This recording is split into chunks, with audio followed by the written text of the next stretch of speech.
and welcome to the 2023 Kyiv Jewish Forum hosted by the Jewish Confederation of Ukraine and Tablet magazine. I am Natalka Pisna, and it is an honor to have you here today. Each year, the Kyiv Jewish Forum brings together the world's top leaders, executives, officials, and opinion makers to discuss the most pressing challenges facing Ukraine and Jewish communities around the world. This year, we are focusing on an issue of global significance: the one-year anniversary of Russia's invasion of Ukraine, one of the most disruptive and violent wars of our time. The bravery, dignity, and resilience of the Ukrainian people in their fight for freedom and independence has inspired countries, communities, institutions, and millions of people all around the world to stand with Ukraine. We are bringing you panel discussions, interviews, and remarks from the world leaders in politics, economics, intelligence, and national security. We'll also be joined by philosophers and military strategists and religious leaders, as well as prominent representatives of Jewish communities from around the globe. You can watch the whole 2023 Kyiv Jewish Forum on our website, kyivjewishforum.com, or click the link under this video if you're watching us on YouTube. And now I am honored to invite Boris Ложкін, president of the Jewish Confederation of Ukraine, entrepreneur, philanthropist, and an author, to kick the forum.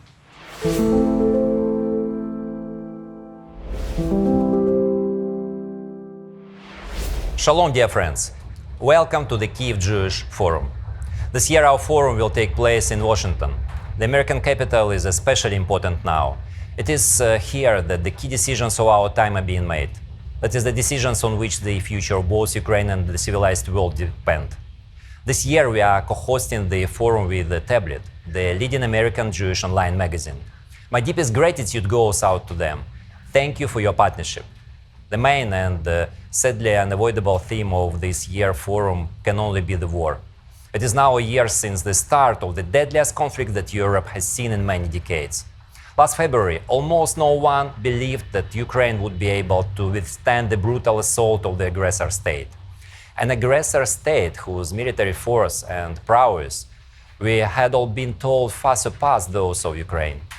In this moment of existential danger, Ukraine could only rely on three key factors: the determination of Ukrainians to defend their country, the resilience and courage of the military political leadership led by President Zelensky, and the support of the many friends who quickly united to help. Stand with Ukraine. The slogan of this forum is not merely an appeal to our friends all over the world. It is also a resounding statement of support that has allowed the nation to continue to fight and to win decisive victories on the battlefield. The year of this war should also rightfully be called the year of unification. This year's challenges have united all Ukrainian citizens, including ethnic Ukrainians, Russians, Poles, Tatars, Greeks, and Jews, into one unified political nation. This terrible war has also united all of our friends around the world. We are immensely grateful to all of our partners for their unity in helping Ukraine. We appreciate immensely the scope and breadth of US leadership in organizing and leading that support. The global Jewish community has also contributed to the survival of the country. Not long ago, it was awarded the most prestigious award in the Jewish world, the Genesis Prize, for that contribution. All Jews, both individually and organizationally, have been declared laureates of the prize. All of them have helped Ukrainians survive these 12 months, and they continue to help. We will discuss all of that at our forum. We will also discuss another important issue. The future of Europe and the entire civilized world depends on Ukraine. The victory of Ukraine will mean the victory of international democratic order, an order that is underpinned by democracy, human rights, and the rule of law. The efforts of this coalition of Ukraine's friends must ensure that Russia is punished for its act of aggression, as well as for the many war crimes and crimes against humanity that have been committed on our soil. That is the only outcome that will deter other authoritarian regimes from waging aggressive wars in the future. After the inevitable victory, the complex process of restoration and the birth of a new Ukraine awaits us. What will it be like? Some of the discussion of the next 2 days will be devoted to answering that question. With the support of its friends, Ukraine can build a model of a state in Europe similar to the Israeli one. It will become a country with a developed economy, innovative technologies, a powerful defense sector, and a society that values human life above all else.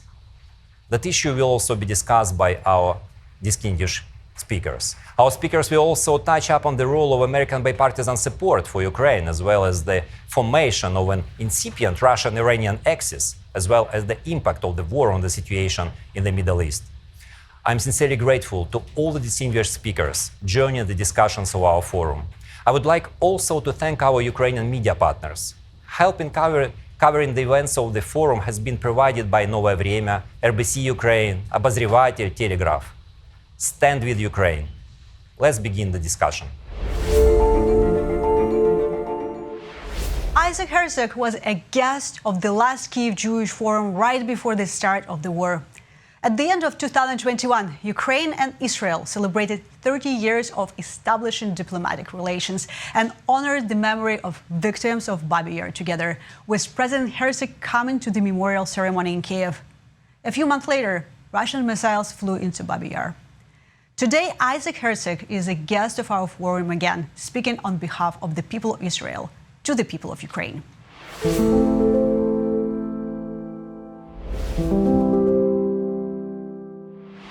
Shalom, my friends, from the President's residence in Jerusalem. It was only a little more than a year ago that I trod upon the sacred ground of Babi Yar, that site which tells so powerfully the story of one of the darkest chapters of human history, also tells a major piece of both Jewish and Ukrainian history, which are so closely and eternally bound to each other. What has happened in a short space of a year since that visit is difficult to comprehend, let alone to put into words. Lives have been turned upside down, families and communities ripped apart, a world utterly transformed and shuttered. My friends, Israel stands with you, our Jewish brothers and sisters, and Israel stands with the entire people of Ukraine in this hour of peril and war. I've spoken to President Zelensky, and I've expressed my support for the people of Ukraine and for his leadership. My wife, Michal, has established a special connection with the Ukrainian people. She's also sought to use Israel's experience contending with war conditions and post-traumatic stress to help bring healing to people whose lives have become imprinted with so much pain. We carry you in our hearts, and we continue to show up with the resources of minds, hands, and bodies to offer aid and assistance. My friends, I'm grateful to this forum, which continues to bring people together to think jointly about how to lean in to the resources of community and connection, even in this difficult hour. I thank Ina Yoffe, Director of the Jewish Confederation of Ukraine, and Boris Lozhkin, its president, as well as Tablet Magazine, and all of you tuning in from around the world who are bringing your presence, attention, and care. I send blessings of strength and share my deepest hopes for a more softer and kinder future. I'm carrying the deepest fraternal blessing of peace from the city of Yerushalayim, whose name means peace. And may it embrace each and every one of you in a spirit of healing and comfort.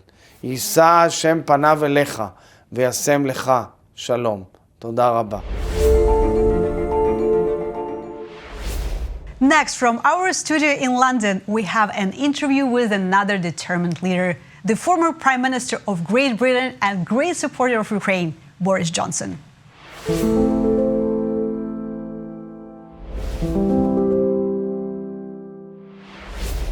Welcome. Thank you so much. Glory to the heroes. Yes, Heroes Slava, as they say in Ukraine.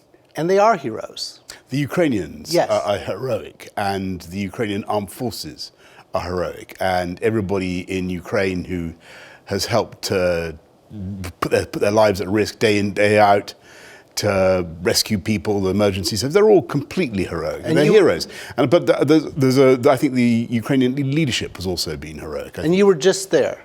I was there a few weeks ago. Yes. Tell us what you saw. I saw some of the suburbs of Kyiv, which I hadn't really looked at before, and I saw the the residue of the Russian attacks, and I saw appalling destruction of the. What does buildings. a year of war mean for people living there? It's been a catastrophe, and the point. What I saw was how Putin is able to drop like a 500-kilo bomb on an 8-story block of flats and just reduce it to nothing, with no conscience at all, no understanding of the laws of war or humanity. But he's doing it the whole time, across all of occupied Ukraine and all the bits that he's attacking. And he's torturing, maiming, murdering innocent civilians the whole time. And we hear about the heroic Ukrainian resistance, but that daily toll, people living without heat, people living without electricity, without water. Yeah, I'm so worried about Ukraine fatigue. I'm so worried that people don't understand the urgency of helping Ukraine.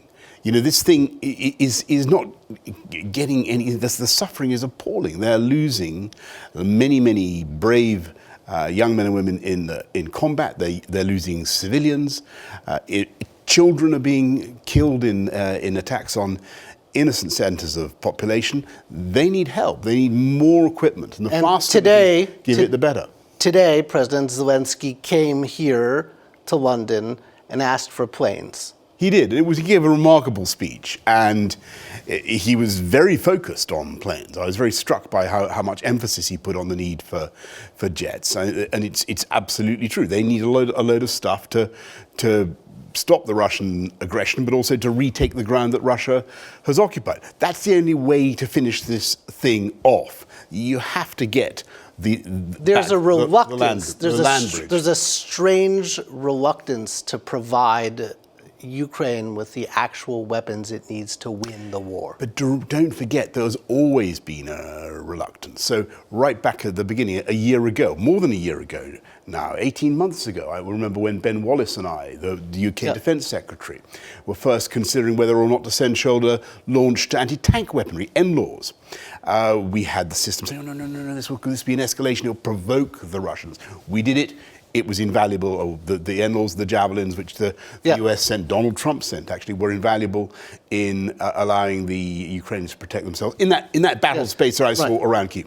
Then we had an argument about HIMARS, and then an argument about the multiple launch rocket systems. Right. Battle tanks. They shouldn't have battle tanks. An argument, correct, and then an argument about battle tanks. And every time we've come to these forks in the road, we've always taken the option of giving the Ukrainians what they need. But we've done it slowly. And my argument would be, let's stop this titration of support. Let's stop these pipette drops of assistance. I'm not saying these are what they need faster. We're giving huge amounts of assistance. And I by the way, I really congratulate and thank profoundly the United States of America. I think what America is doing is fantastic. And I think once again, America is the arsenal of democracy. You were just in the U.S. You were just in the U.S. as well. But you must have heard the reluctance, certainly on the Republican side of the aisle, which is odd. Traditionally, yes, I want to caveat. I think that needs to be put in context. I thought that the overwhelming bulk of the Republicans I met were very strong, and indeed, most of the people I spoke to, Mitch McConnell, Lindsey Graham, Kevin McCarthy, a lot of senators, a lot of Congress, they were actually keen to go faster even than Joe Biden is going. So they were outflanking on that side. But you're right, there are some who take a very peculiar view of what is going on, and I really can't explain it. And they somehow have come to identify through a really weird piece of logic Putin with conservatism or upholding conservative values, and Ukraine as being woke. I mean, give me a break. How is it conservative to set about extinguishing democracy and freedom in an innocent European country? And how's it conservative, by the way, to encourage the persecution of minority Christian groups, for instance, that don't subscribe to the Orthodox faith? There's nothing conservative about anything that Putin is doing. So I don't understand this. You're right to point at this strain of thinking. I don't believe it's prevalent, and the vast majority of the Republicans I met were really solid. Now, you were in Kiev in January a year ago as well, correct? I was in Kyiv in January. It would have been January. No, January and February. And February, yes. Yes. February. Just in February, yes, Yeah. that's right. Yes. At that time, did you think that Putin was going to invade Ukraine? Well, we had the evidence that he was going to. But did you believe that was something that would So it was a very actually interesting happen? situation. Everything we saw. So I thought, reading his crazy manifesto, his weird essay, treatise about Ukraine, I thought that this guy plainly doesn't think Ukraine's a proper country. This is a mad, chauvinistic, imperialistic battle plan. He's going to do something. And so we formed that view in the UK government. How early did you form that view? Because you were sending anti-tank weapons in January, right? Yeah, so months before. Right. So we started the process of trying to send the anti-tank weapons way before January, because as I said to you earlier, it was laborious to persuade people that this was the right thing to do even within our own system. Actually, they got there in the middle of January, which was the nick of time. And so November was the point, right? Somewhere around November 10th, where you would have received warnings that these unusual troop concentrations. That's right. So we started to get these very, very convincing intelligence reports, and not just from the US intelligence, but from our own intelligence services. And they were saying that 115 battalion tactical groups were massing on the border with Ukraine, and there seemed to be no other purpose but to invade. And when I went there, however, what was interesting was that there was a kind of mood of slight denial in Kyiv itself. And it was only afterwards I understood why that was. I think Volodymyr Zelensky perfectly knew that Putin was massing for an attack. But as a responsible leader who was about to become a war leader, he could not say to his population, we're all about to be attacked by the Russian army. Why terrify them? Because they would have stampeded away from those places where resistance was going to be so absolutely vital. And plus there would have been further economic carnage as well. Those are very hard decisions to make as a leader. You're sitting there and you're thinking, if I tell people what's actually going to happen, they'll run away. If I don't tell them what's going to happen, they're going to be they're going to be in the path of this war machine. Yeah. People will die. Well, I think it was an appalling situation he found himself in. And so I warned him that what we were seeing in the intelligence, and also, of course, assured him that we would do everything we could to support. And in those early visits before the war, you formed a bond with him. Yes, so I'd met him way back, I think a couple of years previously, and he'd come to London. We got on well. He's a very amusing, entertaining guy. He's got a back. He's come out of showbiz, really, but he's an extremely talented guy, and he wants the right things for Ukraine. I think the UK government has always been very, very supportive of Ukraine, but we've always been concerned about corruption, about the general direction of the country, and Zelensky seemed to have the right ideas. Amusing, youthful, friendly, but no one saw the person who has emerged as a result of the war. I think that's right. I think he has a hardness and a toughness and a clarity about what he wants that no one expected. But he's more than risen to the occasion. When the war started, February 24th, how long did your intelligence and defense people think it was going to last? So it's on February the 24th, we get the first, I'm woken at 4:30 in the morning, and I have Volodymyr Zelensky on the line, and he tells me that it's, what's happening. They're being attacked from north, east, south. It's an absolute, it's all-out war, he says. Planes are coming in from Belarus, they're bombing all the airports. And at that stage, the military advice that we were getting, and I think that many other countries were getting, was, look, the Ukrainians are probably going to be overwhelmed within a matter of days. But I didn't believe that, because I had been to Ukraine a couple of times, and I'd talked to them. I talked to people who'd been fighting in the Donbass, and I thought they're very brave. I mean, these are very tough guys, right? You know. It helps to actually go. It helps to actually go to the place. And so I went to places like there's a pub in Kyiv which is patronized by the veterans of the Donbass conflict, and you know it's studied. It's got bullets all over instead of wallpaper, and it's they are very, very tough guys. Yeah. And 10 million Ukrainians fought in the Second World War, and they saw off the Nazis. My family's Ukrainian, and right. Well, yeah. Right. And they took people forgot in the West. What they forgot was, yes, Stalin's armies defeated Hitler, and so they thought, when Russia invades, that must be. But what they forgot was that 10 million of Stalin's armies were Ukrainians. Yeah.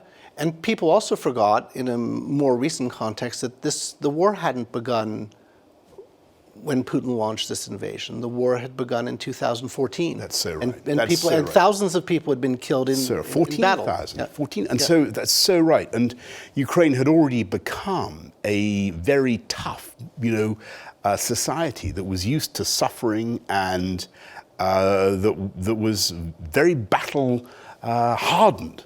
Very battle-hardened. And one of the interesting things, actually, when you go to Ukraine, as I've done several times since the conflict began, since Putin's invasion, is we talk a lot about Western training, and we're going to train them to do.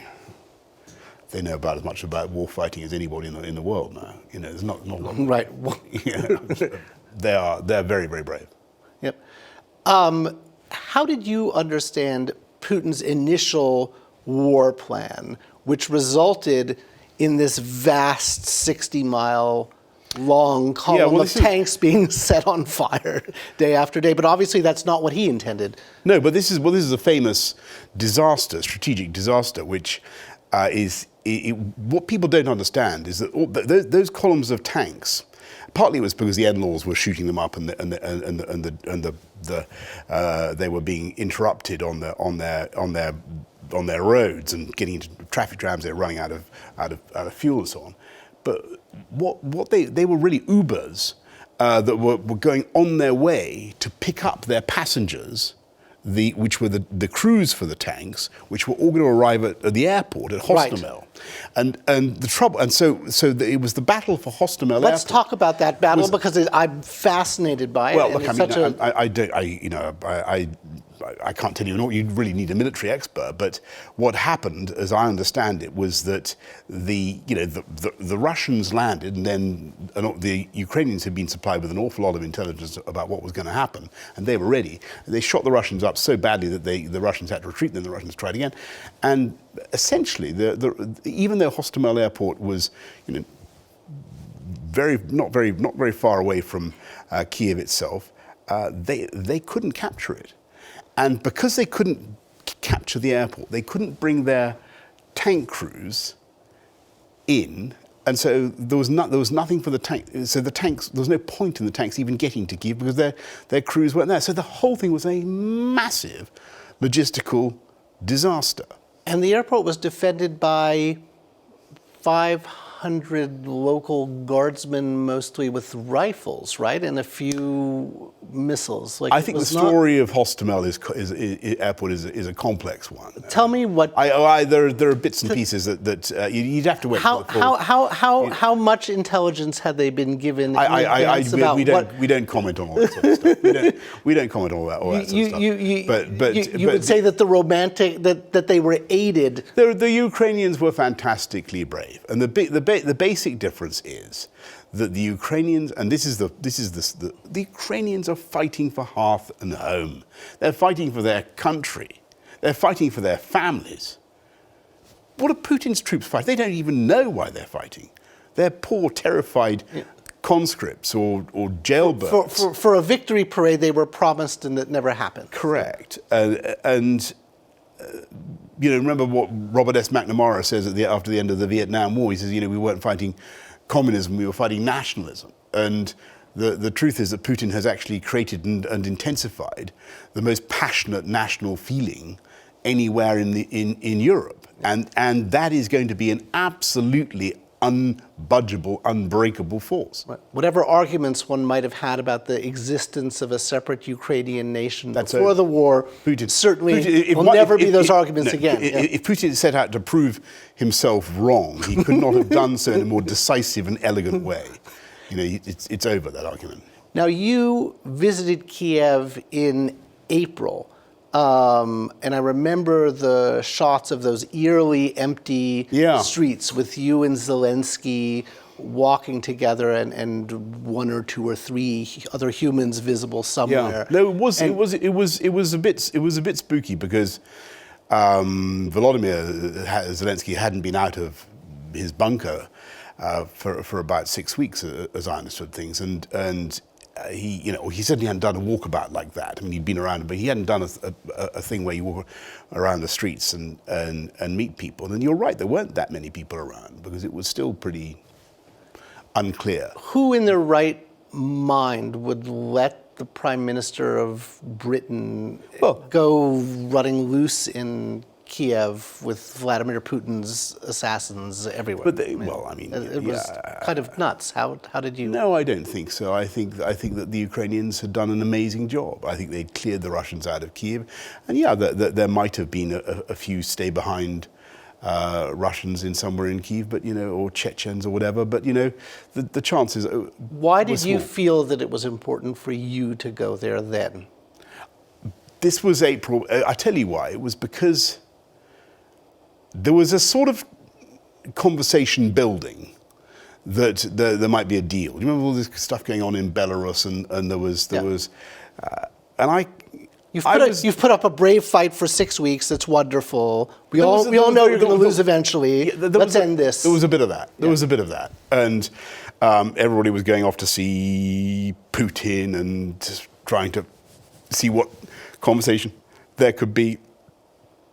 And of course, I couldn't see the logic of any of that because there was no deal you could do with Putin, even if you could persuade the Ukrainians to do a land for peace deal, whatever, give Putin some of the stuff he'd conquered already in exchange, be Mariupol, whatever, and then he retires from the rest. Even if you did that, which would be morally obnoxious, catastrophic, you couldn't rely on him to observe the agreement you'd reached, because he's shown by his actions in 2014 and since 2014 that he's prepared to do it again and again and again. How intense was that pressure? I don't know. I don't think that Zelensky came anywhere near to doing. I don't think to doing a bad deal for Ukraine. But I certainly think there was a lot of chatter in the West about it. And my purpose really was to tell him that whatever, that he would have the UK's unwavering support. And the position that we took from day one, literally from day one, was Putin must fail and Ukraine must succeed, or Ukraine must win. Now, one of the things that is very, very interesting to me, coming from an American perspective, not only was your leadership wonderful and instrumental, but you were joined. This was a consensus across the parties in the political system in Britain. Yeah. There really was support for Ukraine on the left. There was support on the right. If there was criticism of you, people would find some criticism that, the weapons aren't reaching there fast enough. Absolutely. Right? It was not a question of why are we involved? Why are we spending money? Who cares about these people? What accounts for that? It's a really good question. I think that the Ukrainian ambassador to the UK is interesting on this. It just something about what happened in Ukraine really struck a chord with the British people, and in some deep emotional way, we sympathized with the Ukrainians in their struggle and in their suffering. And I think it's as simple as that. People just opened their hearts to Ukraine. And was it also the fact that Ukrainians were defending themselves? It was not, come rescue us. It was, help us. I think that's right. And I think the crucial thing about the way it all unfolded was that in those first few days, it was clear that those of us who'd believed in Ukraine, who'd believed they would fight, were going to be proved right.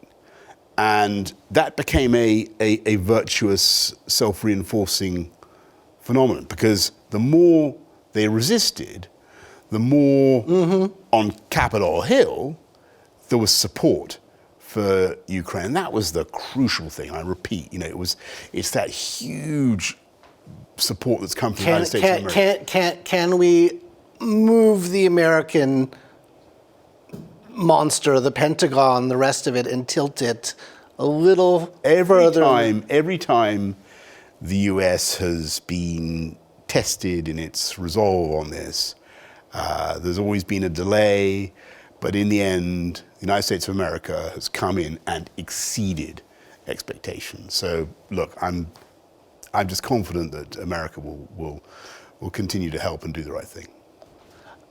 Another thing that interests me politically about this, I saw a quote the other day from John Major, and he said that, Brexit is a disaster because if someday we really need to take a tough stand on something like China, then we'll be alone and we won't be able to do anything. Whereas if we were in the EU, right? Except this proves the opposite, doesn't it? Complete nonsense.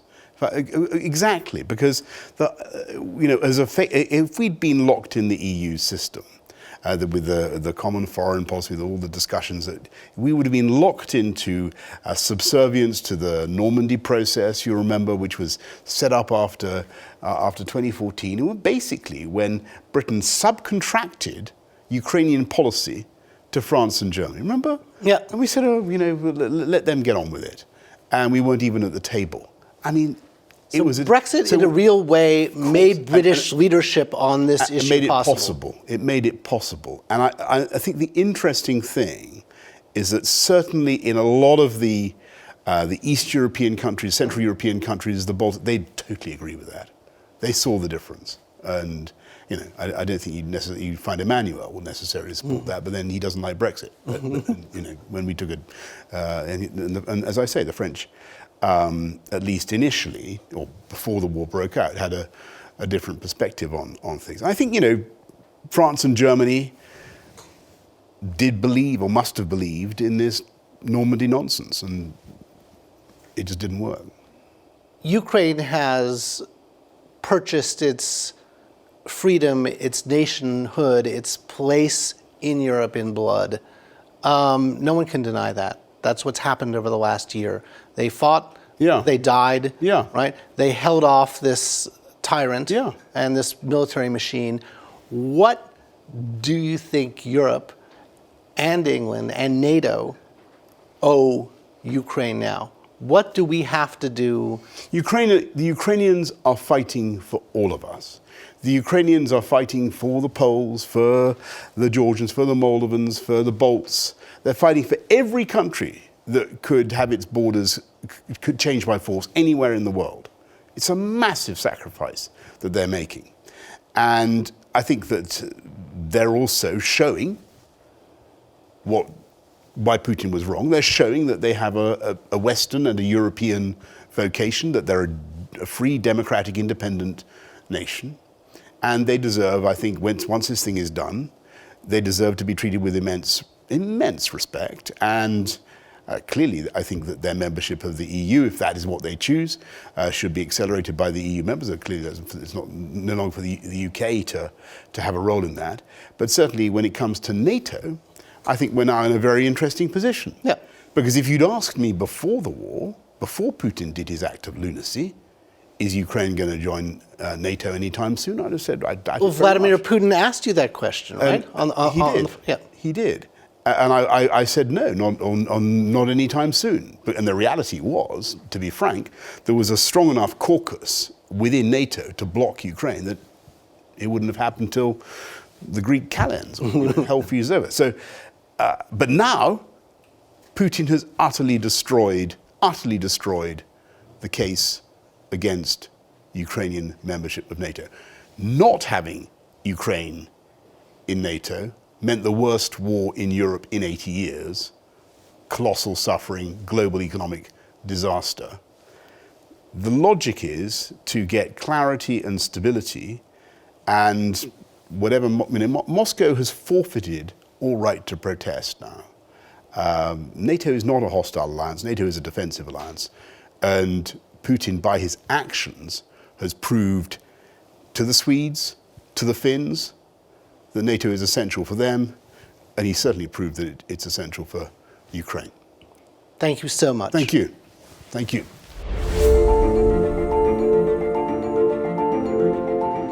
The traditional forum of Anti-Defamation League is held under the slogan, "Never is now." The events of the past year showed that the hopes of the world for never, unfortunately, didn't come true. Introducing the next guest of the forum, Jonathan Greenblatt, director of Anti-Defamation League.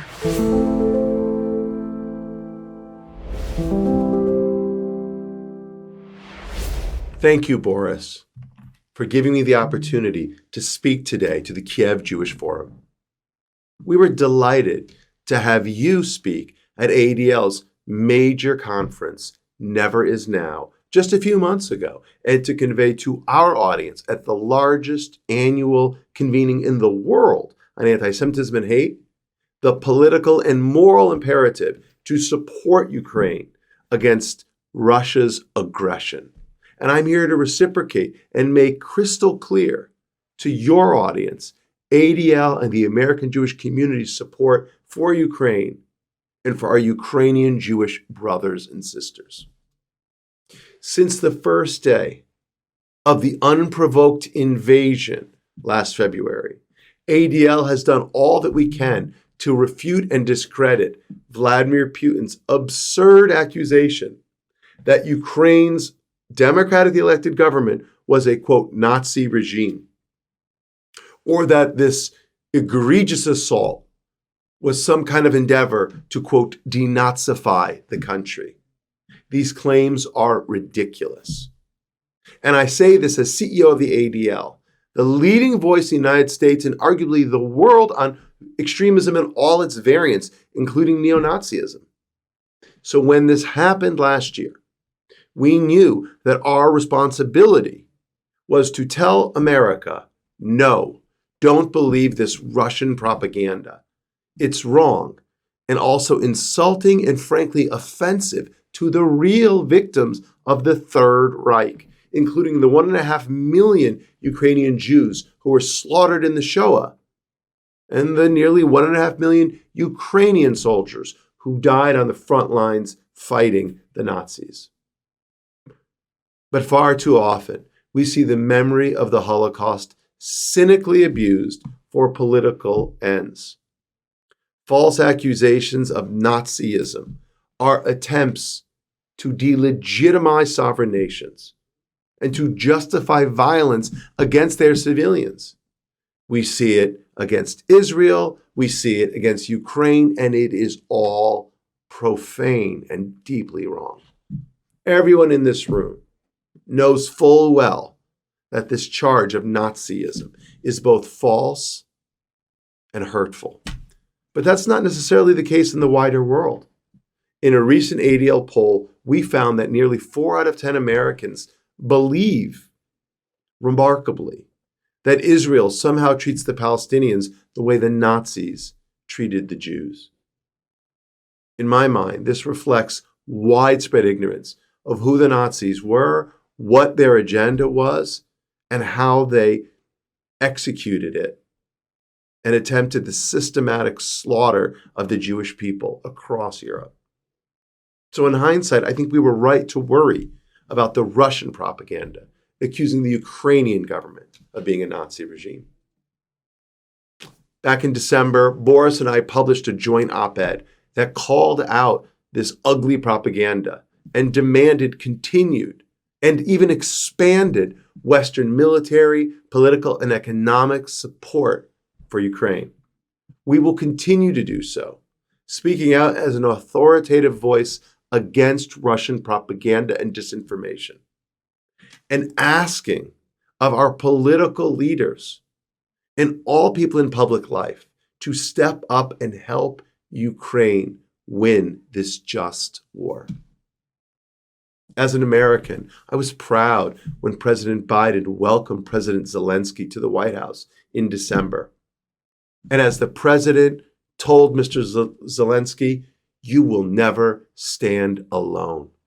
Well, I want to convey that same message to all of you, to the Ukrainian Jewish community, to the worldwide Jewish community, on behalf of your Jewish brothers and sisters here in America.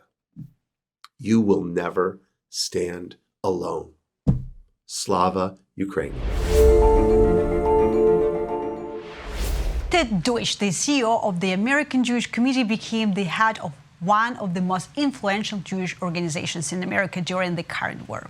AJC support for Ukraine is crucial.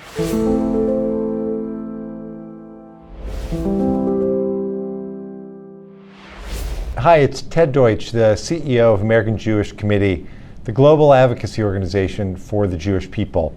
AJC's mission is to enhance the well-being of the Jewish people and Israel and advance democratic values. I am pleased to address the fourth Kyiv Jewish Forum, and I'm especially thankful to the Jewish Confederation of Ukraine and Tablet Magazine for organizing it. I'm proud that AJC actively participated in the first Kyiv Jewish Forum in 2019 that took place in a then peaceful Kyiv. Of course, Ukraine and indeed the world are dramatically different than they were in 2019. AJC has been a staunch supporter of Ukraine for decades. We stood alone among Jewish groups in successfully calling on the White House to recognize the rebirth of Ukrainian independence in 1991. Over the past year, we have stood arm in arm with the diaspora partners and friends around the world to support Ukraine, including by providing millions of dollars in humanitarian aid. Russia's unjust and illegal invasion of Ukraine poses an existential threat not only to Ukraine, but it threatens global security as a whole, threatens the rules-based international order, and like-minded countries must stand together in opposition to this invasion and in support of Ukraine, and there must be accountability for Russia's war crimes.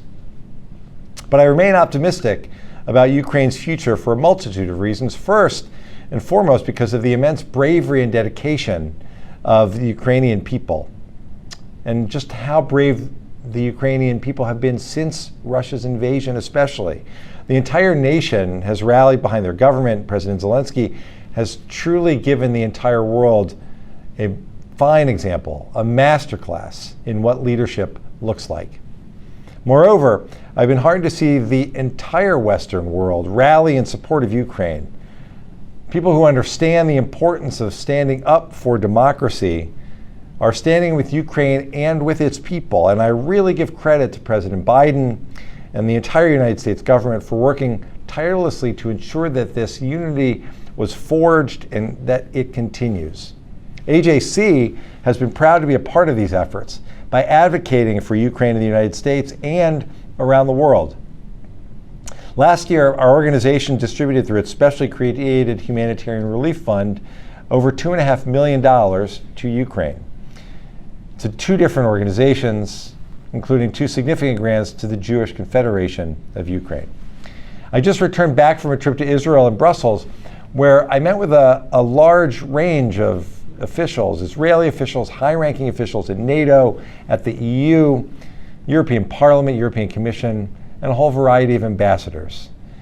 And in all of my conversations, support for Ukraine was at the top of the agenda. I'm confident that Israel will continue to send Kyiv humanitarian aid and stand with Ukraine in international fora.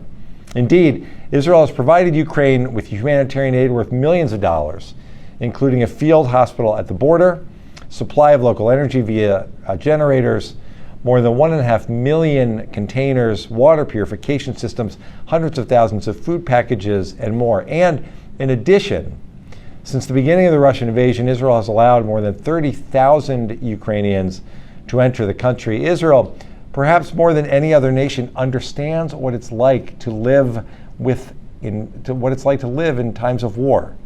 and with violence and threats on the border. Moreover, my meetings with NATO and EU officials made it clear that officials in Brussels and across all of Europe are committed to ensuring Ukraine's territorial sovereignty and integrity. And Europe, I think, should be applauded for its inspiring decision to accept a tremendous number of Ukrainian refugees and to wean itself off of Russian oil and gas. Despite the fact that the continent has borne the brunt of the global increase in energy prices, Europe as a whole must and will continue to strongly support Ukraine financially, militarily, and in international bodies. Now, let's turn to the United States. As a former member of Congress, I can testify to the fact that the partisan divide in Congress is dramatic, and unfortunately, it's growing. There aren't a lot of bipartisan bright spots in this Congress, but support for Ukraine has thus far been a critical point of bipartisan consensus in Washington and across America. Despite some loud voices, Democrats and Republicans overwhelmingly believe, rightfully, that support for Ukraine is an important strategic imperative. We also know it's a moral imperative, and the Biden administration has been incredibly effective in supporting the Ukrainian people and rallying the international community. I'm confident that the president will continue to work to ensure strong American and international support for Ukraine. And I know that some worry that support for Ukraine in the US and around the world will falter. It may falter in the coming months and years. Every conversation I have, all of the conversations that I've had in Washington and across the world have shown me that Western officials remain committed to supporting Ukraine and that the support will not wane. But we can't take the West's continued support as a fact. We've got to continue to make the case for why Ukraine's victory is so important, that we cannot let Russia's aggression go unchecked, that a country should not be allowed to invade another country for territorial gain in the 21st century, that the future of the rules-based international order is at stake.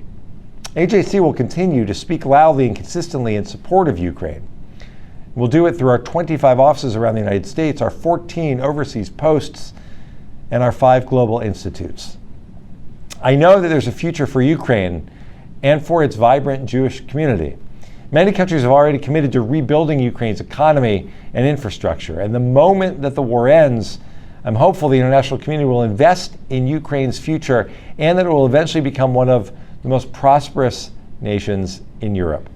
I'd like to conclude just by offering a word about Jewish unity. Throughout Jewish history, Jewish people have faced a multiplicity of challenges. We managed to overcome them mainly because in Jewish tradition, we all understand that Kol Yisrael Aravim Zeh Bazeh, we are all responsible one for another. We've kept this tradition for millennia. AJC's more than a century of global engagement can testify if and where a Jewish community is in danger, be it in Kishinev, Soviet Jewry suffering under communist rule, or a Ukrainian Jewish community endangered by Russian aggression. Wherever that occurs, we feel that pain. We come to offer assistance and support. Together, and only together, will we overcome these challenges.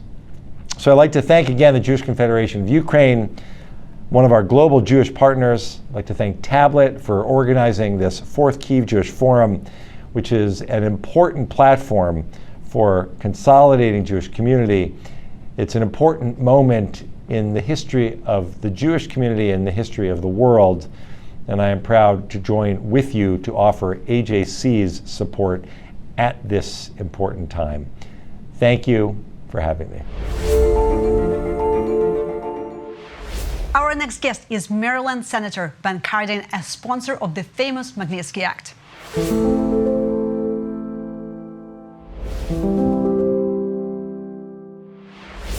Hi, I'm U.S. Senator Ben Cardin of Maryland, and I'm a senior member of our Senate Foreign Relations Committee. And I also serve as the Special Representative on Anti-Semitism, Racism, and Intolerance for the OSCE Parliamentary Assembly. This month marks 1 year since Russia began its brutal, illegal, and unprovoked invasion of Ukraine. The consequences of this war have been devastating. The United Nations has confirmed that more than 7,000 Ukrainian civilians have died since the invasion began, though the actual civilian toll is likely much higher. Over 8 million others have been forced to flee their homes. Russian forces have routinely targeted civilian infrastructure and unarmed families fleeing the conflict in violation of both international law and fundamental morality. Despite these hardships, the Ukrainian people continue to show their determination and ability to fend off the ongoing and increasingly deadly attacks from Russia. As of this January, Ukraine has reclaimed over half the land Russia initially captured. The Ukrainian people have exhibited incredible strength and resilience in one of the darkest moments in recent history. Since the invasion began, the American people and President Biden have backed Ukraine as it defends its democracy and territorial integrity. Recently, our president announced the latest security package to Ukraine, bringing the total to more than $29 billion since February of 2022. This follows the recent announcement that the United States would partner with close allies like Germany to provide tanks for the very first time. The United States Congress has also stepped up its support to Ukraine, including passage of the Ukraine Democracy Lend-Lease Act, which I proudly co-sponsored.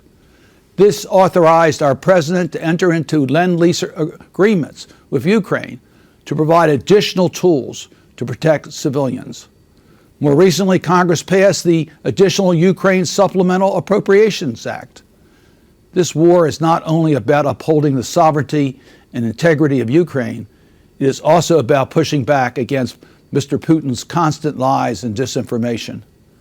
As the war reaches the one-year mark, we must remain united in countering Putin's false claims of denazifying Ukraine. He has consistently sought to conceal the true nature of his campaign, an attack on Ukrainian identity, under the guise of a mission against Nazism. Mr. Putin maintains these lies despite launching strikes on the memorial to the Babi Yar, the site where Nazis killed tens of thousands of Jews during World War II. President Zelensky of Ukraine is Jewish, as I am. In fact, I was honored to have escorted him into the House floor for his December address to Congress, his first travel outside of Ukraine since the Russian bombardment began. Russia has strengthened the ties between our two nations in ways Mr. Putin never expected. In addition to supporting Ukraine through this war and its efforts to rebuild afterwards, I remain fully committed to combating anti-Semitism and other forms of hate and intolerance at home and abroad. Late last year, I convened a roundtable in the United States Capitol with high-level officials from across the government and the nonprofit sector actively engaged in countering anti-Semitism. We also held a hearing in December. Following these actions, President Biden created a new interagency group to improve U.S. government efforts to counter anti-Semitism, Islamophobia, and related forms of bias and discrimination within the United States. Their first charge, at the urging of Congress and others, is to develop a unified national strategy to counter anti-Semitism. The United States will continue to stand for democracy, justice, and tolerance. This means supporting Ukraine's efforts against Russia and speaking out wherever anti-Semitism arises. Thank you for your time and for your ongoing interest. One of Israel's foreign minister's first statements in office concerned the need to reduce public discussions of aid to Ukraine. This fully fits into the concept, talk less, more action. Word to Eli Cohen.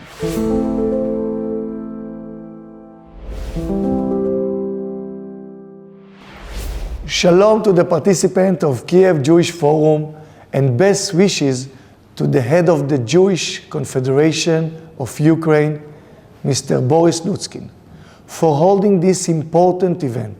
A large and significant Jewish community has lived in Ukraine for centuries, a community with a particularly strong connection to the land of Israel. Many of Israel's founding fathers have roots in Ukraine. Golda Meir, Zev Jabotinsky, Naftali Herz Imber, the composer of the Israel's national anthem, and many more. Ukraine Jewry has known difficult periods through its history. Almost half of the Jews of Ukraine, over 1.5 million people, perished in the Holocaust. Babi Yar, where over 100,000 Jews were murdered, has become a symbol of the Holocaust in Eastern Europe. And today, alongside the entire Ukrainian people, the Jews of Ukraine are going through a difficult period. The war has damaged the fabric of life, separated families, turned many Jews into refugees. Despite this, Jewish life in Ukraine has not stopped for a moment. Israel and the world Jewish community will continue to stand by the Jews of Ukraine during this difficult time. We will expand our humanitarian aid to Ukraine. More than 15,000 Ukrainian Jews have chosen to immigrate to Israel since the beginning of the war.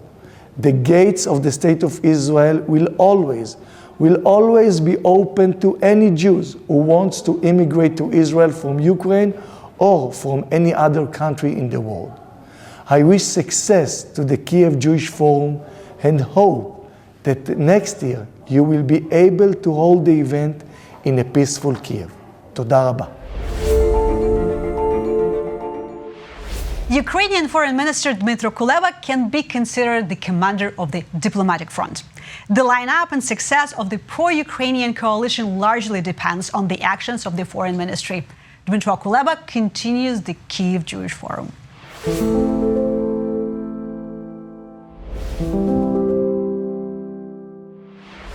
Your Excellencies, honored guests, dear friends, I thank the organizers of this year's Kyiv Jewish Forum. This event has always brought together important people to talk about and try to solve the most important problems. At this critical moment in time when Ukraine faces existential threat and fights for its life, such joint efforts become ever more crucial. Needless to say, both the Ukrainian and Israeli states have a lot in common, as do our nations. Ukraine is proud to be home to a large, active and diverse Jewish community. We have lived together for hundreds of years, and our history together has both happy and sad parts. Both of our nations went through terrible tragedies in the 20th century, like the Holocaust and the Holodomor. I think both of our nations can understand the suffering and resilience of the other. Israel knows very well what it means when a neighboring state does not recognize your basic right to exist and wants to wipe you off the face of the earth. This is exactly what Russia tries to do in its genocidal campaign in Ukraine. Both of our nations know too well that in such cases, there is no other response than strength and self-defense. As the famous Israeli Prime Minister Golda Meir, who was born in Kyiv, once said, "Our enemies want us to die. We want to live." This does not leave much room for compromise. Brilliant words from a brilliant person and fully relevant to Ukraine's current situation. Mainly because of its own history of facing repression, genocide and tragedies, Ukraine is very sensitive to all types of discrimination. Because of this, intolerance and anti-Semitism are strongly opposed in Ukraine, and the government at all levels does everything it can to stop, condemn and prosecute them if they happen. This will not change. I think that one underreported and overlooked topic is the deeply rooted anti-Semitism of the Russian elite. We have all heard the bizarre statements by Russian Foreign Minister Sergei Lavrov. Last year he made a series of ugly statements, starting with saying that Adolf Hitler was Jewish and ending with comparing modern Russians to Jews during the Holocaust. First of all, Ukraine strongly condemns anti-Semitic statements of this kind. Lavrov owes an apology not only to the Jews of Russia, but also to Israel and Jews around the world. Secondly, these statements should not be seen as unintended blunders. Anti-Semitism among the elites of Russia goes back hundreds of years and is part of a larger sense of superiority towards other nations. All of this has only come to light and become clearer because of Russia's aggressive war against Ukraine. I am confident that this hatred and lack of respect for other countries needs to be looked at more closely and brought up more often. On a more practical note, the news often focuses on how Israel has helped or not helped Ukraine since February 24th last year. Here, I would like to say that we highly value the humanitarian support provided by the Israeli side. It has been vast, starting with a medical hospital in Lviv and ending with hundreds of tons of humanitarian aid. What is even more important is that not only the state of Israel, but Israelis of all walks of life rushed to Ukraine's support immediately after the Russian full-scale invasion began. Many of them, for example, worked as volunteers on the border, helping Ukrainians who were fleeing the war.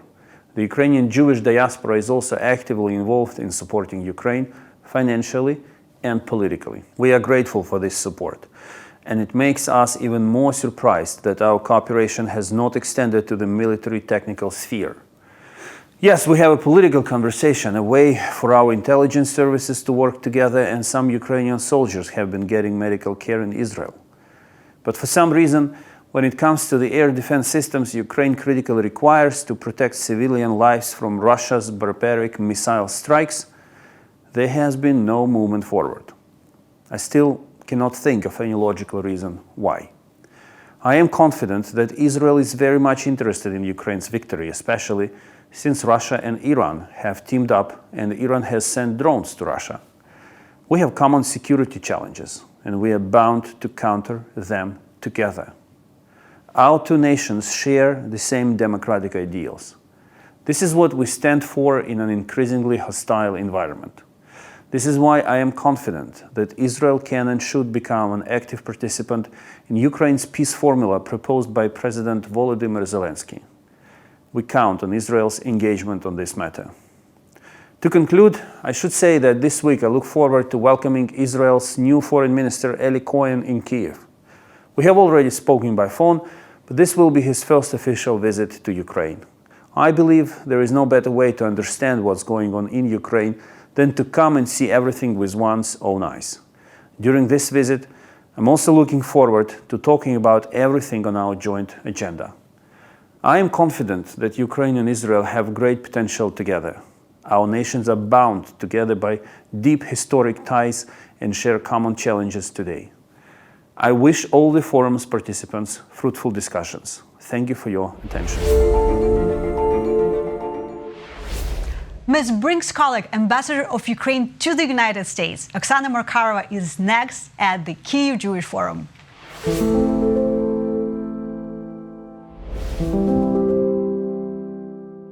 Hello, my name is Vladislav Davidson. I am Tablet Magazine's European culture correspondent. Welcome back to the Kyiv Jewish Forum. Welcome to our next guest, who is Madam Ambassador Extraordinary and Plenipotentiary of Ukraine to the United States. That is Oksana Markarova. Welcome, Your Excellency. Thank you. Thank you very much for having me. Great. Thank you for everything that you've done. You are incredibly respected in Washington, D.C. You're seen as a pillar of Ukrainian influence in this town. And I would just want to get directly to the issue of bipartisan support for Ukraine, which is obviously the question on everyone's minds. Absolutely. Well, thank you for your kind word, but it's actually the President Zelensky and the brave people of Ukraine who are doing for 351 days and 8 years before that, unbelievable effort in order to save the country and portraying this bravery and mastery also in defending the country. So I'm very honored and happy to do my part here, trying to get all the support that we need and developing our relations with the U.S., our strategic partner and friend number one. Okay. What does that mean? What does it mean to the average American voter that Ukraine, this remarkable, plucky, medium-sized country, big-sized country on the other side of Europe, maybe some of them haven't heard of it, what does it mean to them? Well, I think, the unbelievable support that we have from the United States is a result of American people standing with us. And even though, as you just said, there is a big distance between us, more than 9,000 kilometers between our countries, but we are closer than ever now because of this fight. Because it's, of course, about our homes and about our loved ones. It's, of course, very brutal, unprovoked, unjustified war that all people who believe in the same values of freedom, values of independence, values of sovereignty, cannot be neutral in this situation. And we feel the support from the people of this great country because this is the values on which this country is built. But we are very happy that it's the people, but also administration, and what is very important, Congress, on a very strong bipartisan basis that support us. And we have seen that support throughout, again, this 351 day, but also before. It has always been the priority for Ukraine. We always valued our relations with the US, and we always valued that we do have it with the country and with the people, which means that regardless of which party they support democracy and freedom, they support these values, and thus, of course, they support us. Okay. So for a moment, it looked like bipartisan support was a durable issue. It looked like everyone in the United States was safely on board. It looked like that was the one thing that everyone in America in this sadly polarized time could agree on, that this was a set of values and this was a set of interests and that this was a set of moral examples that everyone in America, Republican, Democrat, Independent, Conservative, Liberal, Progressive, whatever, could come together on.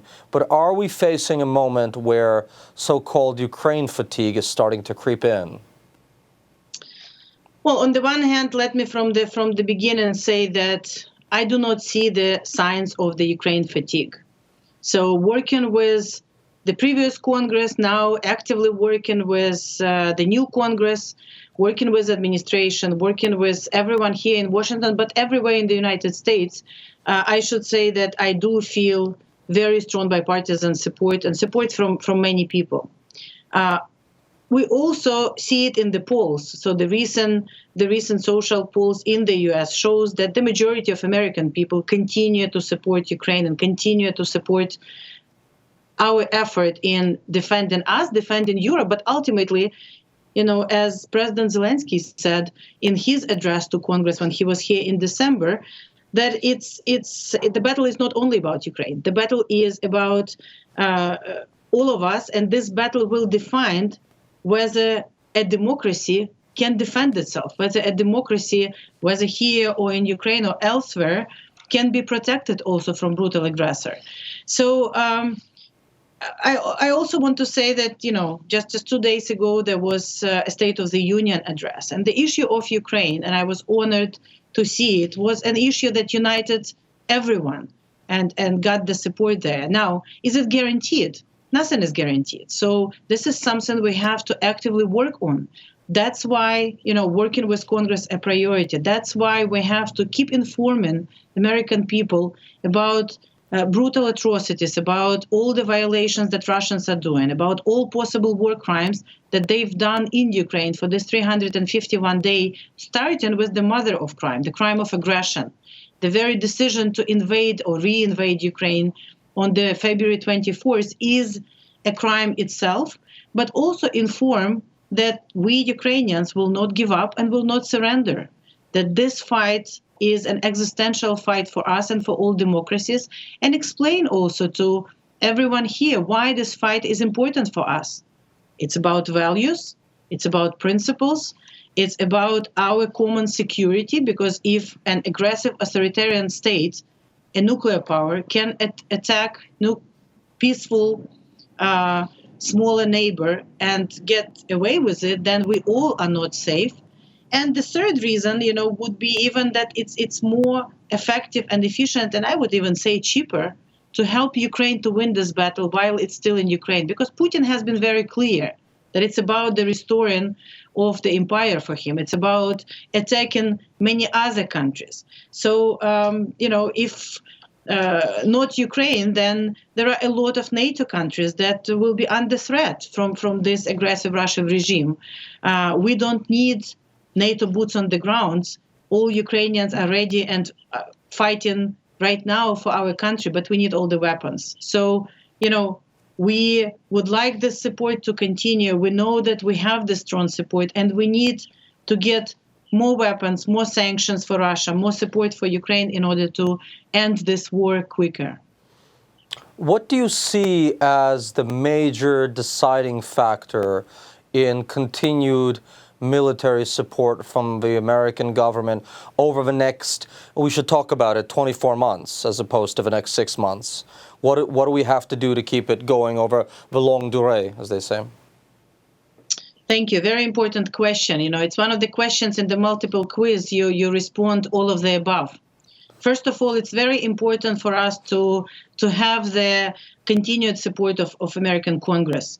The supplementary budget that was adopted in last December as the part of Omnibus Bill has provided us with enormous resources for security assistance, for budget direct assistance, because it's also very important to continue to support the government operations and, helping people while we are fighting, but also a lot of humanitarian needs there.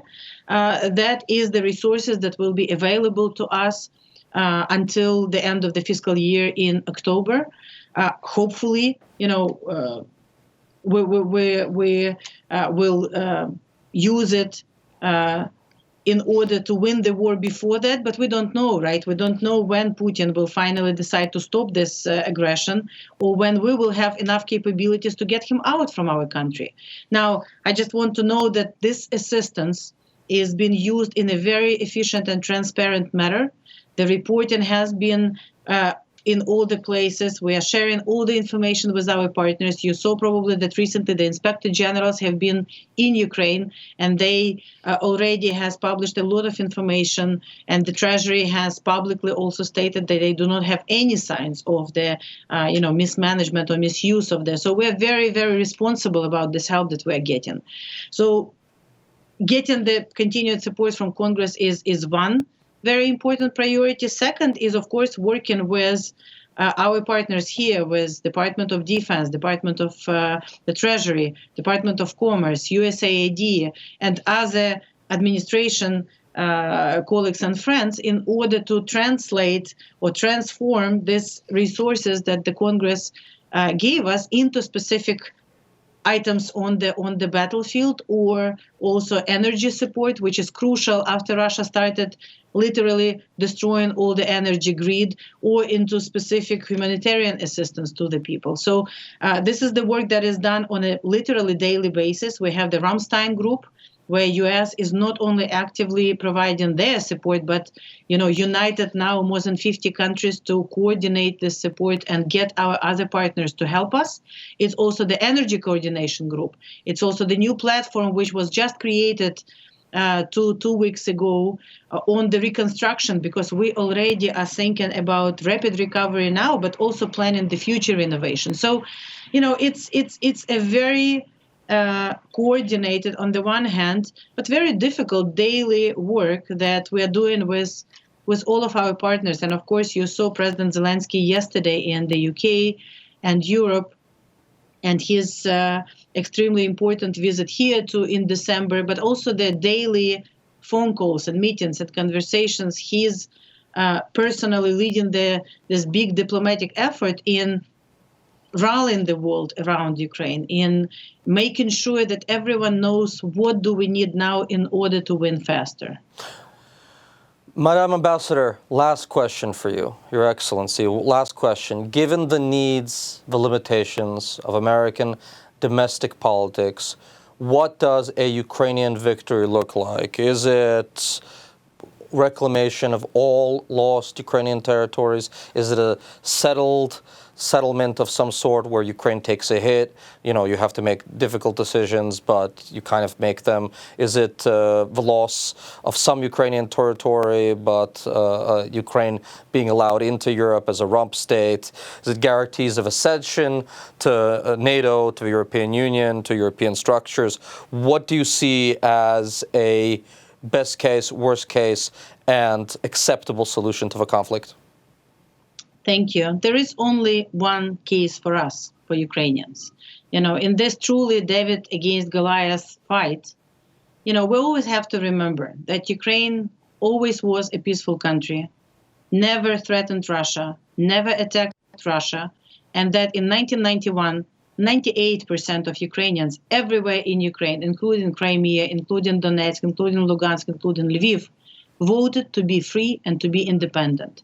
And there is an international border. It's Russia that violated all of that. It's Russia that attacks us, and it's Russia that commits all possible crimes on our territory. So, you know, in justice, there is a notion of a full and comprehensive justice. This should be a full and comprehensive victory because, again, we are fighting for our homes, independence, but also we are fighting for democracy. And we are fighting for everyone who believes in these values. So how the victory should look like? It's actually not a very difficult question. It's a very simple question if you look at it from that perspective. And President Zelensky suggested already a solution, which would be a very practical solution, how to get to this.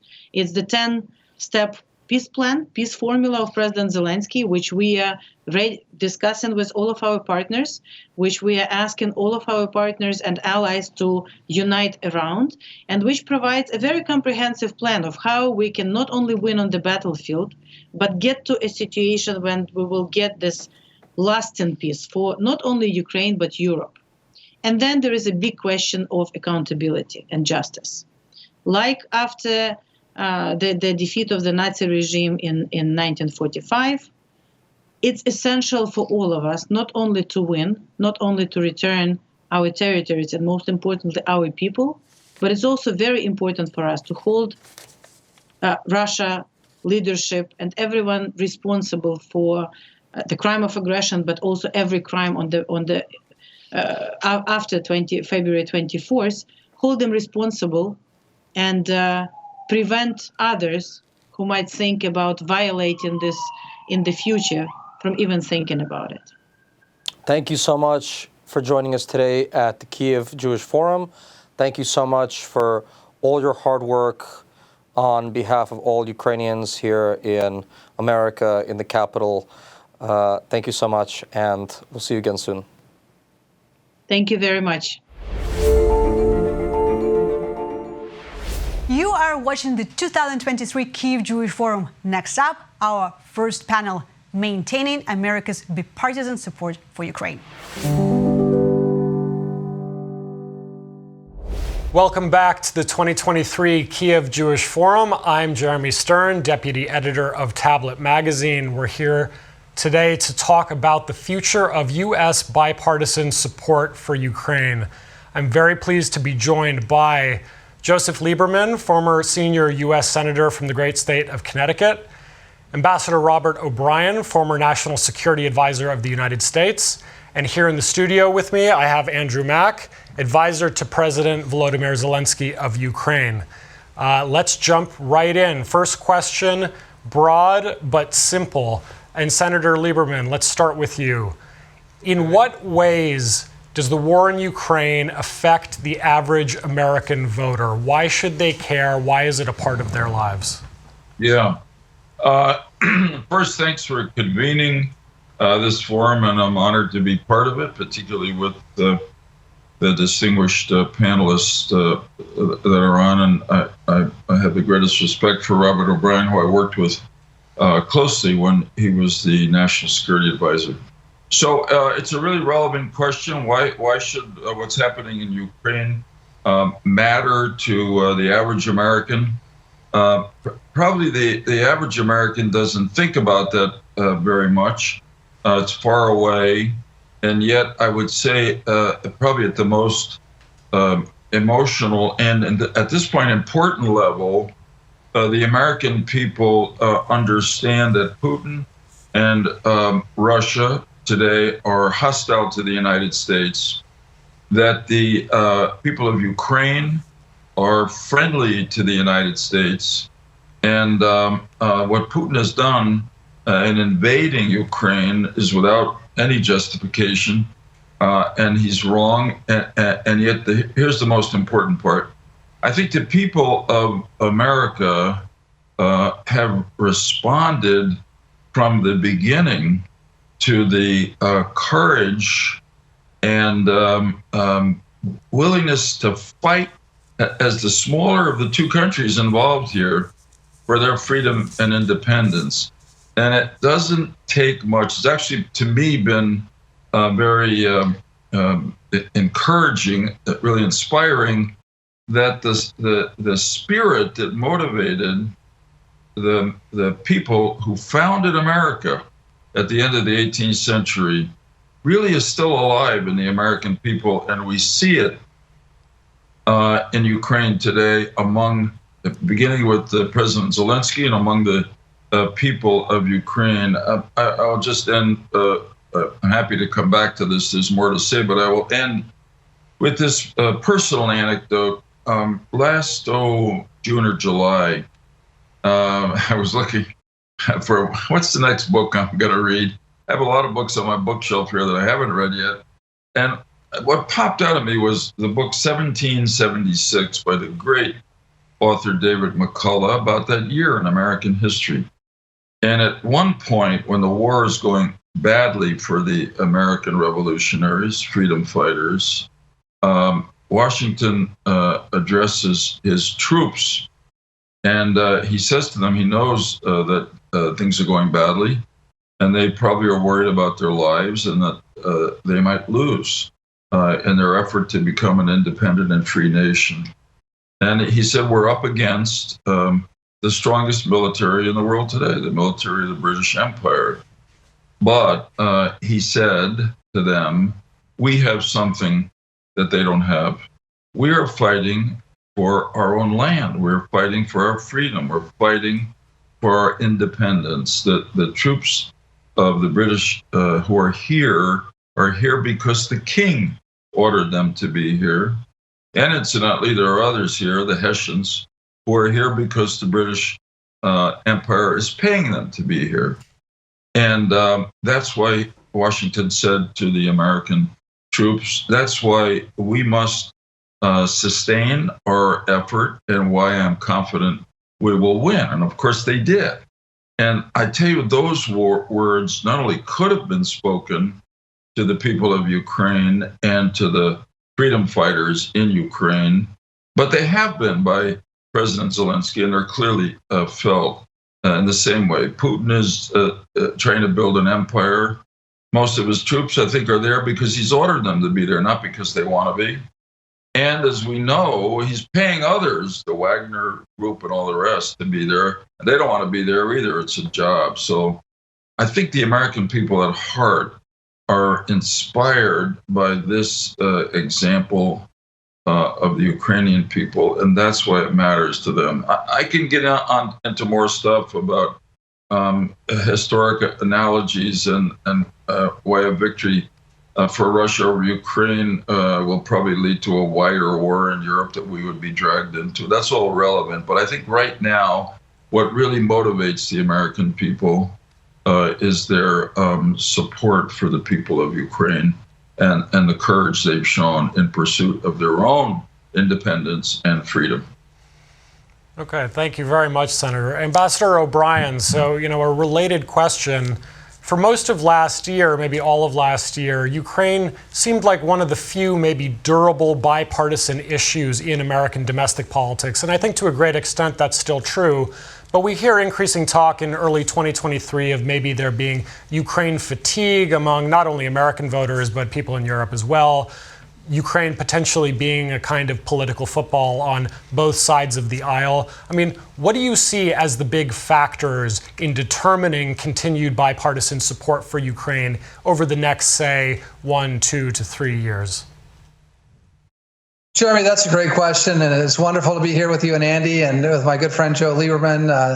When I was National Security Advisor, I had a council of advisors, and I made it bipartisan, which is not easy to do these days in Washington. And Senator Lieberman and others were part of that council of advisors, and I was grateful for his advice, and Pete Wilson and some of those other former colleagues. So great to be with you, Senator, and Andy. Look, I think there's a real question about how Ukraine maintains the support that it has among the American people. We're a very polarized country right now. And one of the things that has pulled us together, as you mentioned, Jeremy, is the bipartisan support for Ukraine. And I think that bipartisan support is continuing. I don't see it fading away. But I think there's some things that Ukraine has control over to maintain that support, and some things they don't have control over.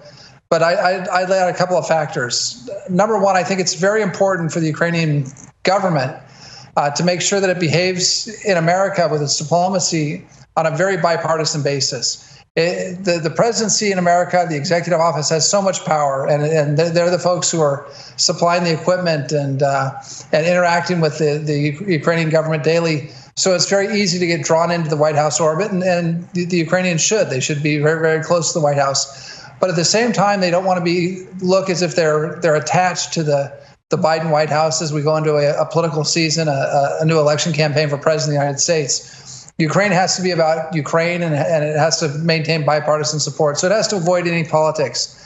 Number two, I think Ukraine has to ensure that the corruption fight, which has been going on since I first went to Ukraine back in 2014 after the Maidan Revolution, Ukraine has to continue to fight corruption.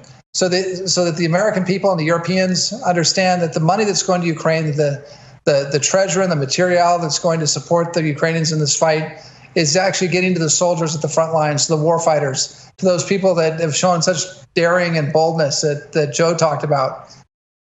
I think number three is they've got to continue the valiant defense of Ukraine. And that's a lot for us to ask. The Europeans and Americans, and I think we would pat ourselves a little bit on the back too much for what's happened in Ukraine. We've supplied material, we've supplied weapon systems, platforms, but it's the Ukrainian people that have been so daring, and they've been so resilient and so courageous in their fight against Russia. I mean, this is a situation that most of us thought would be over in 2 or 3 weeks. We thought the Russians would roll in and take Kyiv and capture President Zelensky and his family and install a puppet government. And just the opposite's happened. The Ukrainians have fought magnificently, and they've shown the world a level of bravery and heroism that we haven't seen since maybe the Second World War. And so they've got to keep up the defense. The last comment I'll make is the fourth point is Europe has to really contribute.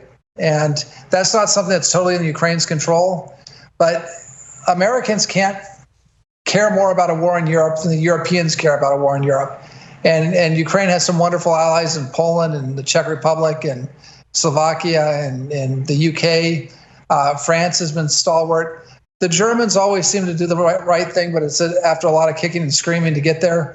But the Europeans really need to come together and put in the kind of support for Ukraine that the Americans have, both on the weapons side, but also on the development side, on the economic side. And so that's something that the Ukrainians are going to need to continue to encourage their European friends to stay involved, because if Europe draws back, or if Europe wants to go back to how it was, especially Germany with the Russians, that's going to make it very difficult to rally continued support in America. So I think those are the four factors. 3 are in control of Ukraine. 1's a little tougher with Europe. But I believe that this bipartisan support for Ukraine will continue. This is a fight for freedom against dictatorship.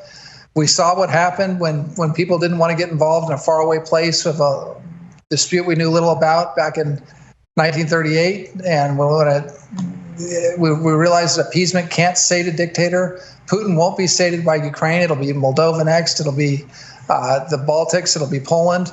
And his friend, his unlimited partner, Xi Jinping, who's watching this war very closely in Beijing, is looking to see if this is a green light, or if he can take some sort of lesson from this that would allow him to invade our democratic friends in Taiwan. So this war has enormous implications for the American people, but also for the West and for the idea of freedom. And we need to stick together, Republicans and Democrats, and support our friends in Ukraine. and they have to do the heavy lifting. It's easy for us to say we'll continue to support Ukraine, and frankly, it's somewhat easy for us to send money and material. It's the Ukrainians themselves that are spending their blood in addition to their treasure to defend their homeland, and they've got our prayers and our support. Thank you, Ambassador. So Andrew Mack, you're in regular touch with the Zelensky administration. They rely on you for advice and analysis about U.S. domestic dynamics and politics. How do you interpret the situation here for them and what they need to pay attention to? So first of all, thank you for having me here. It's great to be on such an esteemed panel. Both the ambassador and the senator have been icons of American foreign policy for a very long time and great supporters of Ukraine.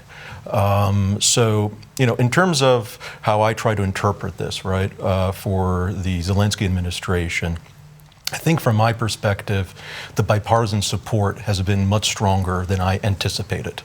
When about this time last year, it was unclear how the war would unfold. It was unclear how the war would develop. Or, everyone said 2-3 days, 1 week, two weeks, and quite honestly, there was a reluctance leading up to the war to supply Ukraine with the weapons that it needed, because there was fear, especially after what happened in Afghanistan, that this would be wasted resources. I think the most critical part of securing bipartisan support were the first few days and weeks, where Ukraine showed the world and with everybody here watching that it can win, it will win, and it's going to fight to the very end. Once that hurdle was overcome, the amount of bipartisan support greatly exceeded any estimate that we had. With the exception of a few fringe elements in both parties, we literally had 80-90% support, and I believe the vast majority of that support 1 year later is still there. So if, for example, Vladimir Putin thought that he could run out the clock, that he could keep this war going for a year, 2 years, and people would lose interest, so far, if that is his calculation, this has been proven wrong. So I do agree, Ukraine definitely needs to maintain a strong bipartisan agenda and support here. And I was very heartened to see Senator McConnell. He wore the brightest blue and yellow flag I've ever seen during the State of the Union a couple days ago. So I think the leadership of the parties in both the House and the Senate are with us 100%, both on the Democratic and on the Republican side. And I don't foresee any circumstance where that would change, for the foreseeable future. So overall, we're very heartened by what we see. Also, obviously the support from the people, and I thought that the Ukrainian flags were only in the D.C. area. Having traveled in the summer and fall throughout the country, they're everywhere. And this again shows me that the level of support across the country to help Ukraine, actually, I don't think has subsided in any way. If anything, it seems to have increased as they see Ukraine forging for a victory. Great, thanks very much. Support for the war in Ukraine depends, as always in government, politics, life, on leadership. And we cannot allow, as Ambassador Zek said, we cannot allow Ukraine to become a partisan football. We're coming into a presidential campaign. It's going to be a spirited congressional campaign, 2024, and there's always a temptation in those campaigns to look for a distinguishing issue, and one could find it either in the cost of supporting the Ukrainian fighters, or in, as Robert said, the relatively less support, although pretty good so far, from our European allies. So the best hope here is for all of us who care about this fight and know how important it is to America's security, European security, or world security, to the idea of freedom, to make sure that nobody's tempted to make partisan politics out of the war in Ukraine and our support for the Ukrainian people. Absolutely.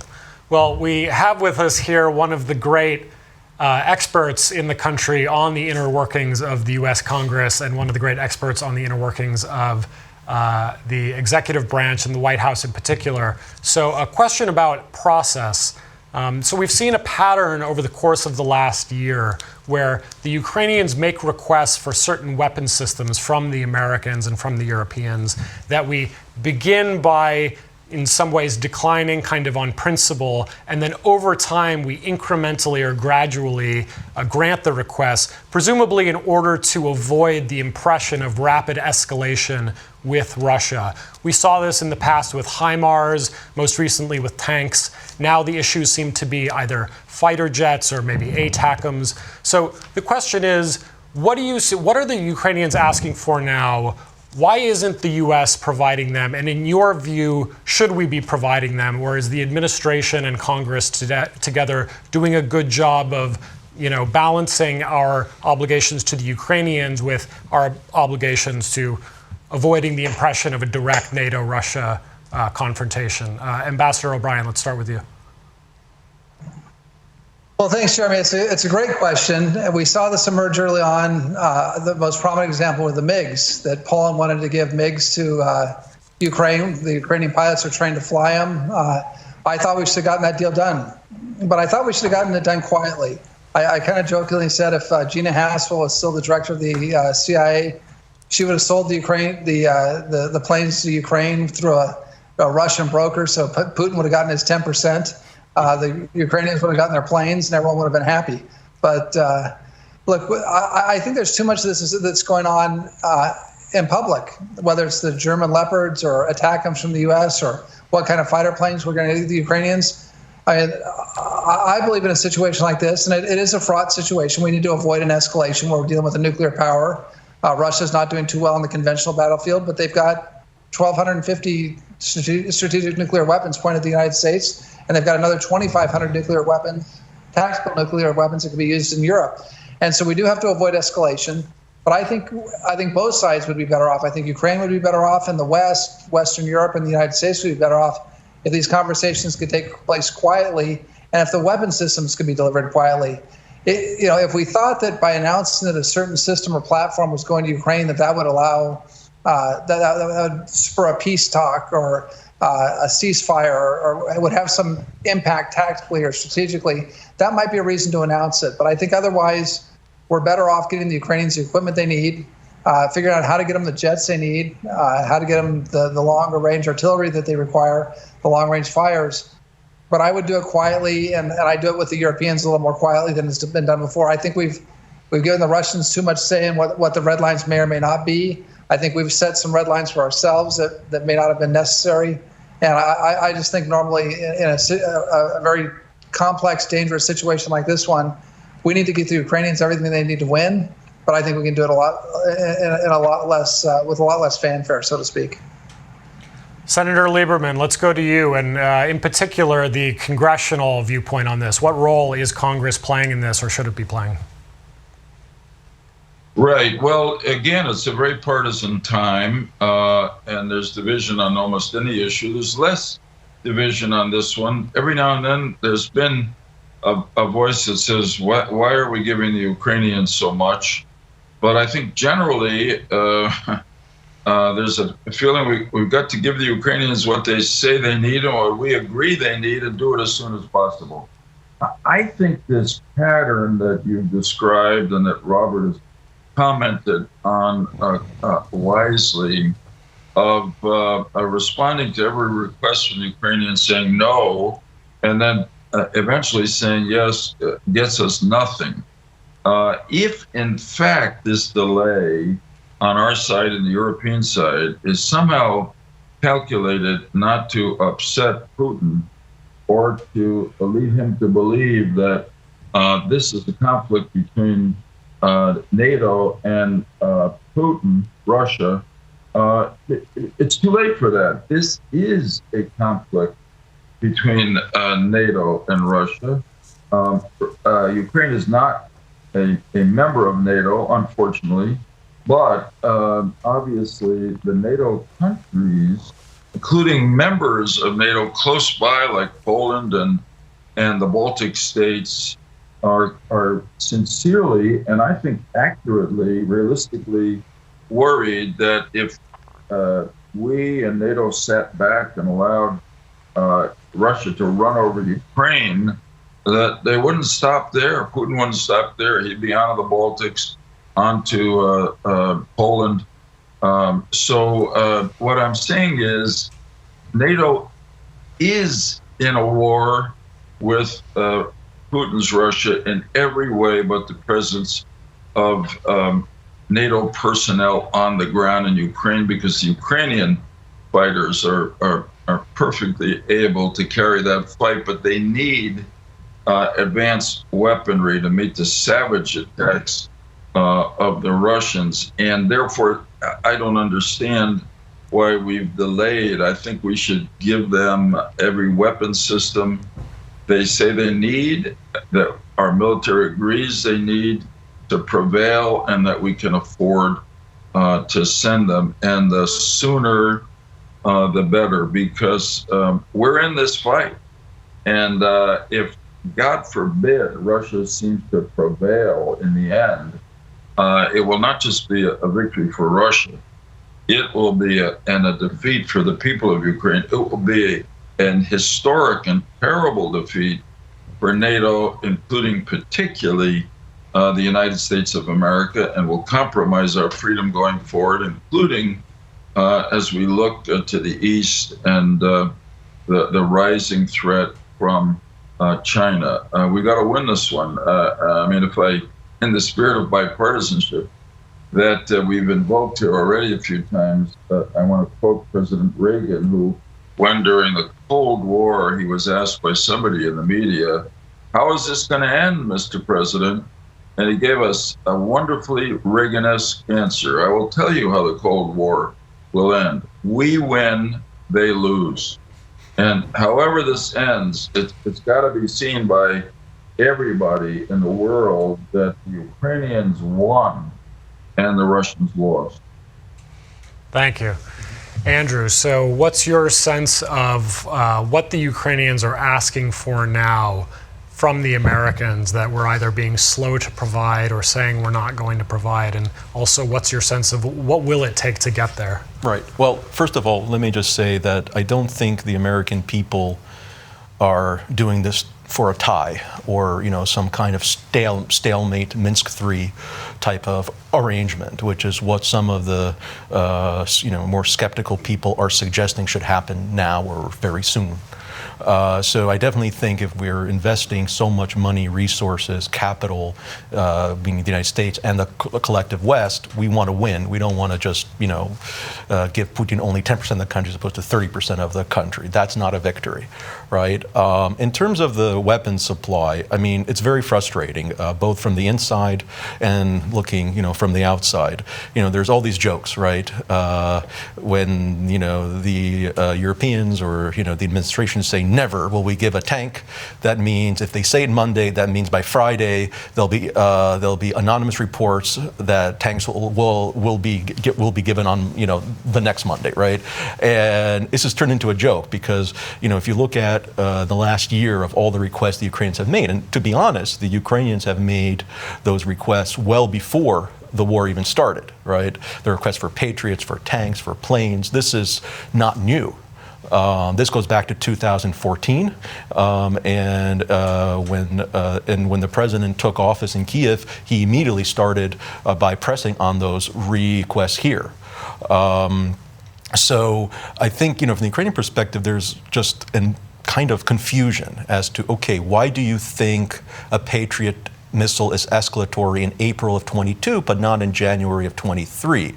Why do you think an ATACMS is more menacing and can lead to World War III, but a HIMARS can't, right? So that's the kind of confusion in Kyiv. We don't really understand where the escalation risks how they are perceived here. Right,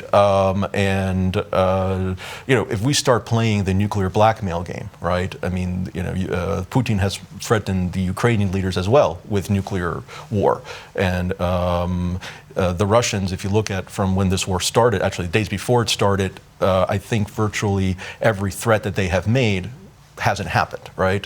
So remember, at first they said, we will bomb the supply lines even in NATO countries. We reserve the right. Don't you dare do this. Don't you dare do that. Okay, well, none of that happened, right? We also, the Ukrainians don't necessarily see Putin using nuclear weapons in Ukraine for a number of reasons, right? At the same time, there's definitely an understanding in Kyiv that, God forbid, the U.S. and NATO engage directly with the Russians, because they do understand that that could lead to unforeseen circumstances, which doesn't help their cause. So the Ukrainians feel they're perfectly comfortable and able to fight this war. They just need the military support and the training that they haven't been able to get since the last, since 2014 when they were asking for it. Now, one thing to bear in mind, even though the amount of Western military support and the U.S. support especially has been historic, Ukrainians are still outgunned, right? The Russians have endless amount of artillery, endless amount of ammo. The Russians have 300 MiGs, combat planes in the theater. Ukraine has, I think, 30 last time I checked. So it's not that Ukraine is saying, we need to basically double what the Russians have. The Ukrainians are saying, this is sort of, the requests are based on a bare minimum that Ukraine needs to defend its territory and to retake the territory that was seized. So it's not that Ukraine is seeking to become a global superpower, a military power. The requests are actually quite modest coming from Kyiv based on what the adversary has. Well, let's end the discussion today on a rather difficult question, and it's difficult because this war is the Ukrainians' war. They are the ones fighting, they're the ones dying. So it sounds a little callous, maybe, but this is a panel about the future of U.S. and U.S. bipartisan support for Ukraine, and it's an important question, I think, for all the Americans in our audience. And the question is, what is the U.S. endgame in Ukraine, or what should it be? Possibilities you hear talked about often are the endgame should be a Ukrainian victory with the reclamation of all previously lost territories, or it should be a negotiated settlement that includes the Russian annexation of some territories that have been lost since 2014 or since last year. Another possibility would be Ukrainian accession to the EU or to NATO. Some say regime change in Moscow. These are all very, very different endgames, but it would be good to hear, I think, from all our panelists, what is U.S. strategy right now in terms of what outcome are we trying to achieve, and what do you think it should be? Senator Lieberman, let's start with you. Thanks, Jeremy. That's an important question. I guess I'd begin the answer to this question with the way I ended the last one, citing President Reagan, that this has to end with the world, not just we saying, but the world seeing and believing that the Ukrainians won and the Russians lost and were punished for this totally unjustified and brutal invasion of a neighboring country. The Russian security was not at all threatened by Ukraine, nor obviously were the values which prevail in Russia today. I mean, it's too easy to make this parallel, some people may think, but nothing like this has happened in Europe since Hitler began to move into neighboring countries, beginning with Czechoslovakia. We didn't stop them, or the world didn't stop them, and they kept going, frankly, until because the Brits stood up to them under Churchill, and the U.S. under President Roosevelt came in late, but not too late. So this is, it's important to remember that. I would say more directly in your response to your answer, that is my first statement is it has to end with the world feeling that Russia lost and they were punished as a result of this unjustified invasion of a neighboring country. But the second thing is we're with the Ukrainians. They are our allies. And you know how wars end. Either one side triumphs over the other, as happened in the Second World War with the Allied forces. So that's the end of it, and the victors are in charge of what follows. Wars often end because both sides essentially become exhausted or don't think they can affect things much more, and they look for a kind of way to end it peacefully or create a peace. But when we get to that point, the second, which is more difficult, if we do, then I think the U.S. has to defer to the Ukrainian government for all their courage, their suffering.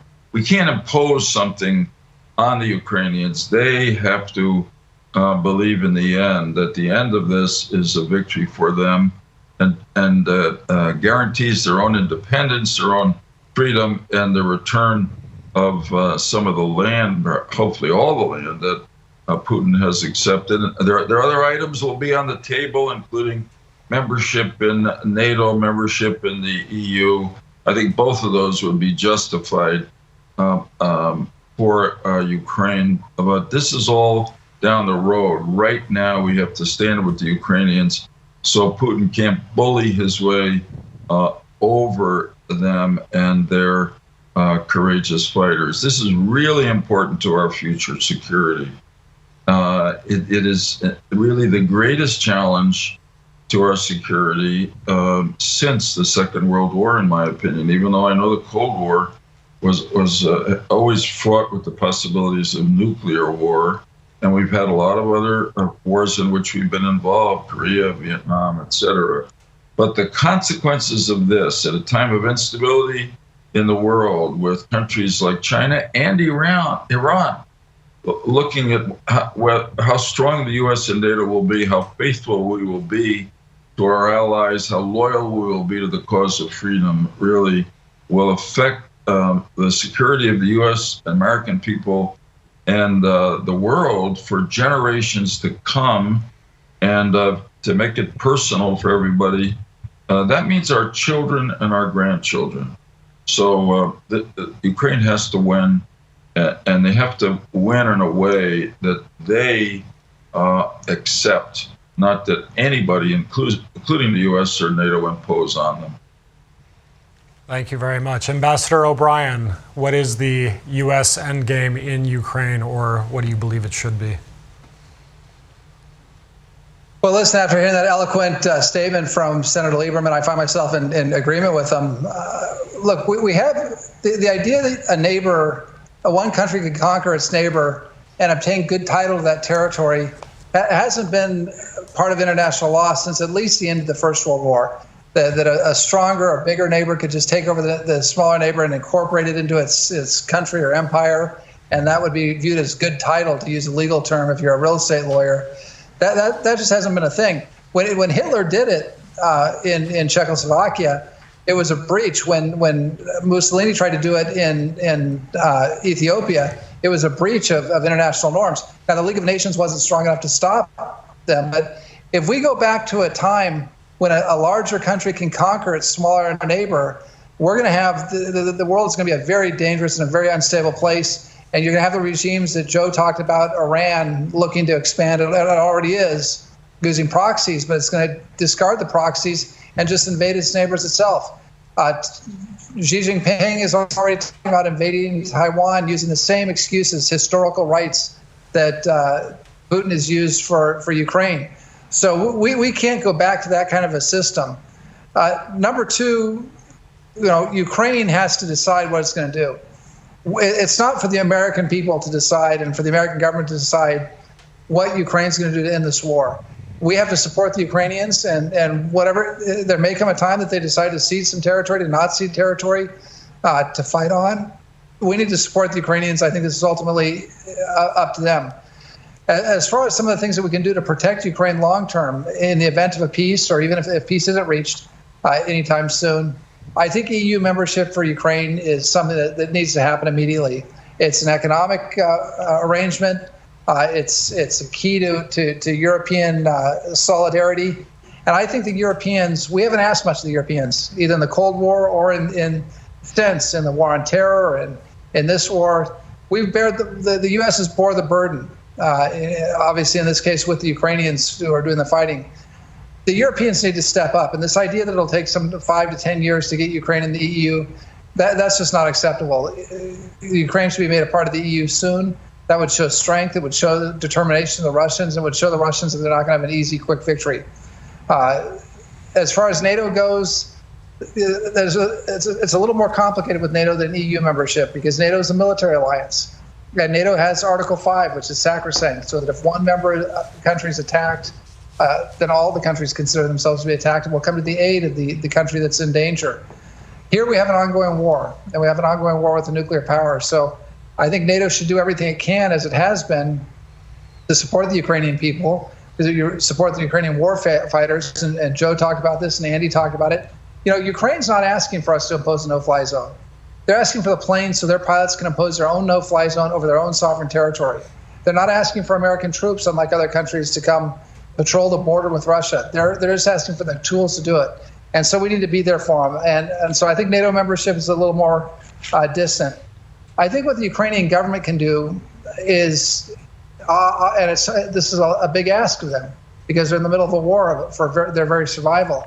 But I think they need to project a vision of what a Ukrainian victory means, what it means to world security, what it means to world prosperity. Ukraine has a lot to offer in tech, in agriculture, in tourism, in culture and religion. And I think Ukraine needs to kind of paint a vision for the world, what Churchill referred to as the sunny uplands. And when he tried to, in the gloom of the Second World War, he tried to give the British people a vision of the future. I think Ukraine can do that for its own people, but also for the world. And that will rally support. And the last thing I'll mention is that, look, and Senator Lieberman pointed this out, at the end of the day, every war ends around a table. Even in World War II, you had Admiral Donitz signing a treaty. You had the Japanese prime minister out on the decks of the Missouri, the battleship in Tokyo Bay. This is going to end up around the table. And as much as we want it to end around the table sooner rather than later, you know, the Ukrainians, I think, have from the outset have tried to negotiate. It's the Russians that haven't. And it takes two parties to get to the table. We need to give the Ukrainians the tools they need to bring the Russians to the table and to get this thing resolved. But at the end of the day, I think it's for the Ukrainians themselves to resolve the war with their Russian neighbors, and not for us to impose a resolution or a peace on Ukraine. We've tried to do that in the past. It hasn't worked. We need to be there for Ukraine, and we need to be there in a strong bipartisan fashion, as both Andy and Joe have pointed out. So, and in the meantime, we're going to have to roll up our sleeves, and it's going to cost us some treasure.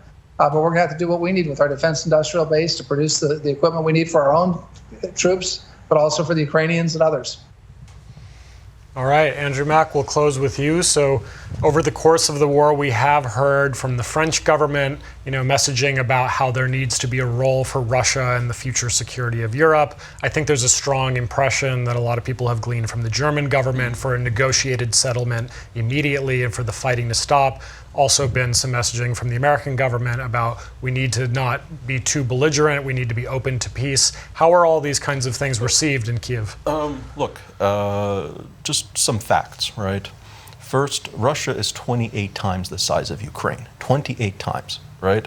The idea that Russia deserves to get some territory as a buffer, given its size, is just absurd, right? Second, again, Russia initially started the war by annexing Crimea in 2014. Then they expanded the war quickly into Donbass and annexed that territory early on. And then, if that wasn't enough, in September, they annexed territory that they occupied, and even some that they don't control yet. And Russia has stated as its policy is to get the territory that they don't control yet, that they annexed in September. So in light of those facts, I mean, people in Kyiv just don't understand what type of settlement there can be now, right? It's not that Russia is trying to go closer to a peaceful settlement. Russia is actually doing its best to go further away from a peaceful settlement, right? Also, at least to the best of my knowledge, there's been no pressure from the administration here on the Ukrainians to enter into a premature peace arrangement. At least, I have not heard of anything like that. There's an understanding that right now, sadly, there's nobody to negotiate with. In terms of the territorial claims, and I understand that Crimea, for whatever reason, is somehow viewed as potentially something that can be sacrificed to the Russians, whereas, Kherson can't be, right? Hard to explain to those people living in, those Ukrainians who are living under occupation in Crimea why their rights are subservient to the rights of people living in Kherson, but this is a common held theme, right? I think from the Ukrainian perspective, the war started in Crimea, it should end in Crimea, right? That territory has to be taken away from Russia. Whether ultimately that happens through military means or other means, that remains to be seen. But right now, this idea that somehow the Russian government could become once again a good citizen of Europe, and there could even be some kind of arrangement on territory that it's occupied. Again, Ukraine has had that arrangement for a decade before the war started, right? So it's not that this hasn't been tried, it's failed, right? So from the Ukrainian perspective, there has to be an understanding that all Ukrainian territory should return to Ukraine. Otherwise, the president has to explain to his people why one city is less Ukrainian than another city, and that makes no sense. So I doubt they'll see much leeway on that. Where I do think potentially, and I do agree that ultimately there will be a negotiation that ends this, no matter how it looks. I do think that if there is a way to diplomatically achieve something, to achieve that goal, as opposed to a military way to achieve it, I think there would be a preference to do it diplomatically, because it's the Ukrainians who are dying, right? But right now, they don't see that at all. They don't see any way to have anything remotely resembling a peace conference now. And the president even offered one in February. He offered to have one here in the States in February. Russians rejected it, I think, in about 30 seconds, right? So, it's not that the Ukrainians don't want it, right? Second thing, when it comes to EU accession and NATO, look, I think it's inevitable, both of them. Even, I think Dr. Kissinger said, after what's happened, Ukraine's future is with NATO, and it's with the European Union. Regarding how fast it happens, I agree, the European Union accession could happen much quicker than NATO accession. But I do believe both will happen in, the next 10 to 20 years. And regardless of when and how this ends, Ukraine will be integrated with the West, with the U.S. especially. And, from an American interest perspective, there's a few things. One is, and for some reason it's not often spoken of here in D.C., but is there anybody who doesn't think China is watching what's happening in Ukraine, and that will not impact any decisions they make to start a war? Of course, right? And how this war ends and how resilient we all are in helping Ukraine will determine, I think, whether they start a war in Asia. If they think, okay, we can outlast the West for a year or 2 years, great, right? We can do it, right? We can do a naval blockade, and we can get what we want. So I think actually peace in Asia in many ways is determined by what happens now and how this war ends. Right. Second thing is, even within Europe, from an American interest perspective, Ukraine is a natural ally. It's the size of Poland, is bigger even, and together with Poland, could become the new center in Europe. What I never understood is, when you hear the word Europe in D.C., you think of Germany and France, right? Well, but why not Ukraine and Poland? Isn't that the future, really? Right? Not that Germany and France aren't, won't be an integral part of Europe, but, why is it only them associated with that term? I think, next 20, 30 years, we'll see a Europe where Ukraine and Poland take a much larger leadership role, and that will be something to the benefit of Washington. Okay, well, on that very sobering note, I want to thank Ambassador Robert O'Brien, Senator Joseph Lieberman, Andrew Mack. This has been a fantastic and very informative discussion. So on behalf of the Kyiv Jewish Forum, I want to thank all three of you. Our forum goes on with a message from California Congressman Brad Sherman.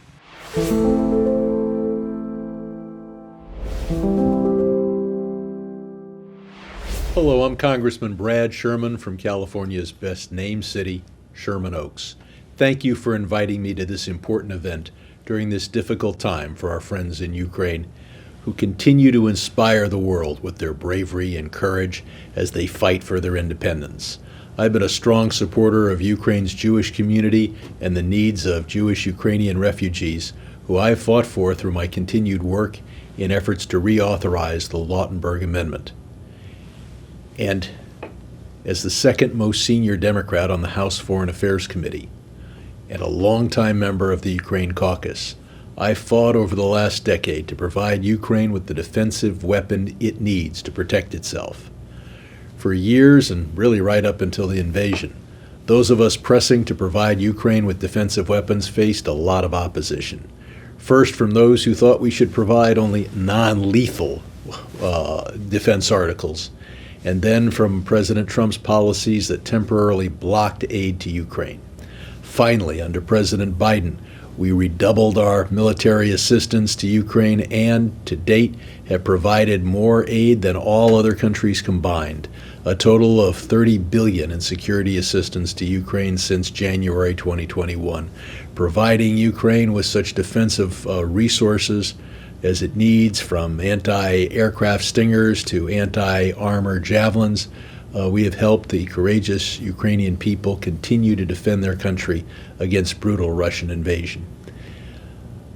Moreover, the sanctions that the U.S. has implemented along with our allies since the start of this horrendous war have placed real pressure on the Russian regime.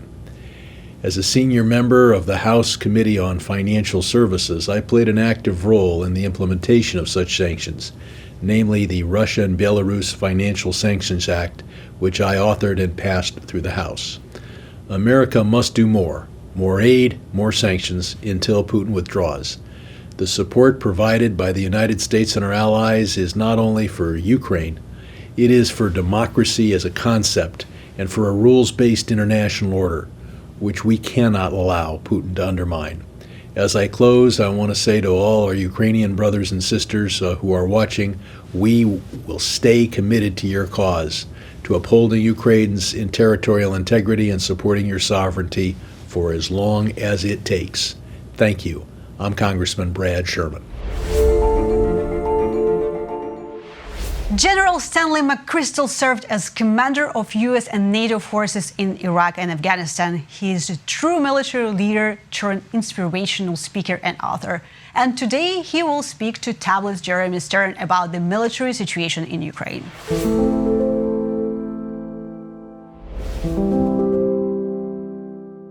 I'm very pleased to be here today with General Stanley McChrystal. General McChrystal is the former commander of U.S. and NATO forces in Afghanistan, as well as the former commander of the Joint Special Operations Command. He now teaches at Yale. He's the author of several books on leadership, and he is the CEO and chairman of the McChrystal Group in Washington, D.C. We're very glad to have him here with us today. So, General McChrystal, welcome. Thanks for having me. So, first question, broadly, I think the audience would love to hear your thoughts on what is the actual military situation at the moment in Ukraine, and specifically, how should we think about the new influx of Western weapons to Ukraine versus the apparent arrival of maybe hundreds of thousands of mobilized Russian reservists? Sure. Well, we're a year into the war, and it's very different than I think almost anybody expected it to be. The Russians obviously thought it would be a 4-day operation to overthrow the government. Obviously, the Ukrainians took a longer-term view of a determined defense of their nation.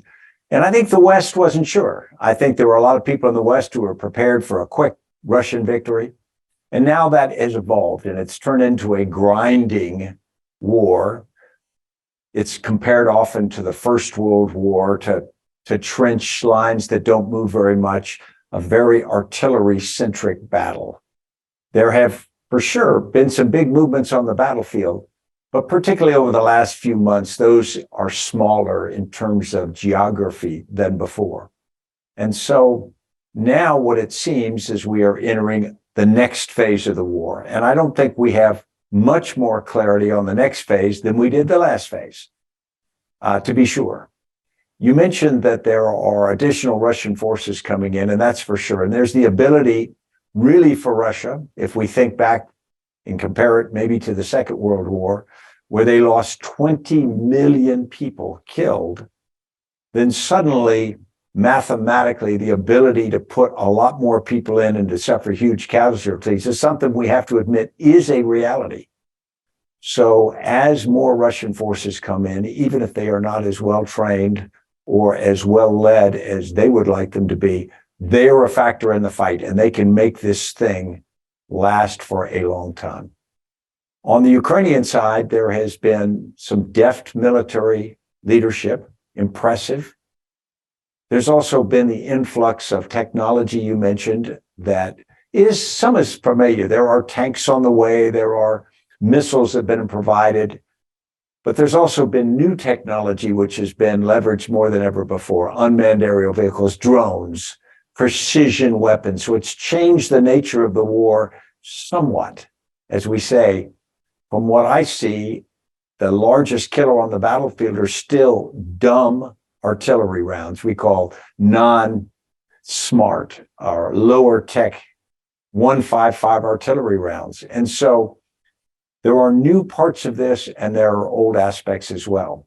So now the question is, how does this comparison or this matchup break out now? I think you could say that the Russians have enough mass to make it very difficult for, even with precision weapons, for the Ukrainians to do large offensives to retake terrain. At the same time, the Russians, by their own limitations, have a difficult time doing that. So we're likely to see a very lethal continuation of the same for a bit until certain things kick in. And I would say the things that kick in are unlikely to be technology. It's unlikely to be additional tanks deployed or even fighter aircraft, or if they got them, ATACMS missiles. Those would all be valuable. But I think the difference is going to be determination. It's going to be who commits themselves not to give up and not to lose. And we tend to want to consider war as a scale between military capabilities. And I would say at the end of the day, it tends to be a scale that really measures will. Yeah, that's a point very well taken. And, just on a related question, to the extent that certain weapon systems are making a difference in the war, or that the Ukrainian government is prioritizing their requests for these systems, we've seen a pattern over the course of the last year in which it seems the Ukrainians ask for certain capabilities. Washington and some European capitals are initially reluctant to supply them, or they decline the request kind of on principle, presumably in order to avoid conveying the impression of a rapid escalation with Russia. But then incrementally over time, we do kind of eventually provide them. So you mentioned HIMARS, most recently tanks. It seems like now the question is over fixed wing aircraft, maybe ATACMS, as you mentioned. What do you think kind of process-wise? I mean, is Congress and the administration kind of, in your view, doing the responsible thing by making this as gradually as possible? Or is there a sense in which we should meet the urgency of the requests we're getting from Kyiv? I know it's a difficult question. Well, it's a difficult question, and I'll give you my personal answer. But first, let's go back and just consider sort of history. What the West is doing is historically aligned with what we typically see happen. If we go to the beginning of most wars, they begin for very specific objectives. Once the war gets going, those objectives tend to be forgotten because those objectives get confused or they're unattainable. And often your new objective is just to get out of the war or not lose. The same with the use of things like technology. At the beginning of the Second World War, every nation said that they were not planning on bombing civilians. There had been a big development of aircraft between the First and Second World War, and suddenly the ability to do heavy bombing was open to all nations. And everybody said they wouldn't bomb civilians, they'd bomb military targets only. In fact, the United States went with precision daylight bombing for the rationale that they would be able to actually hit only military targets. Well, you remember, only a few months into the war, every nation that was a combatant started bombing civilians. The United States took it to an art form. I mean, we got to the point where the fire bombings in both Germany and Tokyo were extraordinarily gruesome affairs. And then, of course, we unleashed nuclear weapons. So I say that wars tend to get their own, like a fire. They tend to grow their own energy as time passes. And I think that's true of providing weapons to a combatant. If we go back to our support of the Mujahideen in Afghanistan against the Russians, we started by giving limited money, giving some arms that they already had. And then over time, we provided anti-tank weapons, and then most notably the Stinger anti-aircraft missile. So as you get involved and the war gets more difficult and emotional, you start like a poker game, you double down. And so I think what we're seeing is not a plan that the West had that we will meter out providing additional technology. It's that we provide technology and we find that's good, but it's not enough. And so we ante up into the pot, and it continues to go. Now, my personal view, this is not American policy, my personal view is we need to support Ukraine to the extent that they win this fight. And we can talk about what that means, but I think it's important that we give them the technology required to do that. But I also do respect the idea that if you were to suddenly flood extraordinary amounts of weapons, the effect it's likely to have on Russia, not just Vladimir Putin, but the Russian people, could produce a different outcome than we want. It could produce an idea that they are being targeted themselves, that even an invasion of Russia is contemplated by the West. And so I think that this somewhat slow escalation is frustrating for the Ukrainians, but I think it's natural and probably could have been predicted. So a question about the kind of logical continuation of that, train of thought there. I mean, the nuclear question, I think it's shocking for a lot of Americans and, of course, other people around the world that this has become so imminent in a way it hasn't been in recent history. I mean, how do you think we should think about the nuclear issue? Are these sporadic Russian threats credible? Do the chances of a Russian nuclear strike actually increase with the odds of a Ukrainian victory? Is it all bluff? I mean, how would you parse this issue for us? Yeah, and none of us can be sure. What I do believe is that Vladimir Putin is an aging autocrat, a dictator. His legacy, as well as retaining power, probably depends upon success in some measure of this operation.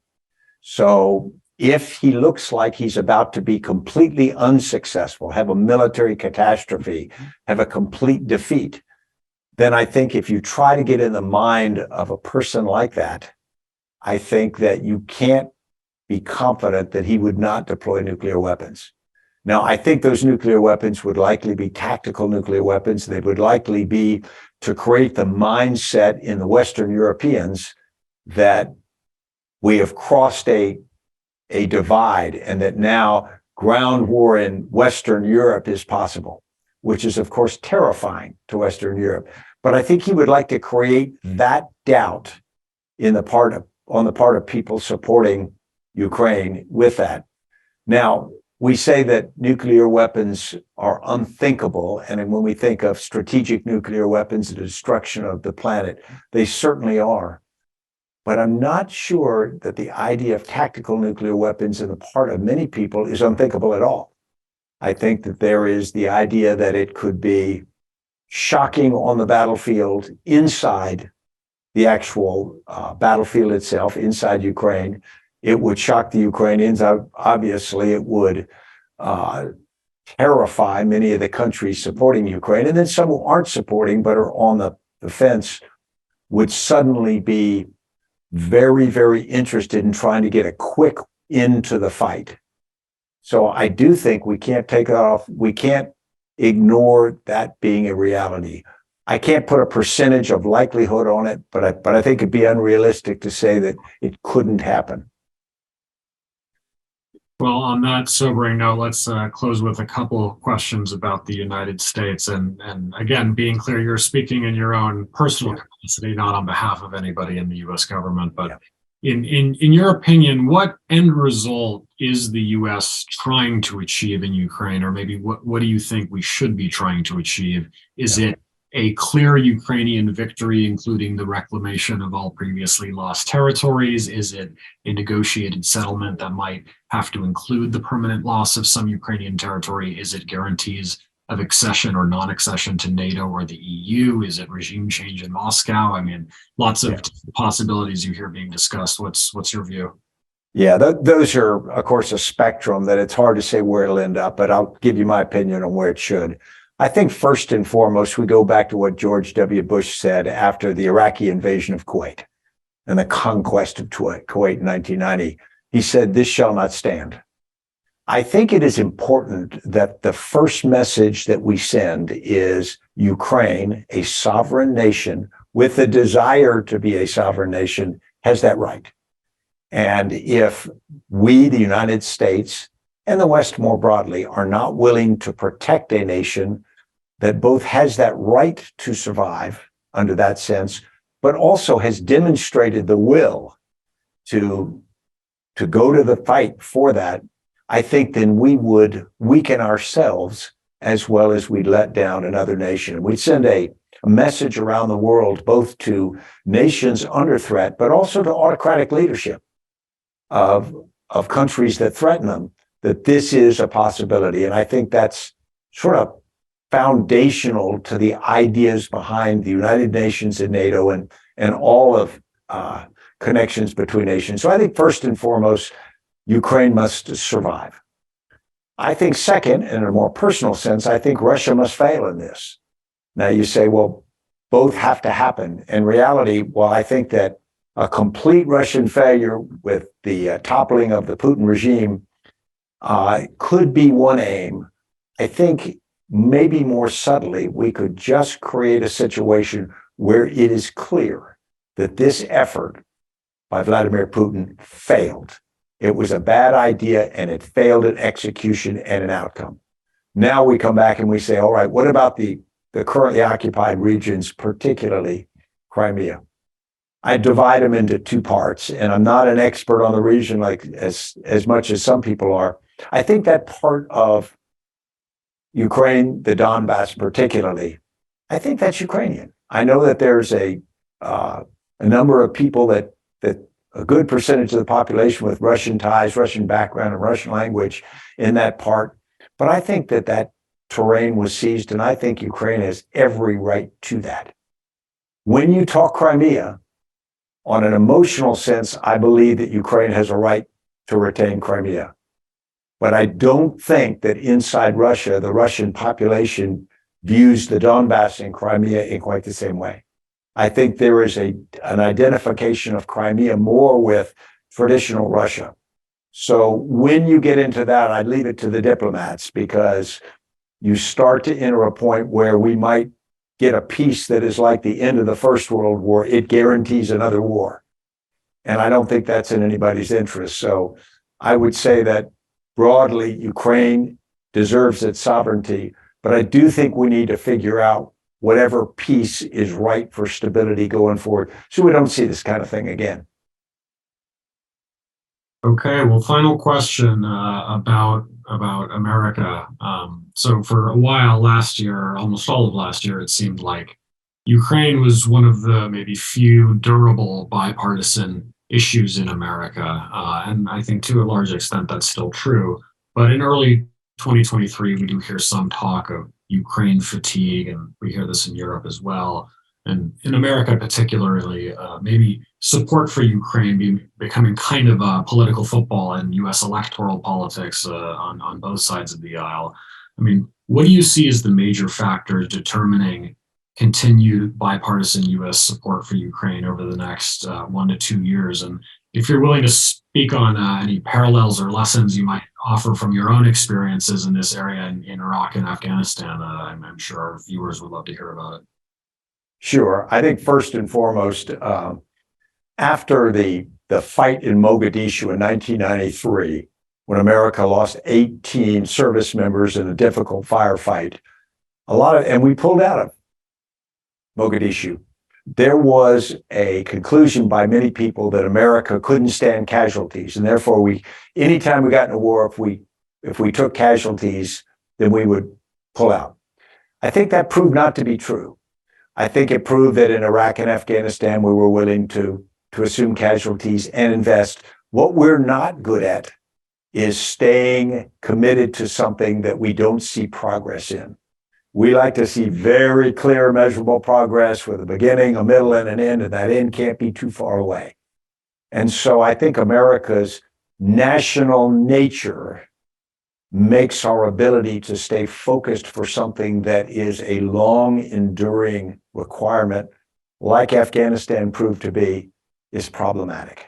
And so it becomes a vulnerability. So first and foremost, our natural character.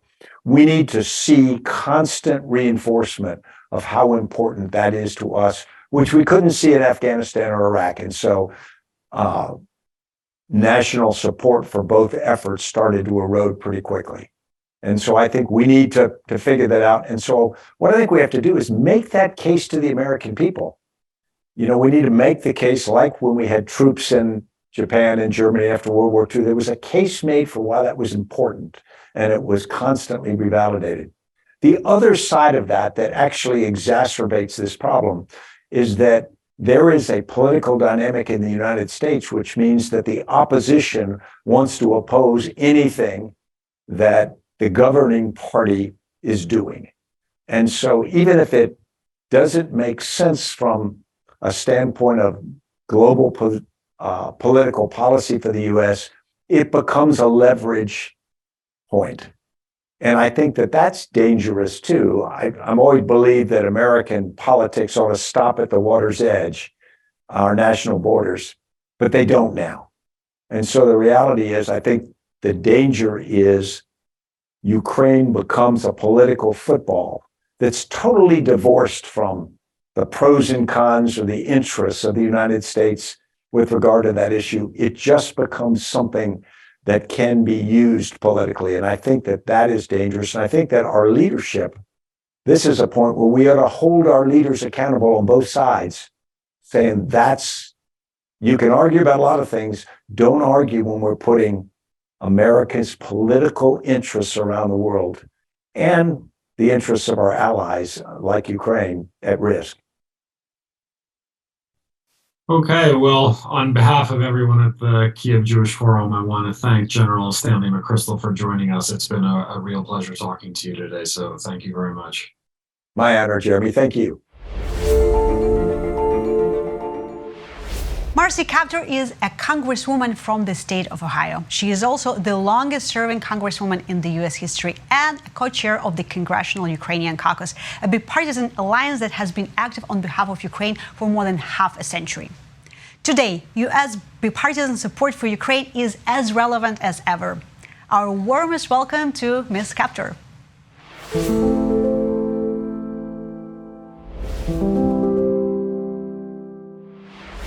Congresswoman, thank you for being with us. And thank you for many initiatives you took and efforts to support Ukraine. But in the current state of affairs on the Hill, and specifically in the House, how difficult it will be to pass another legislation to support Ukraine? Well, that's a really good question, Natalka, and I'm very pleased to be on this program and honored, actually. Let me just say, in terms of the House, we now have close to 100 members of the U.S. House of Representatives on a bipartisan basis that are members of the Ukraine caucus. That is quite significant. I always manage during the week to wear my pins, as do many, many members in support of Ukraine on both sides of the aisle. Now, in the legislation we passed last year, we provided sufficient funding for Ukraine for this year. Expecting that we might have a few speed bumps in the road here that we would have to negotiate. But I think the support for Ukraine is very deep and strong on both sides of the aisle. So I'm optimistic. We are just moving into our new session now in our various committees. Members have just been appointed to their committees. And of course, the interest groups will come forward and make their views known. And I know that those who support Ukraine will. And I encourage them to do that. But I'm feeling very good about our ability to supply our allies and assist Ukraine so that she is victorious in this terrible, terrible war.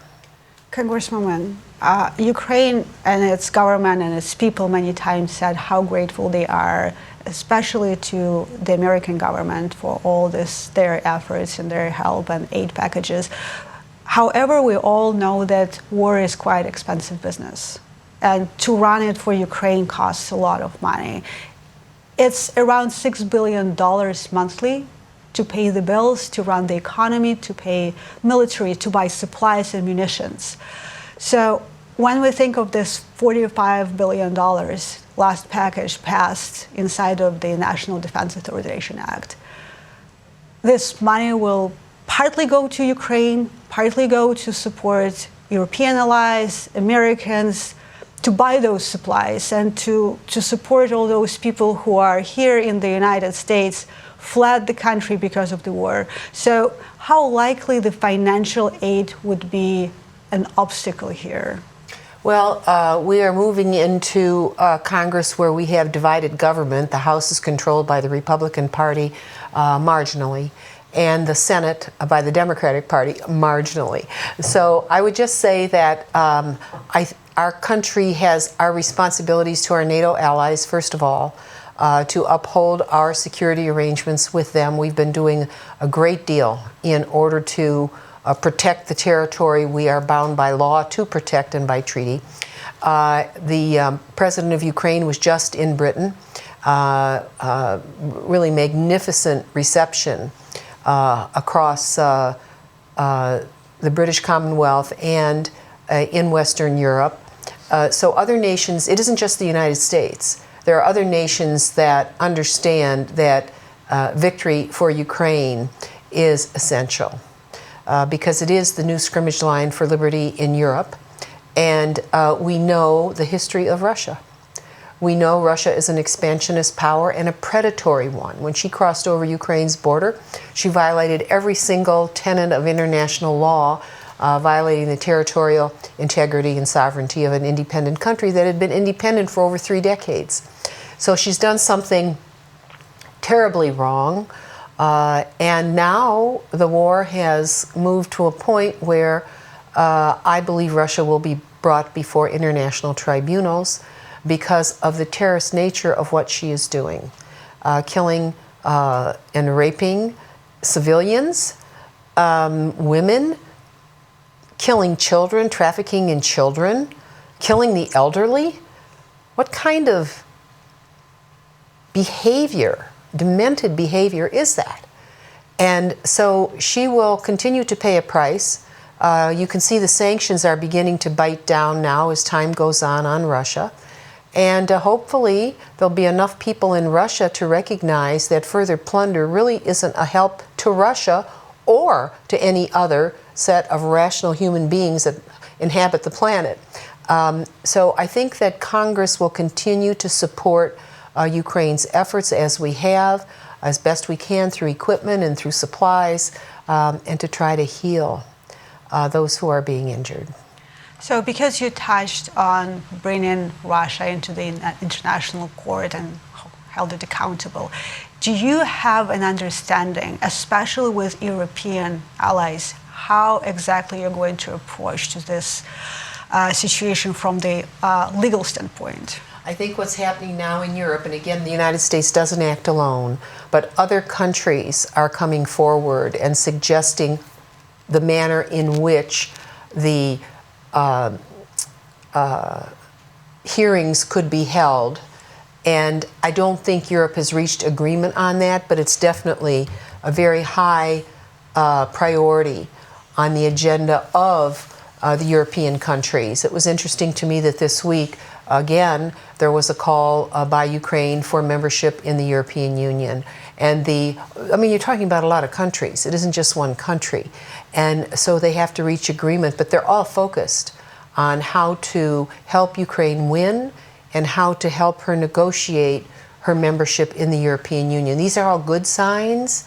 It's moving slowly, but it's moving.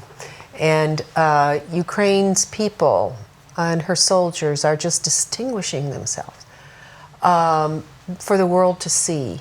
And I think in the end, I think what will happen is that not only will Ukraine be victorious, but we're going to see the very nature of liberty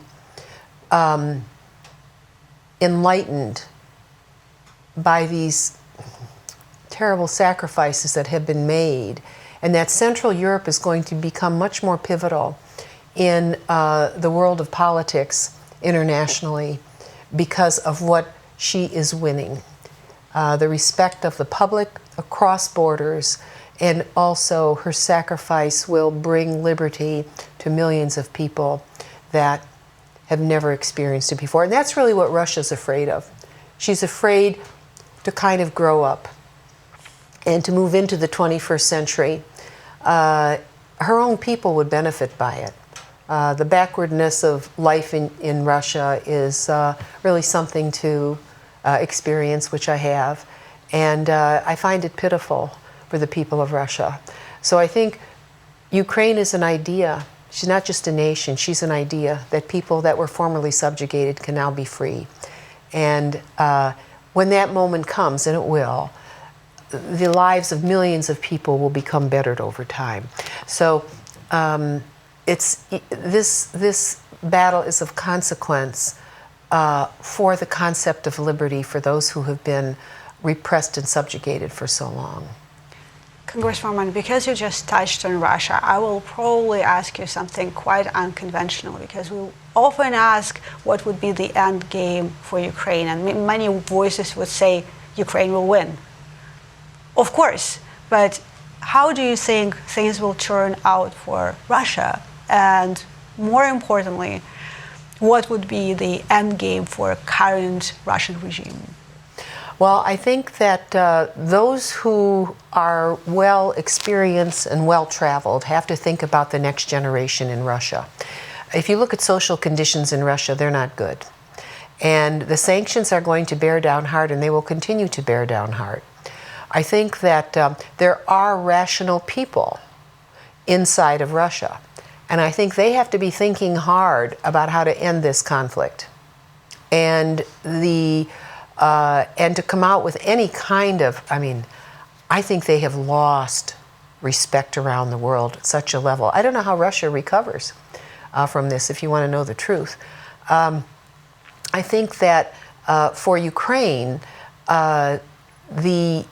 her ability to live under the conditions in which they are suffering now, and to stand off this country that has so violated every precept of human goodness that possibly exists.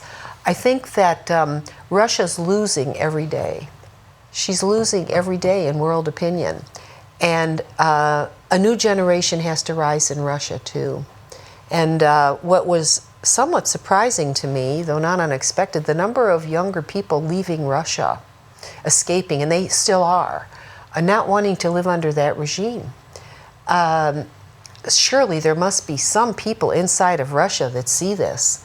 I've traveled through Russia. I'm banned from going there now. But there are people there that want progress for their own people. And this is all being put on hold now. And people there, they're losing sons. They're losing their family members for this worthless escapade by Putin. And surely, at some point, it's going to come home to the people of Russia. You know what? This isn't in our interest. This isn't in the, interest of the future of this country. So I think, though this war has dragged on for almost a year now, I think that it's having a reciprocal impact inside of Russia, though because of the banning of the media and everything, we don't see that every day, but it has to be going on. Well, partly I would agree with you, but there is another opinion that there is a generation of young children who are already brainwashed in daycares and schools to praise Putin and the glorious war and Wagner Group, what we are going to do with them. And they're growing up to adults. And what could be a process of reintegrating them to any sort of society that does not believe that war is a solution? Well, I think that Ukraine, with its linguistic capabilities, and other countries in the region, I think they have to do their part to try to use social media and other ways of reaching people. There are still familial connections that exist in some places. I think that over time, and I think this is what Putin's afraid of, that he's probably incapable of changing. I'm so angry with him, really. I expected more of him. I expected more. And he's acting like it's 1930. So he's behind the times. He's not accepting the possibilities of a modern era for his own people. And Russia needs a lot of help, sad to say.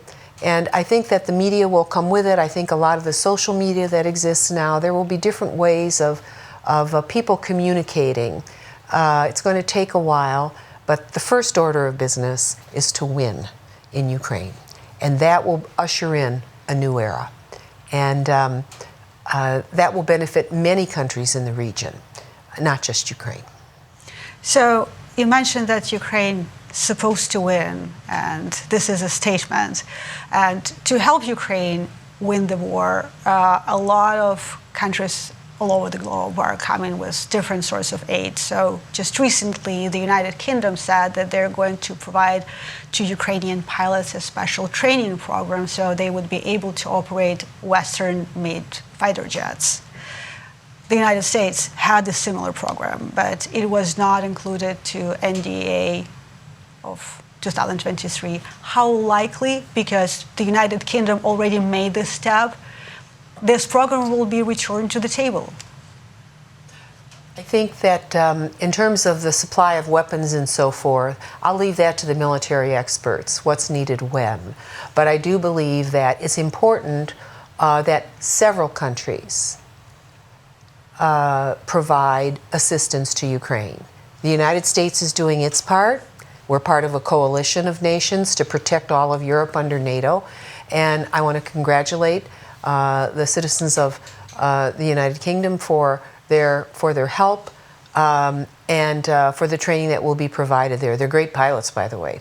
And Russia has become famous for trying to fly up the English Channel just to bump up against the airspace, try to threaten Britain. What a mistake that is. And so the Brits know what's at stake. And they will provide very fine training. In my region, we manufacture the M1A2 tank, the M1A1 prior to that. And so we understand something about land warfare in my region of the world. And we intend to keep our commitments to Ukraine. So I think it's important to have a broad coalition of support and not just depend on one country. I think the Poles are distinguishing themselves in what they are doing. I complimented them recently, many of their leaders, on accepting so many citizens from Ukraine inside their country to provide them refuge. And many are going back now and returning many of the soldiers to the front. And other countries that adjoin that border with Ukraine, they've been magnificent. And they're not the largest countries in Europe. What courage that takes. What courage. So I heard that you have some Polish descent and being raised in the United States and representing people of Ohio. Right now, you have a lot of your constituents of Polish descent too, but also Ukrainian, so they don't probably need an explanation. But when you talk to your constituents, how exactly you explain to them why helping Ukraine, supporting Ukraine is important, why it's supposed to be their interest, they pay their own dollars? Yes, well, you know what's interesting about our region? We became the recipients of immigration from Central Europe for generations as people either survived or fled tyranny. So we are a part of America that, whether you're talking about New York City, but then proceeding west from there, if you're in Buffalo, New York, or Rochester, or Erie, Pennsylvania, or Cleveland, Ohio, or Toledo, Ohio, or Detroit, Michigan, or Chicago, Illinois, if you look through that whole region, we have, just in Cleveland, we have the third largest Ukrainian American population in the United States.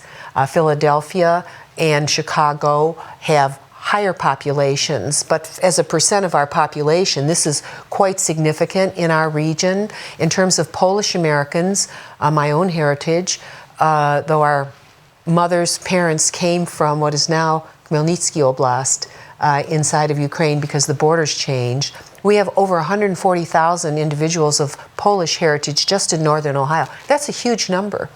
Actually. We have over 50,000 Hungarian Americans in the greater Cleveland area. We have Bulgarians, Estonians, Latvians, Lithuanians. It looks like little Europe all throughout the region that I represent. And the reason that people are there is because their families could not live. They could not survive.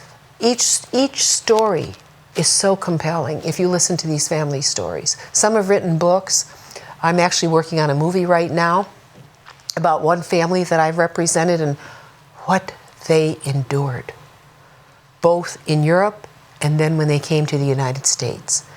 I think it's important that we tell these stories and that Americans enlarge their knowledge of history and why liberty is so precious to those of us who are blessed to have it.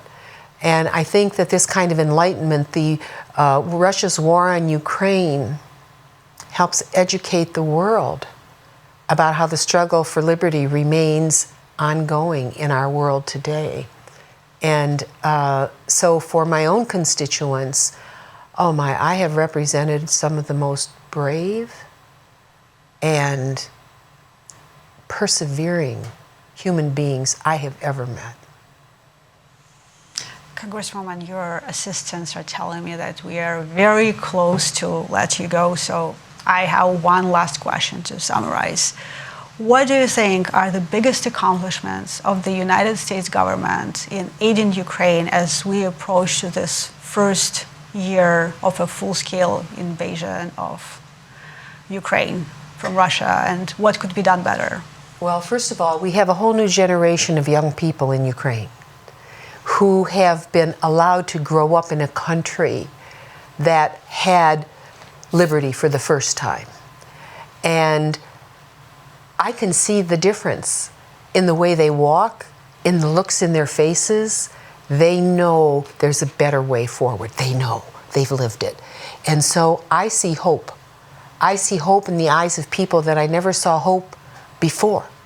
Because my first trip to Ukraine was in 1973, as we attempted to find the history of our own family, and which proved to be very difficult. And I never knew it would be so hard. We were followed by the secret police. We were watched everywhere we went. We were supposed to have family unification, which proved extremely difficult. I go there now, and people are able to have their own businesses. They're able to educate their children. The teachers are so magnificent and enduring through this war. That kind of raw strength to keep going no matter what is just world class. I mean, we're going to have a football game here over the weekend, the Super Bowl. Nothing can compare to what the Ukrainian people are doing right now. That to me is true greatness. And that And they know it.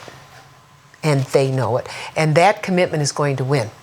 And they will inspire the world. And that's, so initially, the terror that happened was a shock to the whole world. But now what you're seeing is individuals, countries, organizations trying to find ways to help Ukraine. And that's happening not as fast as we would hope, but it's happening in a very measured way. And I think that victory will come soon, I hope. And we will be a part, the United States will play a major role in that. I just hope we are better able to organize our assistance that comes from the private sector, oblast by oblast, in a more organized manner than we've been able to do to date. So what is the greatest accomplishment of the United States government within this year of supporting Ukraine, do you think? Well, I think for the United States to make sure that Ukraine has the proper weaponry and support to win. Thank you for your time and thank you for your opinion and support to Ukraine. I was joined by Congressman Marcy Kaptur, a co-chair of Ukrainian Congressional Caucus. Our next panel explores the question of whether Ukraine is the Israel of Europe. Let's tune in, and after the panel, stay with us. We have more.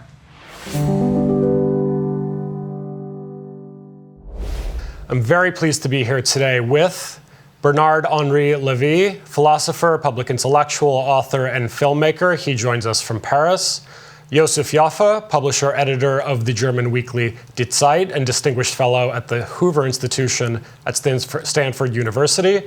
And Simone Rodin-Benzaken, managing director of AJC Europe. She also joins us from Paris. We've got about 40 minutes of discussion, so let's get started. First question, and we'll start with Dr. Yaffa. So in the United States, despite the ups and downs of its electoral politics, Israel has more or less managed to remain broadly bipartisan. Even in Europe, where popular support for Israel is perhaps a bit less robust, at the level of government-to-government relations, with the major European countries and Israel, relations remain very strong.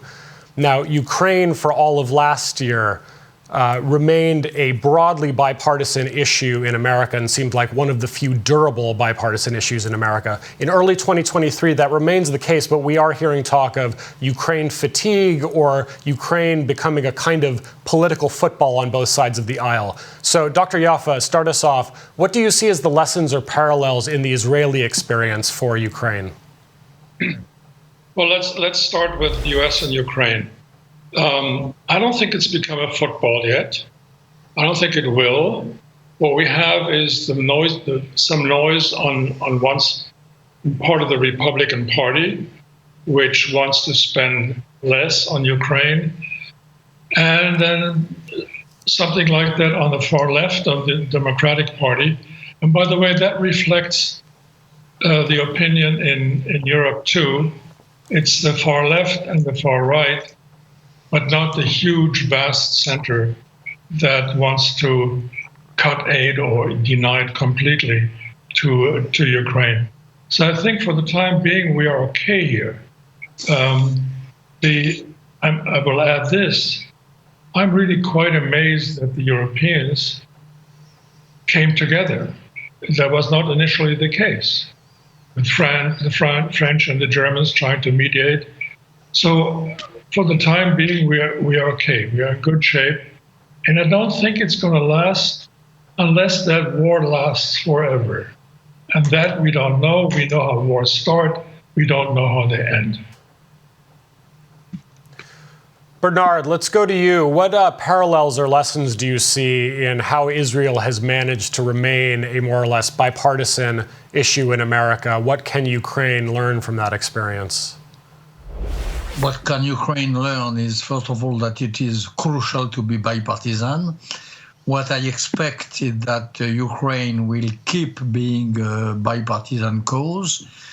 This is very important. If we want a real support for Ukraine, a real and efficient support. It should be by no way a football, as you said, case. I agree with what Joseph just said, Mr. Joffé. I would just add the few more additional points. It's not only a question of extreme left and extreme right, though it is that, of course.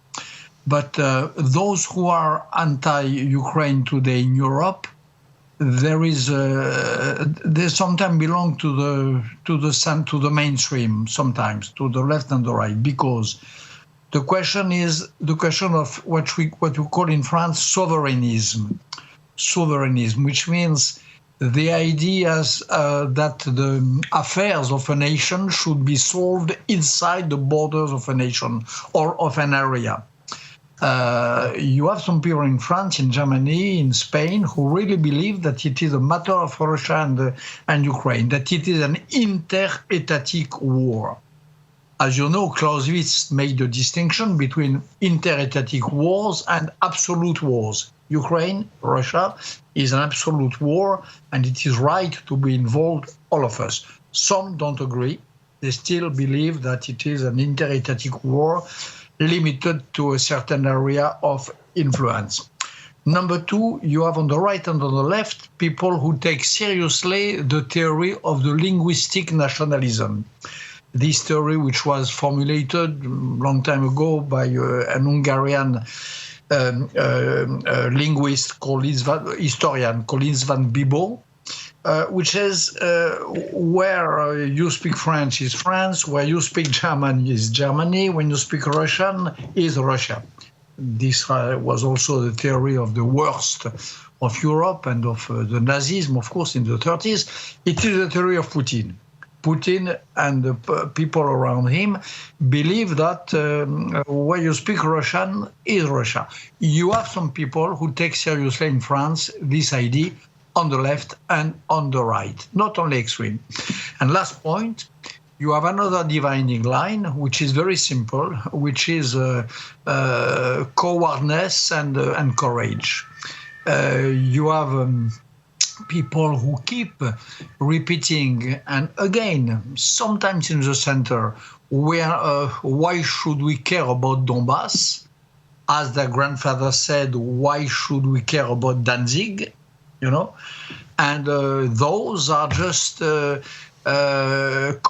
They are just unable to catch the very essence, existential threat which concerns all of us. So all these dividing lines, added to the one which Mr. Joffé said, constitute in Europe a bipartisan camp of those who don't want to enter in this Ukrainian matter, and on the other side, the bipartisan coalition of those who know that the war which Zelensky is waging is our war. Can I interrupt? Can I add something? Sure, and then we'll go to Simone after you. You know, the idea that Russia is where they speak Russian reminds me of Adolf Hitler, who said, you know, Germany is where Germans live. Germany is where Germans live. The recipe, prescription for imperialism. That's exactly what I said. Yeah, Adolf Hitler was the one who took, alas, at the letter, this linguistic nationalism theory, of course, and that is one of the reasons why Putin is resuming the heritage of Hitler, of Nazism, and so on. Simone, you're intimately familiar with the issue of Israel and the role it plays in European politics. What do you see as some of the ways that Ukraine might be able to replicate some of its successes or avoid some of its pitfalls? So first of all, I agree both with Mr. Joffé and with Bernard Lévy about the fact that it's both a phenomenon you see on the far right and on the far left, but also within the center for different reasons, with different movements that are happening, whether it's isolationism, pacifism, or sovereignism.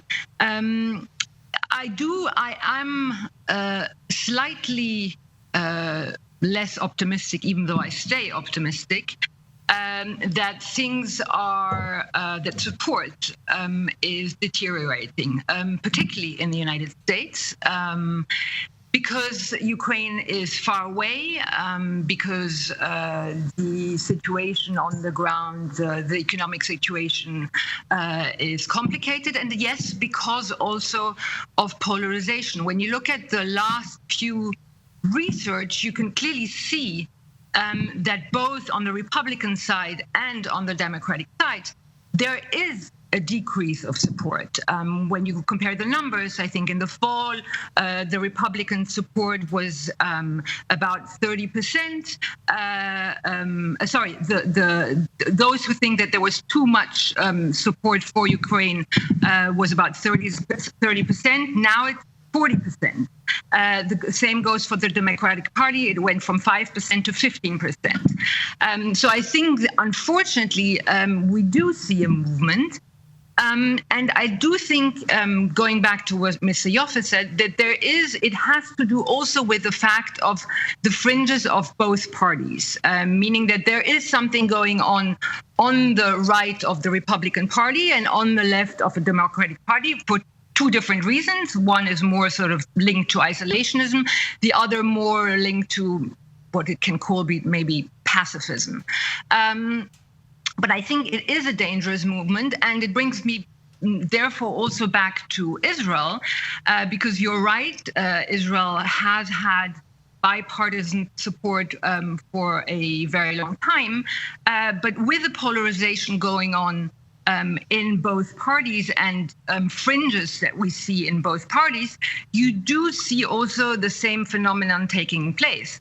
It's minimal, it's marginal, it's not representative at all, but it is there, and I think it joins to some extent the same dynamics, the same forces that are happening with relations to the support of Ukraine. Okay, thanks very much. Let's get into a question about history and national identity. So in one sense, the contemporary state of Israel is the continuation of a story that's been going on for millennia, and that's the story of the Jewish people. And in another sense, the current state of Israel is something entirely new and completely distinct in world history and in Jewish history. And that's in part based on an identity that's been formed through the wars for survival that Israel has had to fight over the last 80 years. Where do you see Ukraine in these terms? Is contemporary Ukraine part of a story that goes back hundreds of years, at least to Catherine the Great, about territorial struggle with its larger neighbor? Or is something new being forged here? Can we talk about a kind of break in Ukrainian history in the last year? Yosef, let's start with you. I don't think it's a break. We often think that Ukraine is something like Russia, and the idea is from the Kievan Rus, which, by the way, was not a Russian construction, but a Norseman construction. So for hundreds of years, they've been fighting for autonomy and independence. So it is not something which occurred on the 24th of February last year. We forget that Ukraine really is a nation with a distinct and very old identity. If you want to compare it to Israel, well, Jews have had 2,000 years of identity, or 3,000. It's not quite as long in the Ukrainian case, but we're talking about almost for a millennium of very separate and intensive identity. And that's why the Russians, by the way, since Stalin and Lenin, have been trying to destroy that identity. They have banned books, they have banned theater, they have arrested directors, they have closed libraries. If there were no identity, the Soviets and the Russians wouldn't have done it. Bernard, let's go to you. Two things about the Kyiv of Rus, which Yosef just mentioned. It's an incredible case of historical revisionism. As you know, the Putin propaganda says that the Kyiv of Rus, the Rus of Kyiv, is the proof that Ukraine belongs to Russia, which is absolutely stupid. It's exactly the reverse. Ukraine was really the stemming point. It was the source. It was the departure point of Russia itself.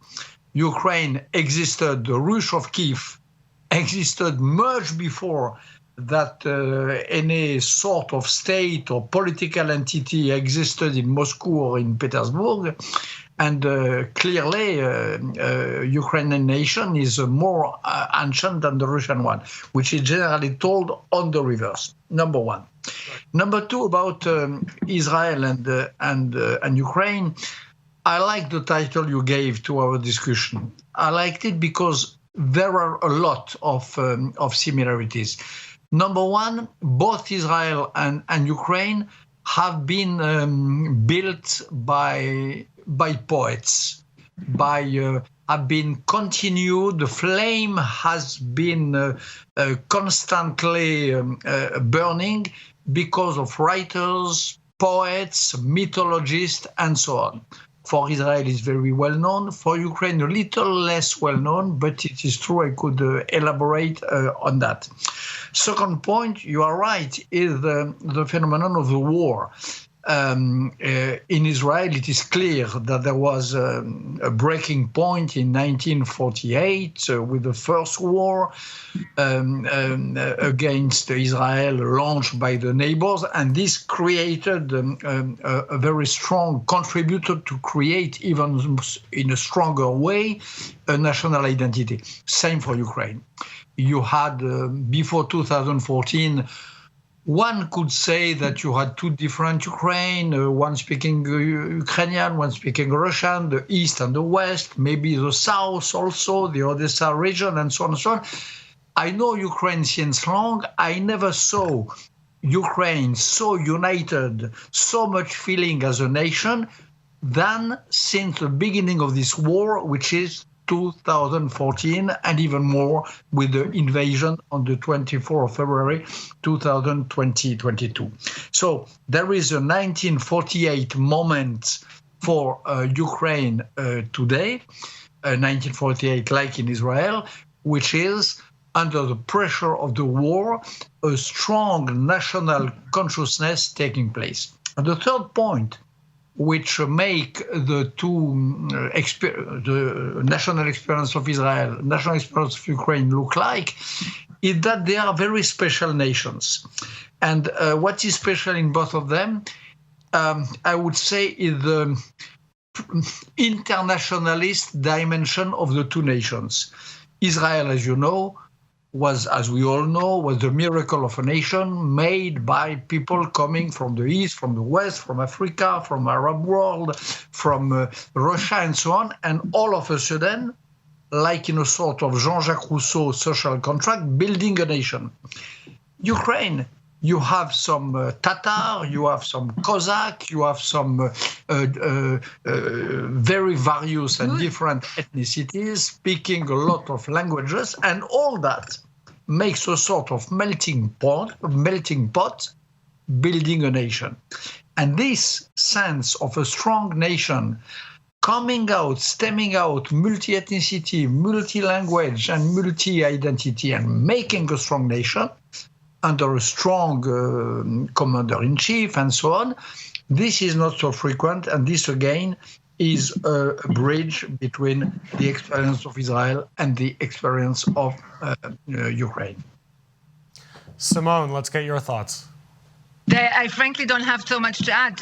Bernard basically said exactly what I want to say. But I think, indeed, the second point which he mentioned, the fact that the Maidan revolution really profoundly changed the sense of national identity, and the parallels between 1948 and, I would say, indeed, the 2014 is pretty striking. Let's just hope that it will have exactly the same outcome. Yes. Okay, well, let's close with a question about geopolitics. So, Israel is a country that in many ways punches above its weight in military terms, in diplomatic terms, in economic and technological terms. And some say that this is actually the result of certain dynamics that are ordinarily considered weaknesses of Israel, namely its small size and its geography, being surrounded by countries that historically have not been interested in the future of Israel's survival. And the theory there is that when your margin for survival is razor thin, it forces you to have excellent political intelligence, it forces talent to the top, it gives you a very low tolerance for bad ideas or incompetent people. And maybe there's a certain way that this can explain how a small, inexperienced country was able to become so militarily formidable in such a short amount of time. In Ukraine, we've seen in the last year, seemingly almost overnight, was able to build the most formidable land army in Europe. What does the experience of Israel in this sense make you think about the future military and economic potential of Ukraine, that its geography is not changing anytime soon, this is going to force it to have to probably continually fight for its survival? Simone, let's start with you and then we'll go down the line. Sure. So very quickly, I would say, first of all, there's obviously a lesson for Ukraine, and there are indeed parallels between this small nation to be extremely vigilant, have no patience for mistakes, actually take threats seriously. But I think there's also a lesson for the world in particular, because most of the world didn't believe that this would happen, didn't listen to what Vladimir Putin said repeatedly, what Vladimir Putin did repeatedly. And I think so there's a very important lesson as well for the world, and a message that Ukraine can convey to the world. Actually take the world of autocrats like Putin seriously. Don't believe that we live in a world where everything, where everything goes by wishful thinking, but take threats seriously.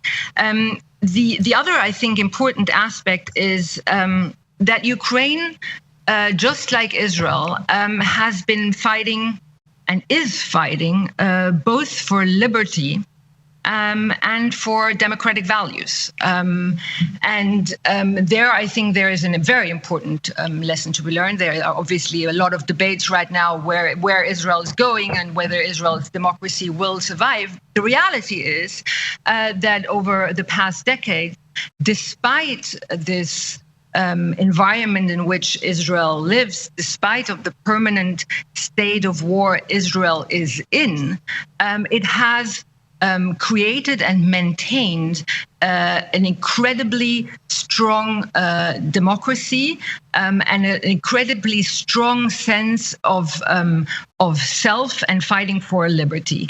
So as a lesson for Ukraine, and I think some of the steps that have been taken, including about corruption, for example, in the past weeks, including about the fact that, of course, Ukraine has made it very, very clear that it wants to be part of the European Union and of the West, and therefore be part of the idea of the Western world and democratic values, is clearly a parallel and I think a hopeful path to the future. Yosef, let's go to you. I think if you are Israel or Ukraine, you have to be on your toes 24/7, or you end up in a wheelchair or in a coffin.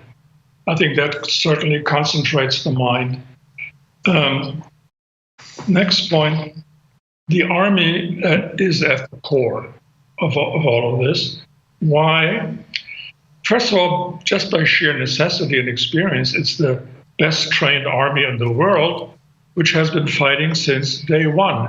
There's no other army which can match the Israeli in terms of experience and capacity. And finally, we talked about this, about talent rising to the top. If you are in that kind of position, That's what you have to do. And the interesting thing is that Israel has a draft army. So every year, as the cohort of 18-year-olds comes online, the army has perfect knowledge of their intelligence, their biometrics, their skills. And it allows them to match talent with position. One example to me is Unit 8200, which is in cyber warfare and digital technology.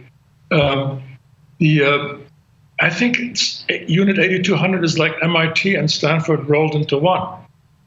And with an endless supply of highly talented people, I think the Ukraine is doing and has to do the same thing, which is to bring the best and the brightest into the armed forces, because the threat, no matter how that war ends, is not going to subside. And that's, to me, the parallel between the two countries. Bernard, let's get your thoughts. I agree with most of what was said. 1948, 2014, that's true, same sort of miracle. 2014 in Ukraine, the army was so weak. Remember when it was the army was beaten in Crimea without fighting, and it took a few years to build the strongest army in Europe. The strongest because not only weaponry and technicity, but bravery and will to use. Israel, of course, there was the Haganah before, a real tradition of fighting, but it took so little time also in 1948 to build a real brave army. So there is a very evident parallel. Is it due to the existential threat, you ask? Probably yes, but not completely.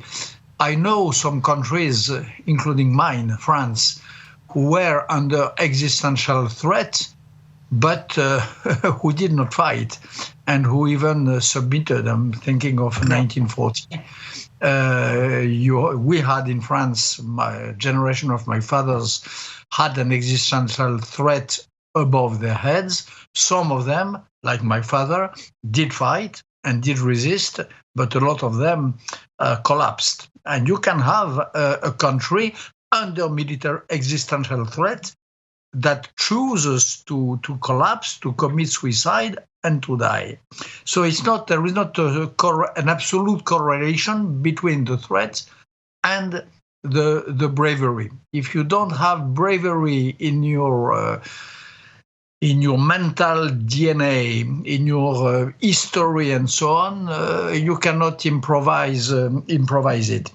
And last thing which I would say is that what in the two cases, Israel and Ukraine, what makes the two armies probably invincible? I really believe that Tzahal is at this moment invincible, impossible to win against it.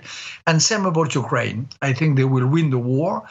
They have to win, and they win, and they will win. And I know I spent a month and month on the front lines documenting the Ukrainian army. I know that by experience. They will win. Why?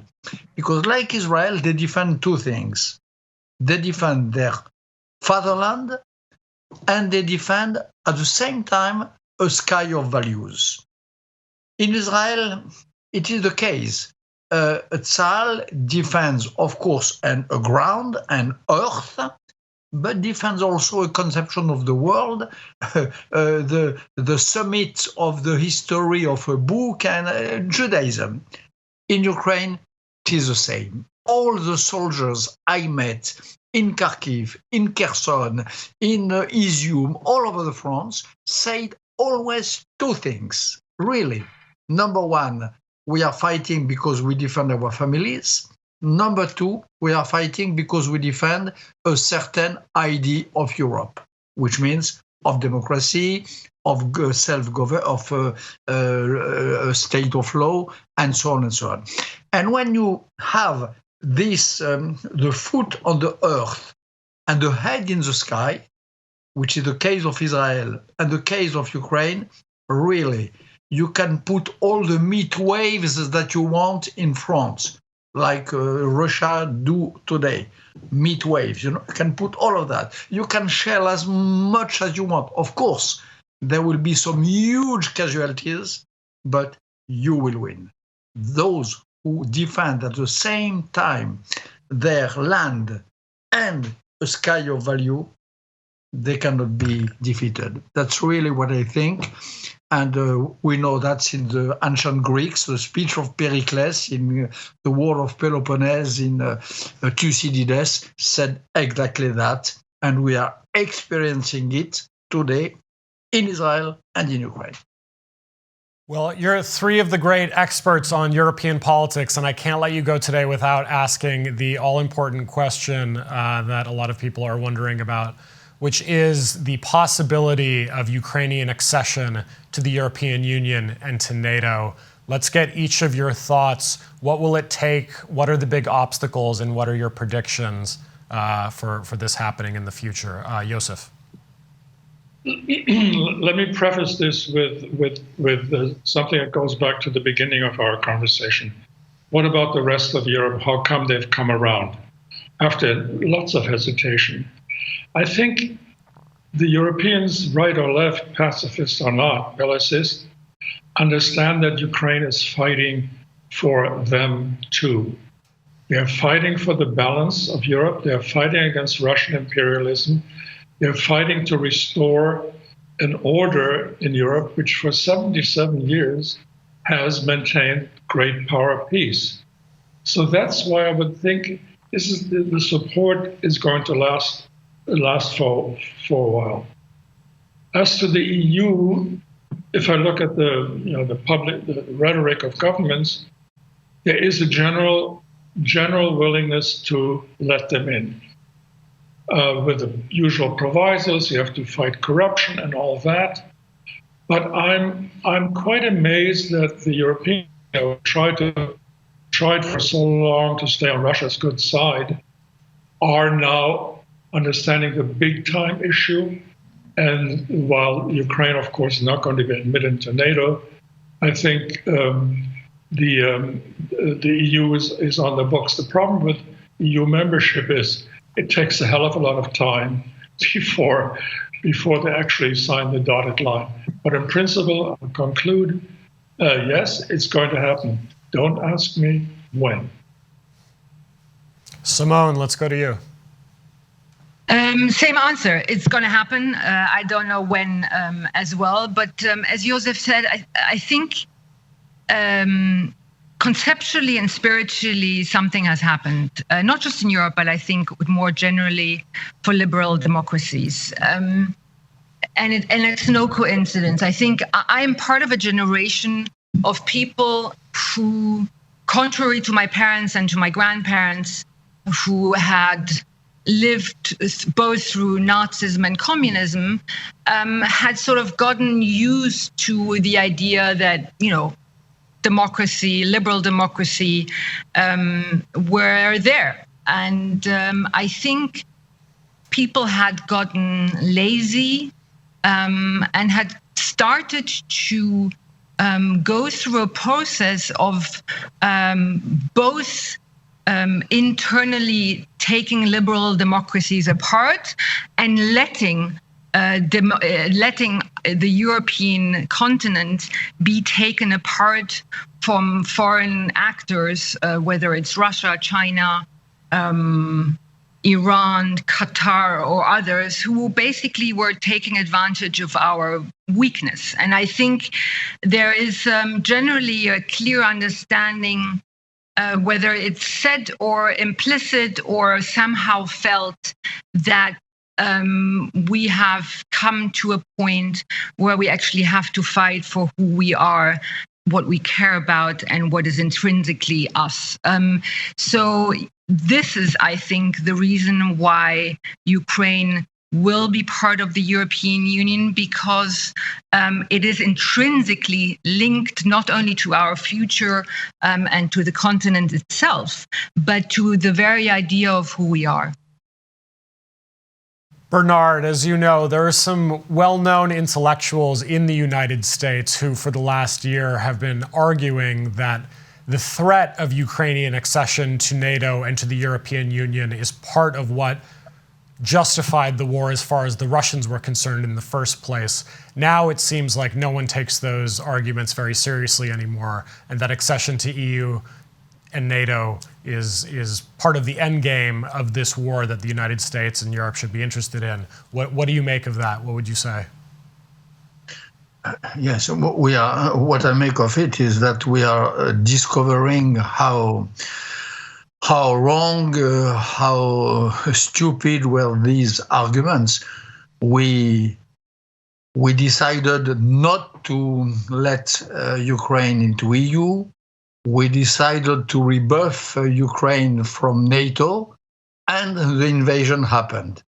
And we can never, I do think that it is because we did not let Ukraine in NATO that the worst happened, that we are facing this total war at the heart of Europe, that we are facing this escalation, and so on. So the wise solution would have been, since the beginning, since a long time, to start the process of admission of Ukraine in EU and in NATO. As for myself, I remember having written in the French newspaper Le Monde an article in 2008. I did ask that for Georgia, Tbilisi, and for Ukraine. I said with my pal, with my friend, past now, André Glucksmann, we co-signed an op-ed to say that the wisdom was to accept them into EU and into NATO. We were not wise, we, the Westerners, and we pay the price today, and Ukraine pays the highest price. About NATO, things have accelerated a lot. Today, when I compare the situation to what it was in 2008, Ukraine is part of NATO, de facto. Ukraine is in NATO. Not because NATO nations protect Ukraine, Article 5, but because Ukraine protects the West. So, and protect the West behaves as the border of the West and of Europe with our weapons. Ukraine is the place where German weapons, French weapons, American weapons are used in order to protect what has to be called the free world against an imperialist attack from Putin. So what is NATO if not that? So NATO is a de facto thing. About EU, I would just add one point. Nothing new really happened, except that the Ukrainians say the same thing since 10 years. In 2014 on the Maidan, they already said, we are Europeans. They already said, we want to embrace the European constitution. They already died with the European flag in their arms. The only difference between this time and today is that at this time we did not listen. We did not listen. Today, at last, finally, but so late, and after so many deaths, we decided to listen. So Ukrainians did not change. They say the same since 10 years. We change, we pay attention, and now we have to speed. We have to accelerate, and we have to recatch the lost time. Okay, well, on behalf of the Kyiv Jewish Forum, I want to thank Bernard-Henri Lévy, Yosef Yaffa, Simone Rodin-Benzaken. It's been a pleasure speaking with all three of you. Thank you very much for sharing your thoughts with us today, and we'll see you all again soon. Yevgeny Kornichuk, the ambassador of Ukraine to Israel, had a difficult task. In the conditions of complex Israeli foreign policy to achieve more active support for Ukraine, Mr. Ambassador is our next guest.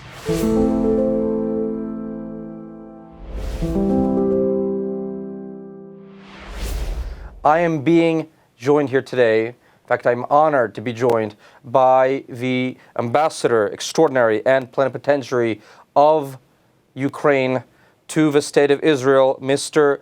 Ambassador Yevgen Kornichuk. Your Excellency. Good evening. Good evening to you. You are joining us live from Kyiv? Yes, sir. Tell us, what is the state of Ukrainian-Israeli relations in the context of this phase of the war? Well, in general, we enjoy the good and friendly relations between two countries. And I should speak separately about the warm feeling of the people, because I think that our two nations are very close, and they have enormous ties between the friends and families. Every probably single second family have some of the relatives coming from Ukraine to Israel, and every single Ukrainian have at least 2, 3, 5 Israeli friends. So people are all right. And of course, I've been ambassador for more than 2 years, and the war brings differences in terms of the relations. Before the war, we was concentrating on investment, promoting the trade. It was a free trade agreement that came into force last year. We was doing the different conferences and invited delegations back and forth, and the life was wonderful and promising. Since the first days of war, we understand the difference.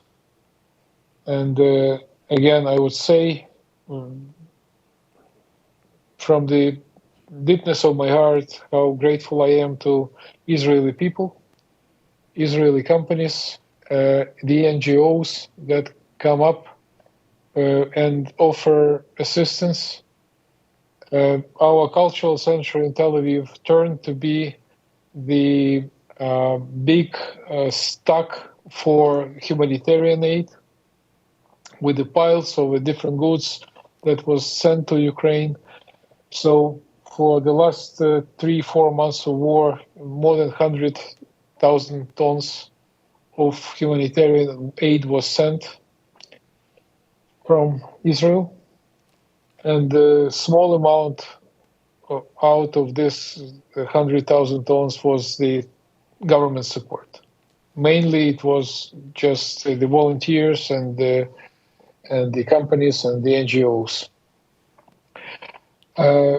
In terms of the cooperation between the governments, I wish we could do more, because clearly it was very good examples of the beginning of the war when Israel opened up the field hospital next to the Polish border.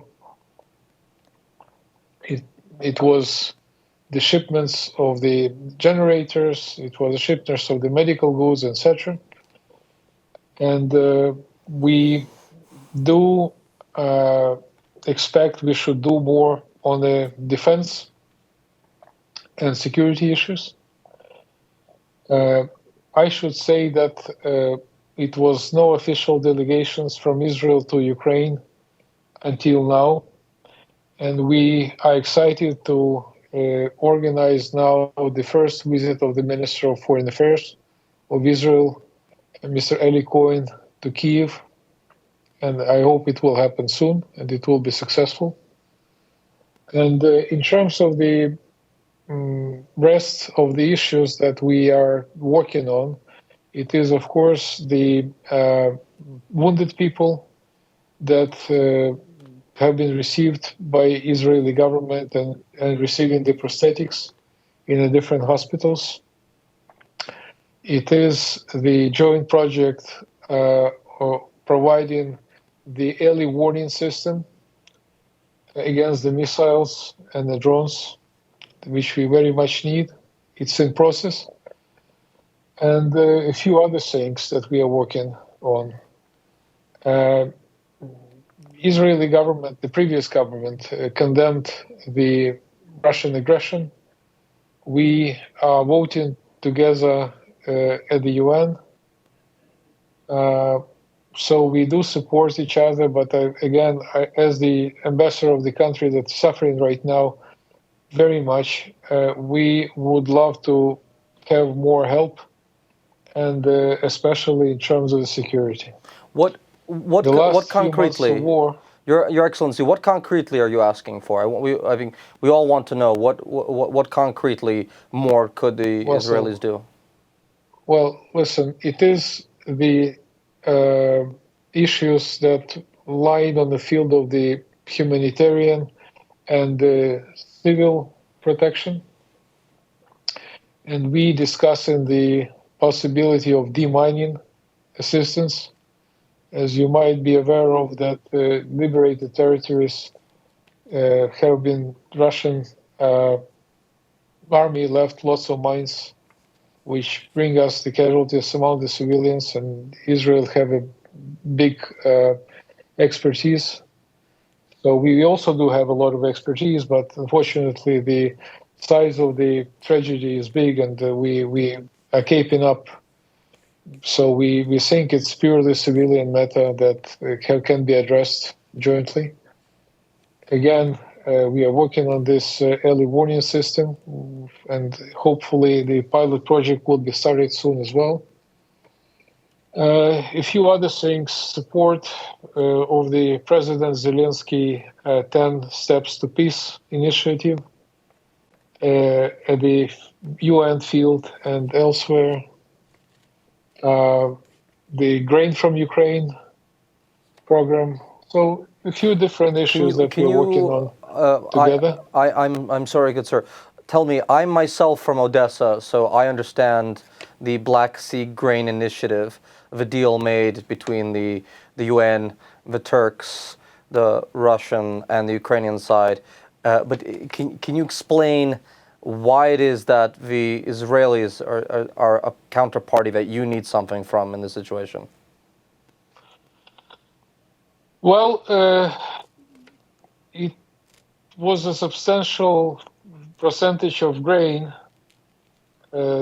exported from Ukraine by Israel, so they can remain to be the importer, which is important for us to support Ukrainian economy.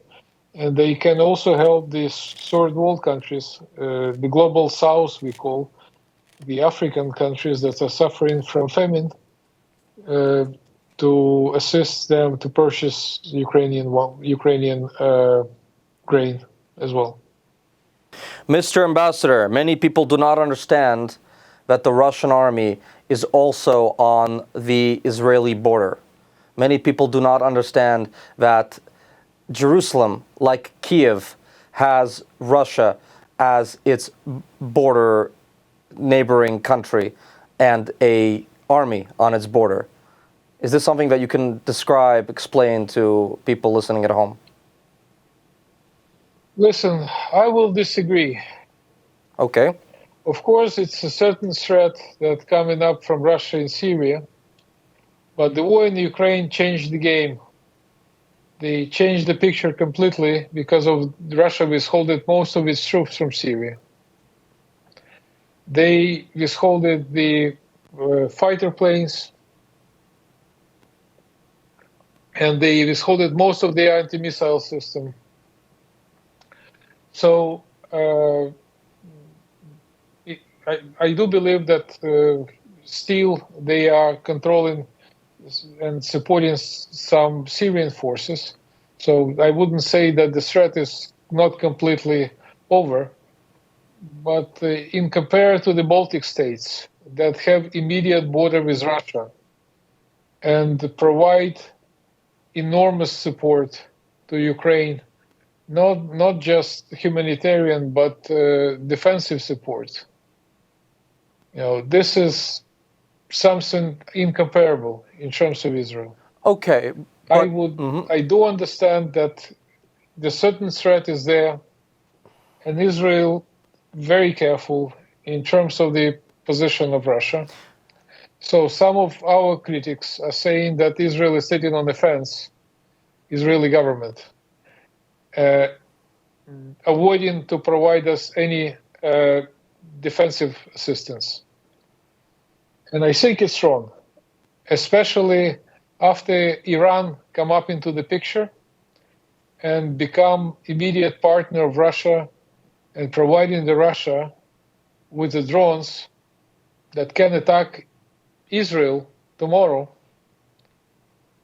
Let me push back on that. Israel could do more. Look, I hear this argument all the time, but let me just push back on this.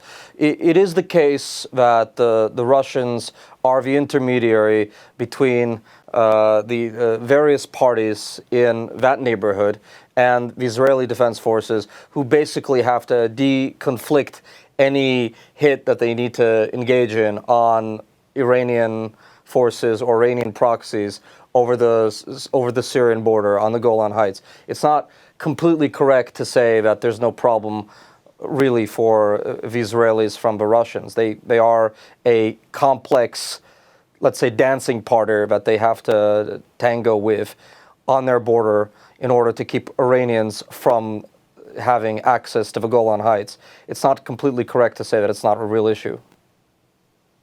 Well, again, I am not a defense expert, okay? But I'm discussing that with with the Israeli Ministry of Defense quite oftenly, and with the Israeli intelligence. And they do agree that Russia diminished their presence in Syria substantially by times, which means that the threat might still be there, but it has been diminished because of the war in Ukraine. Those fighter planes and anti-missile system, they all moved to Ukraine. They not disappeared just out to the space. They disappeared from Syria because of the war. So I will not argue that the threat is completely disappeared, but it has been diminished. And for us, when we talk to Israelis, we are speaking just about defensive systems. We are not talking about any offensive weapon. So this is why I do believe it's room for the further support of Ukraine by the Israeli government, releasing the licenses to provide us with anti-missile and anti-drone defense that allow us to save the civilians' life, which is critical for us. Okay, I get it. This is completely legitimate. This is a chorus of critics that we hear of Israel from Ukraine and all over the world, and it is legitimate criticism. I've engaged in some of it myself. But still, you do understand that Israel has a very, very, very complex relationship with the Russians. It has not just a Ukrainian Jewish diaspora, which I'm part of, also has Russian Jewish diaspora and Russian citizens, hundreds of thousands of them who have family back in Russia. You do understand that it is a complex triangular relationship between Russian Israelis, Ukrainian Israelis, and categories in between. I mean, this is kind of not hard to understand, right, Your Excellency? Yes, I do understand that, but we also have a huge Jewish community in Ukraine that is suffering since the war started. Including my own family. Including my own family. Tens of thousands of people live in their communities in Dnieper, that is having the biggest synagogue in Europe, in Odessa, in Kharkiv, in Kyiv, in Lviv. And the rabbis are staying with their communities, and the communities helping not just Jews, but also Ukrainians. And we are proud to have such a strong Jewish community. It's a integral part of the whole Ukrainian community. Our president is Jewish, and we are proud that he is one of the most powerful politicians in the world at the moment. So we think we can discuss it further, and we can receive some defensive support, not offensive, defensive, which is purely justified, the one that would not be able to kill somebody, but just to protect the civilians' lives. That's what we are talking about. My own family is in Odessa, so I have skin in the game. I absolutely hope you get it, but the politics isn't put it to the side. Tell me, So many Americans and American Jews have family roots in Ukraine.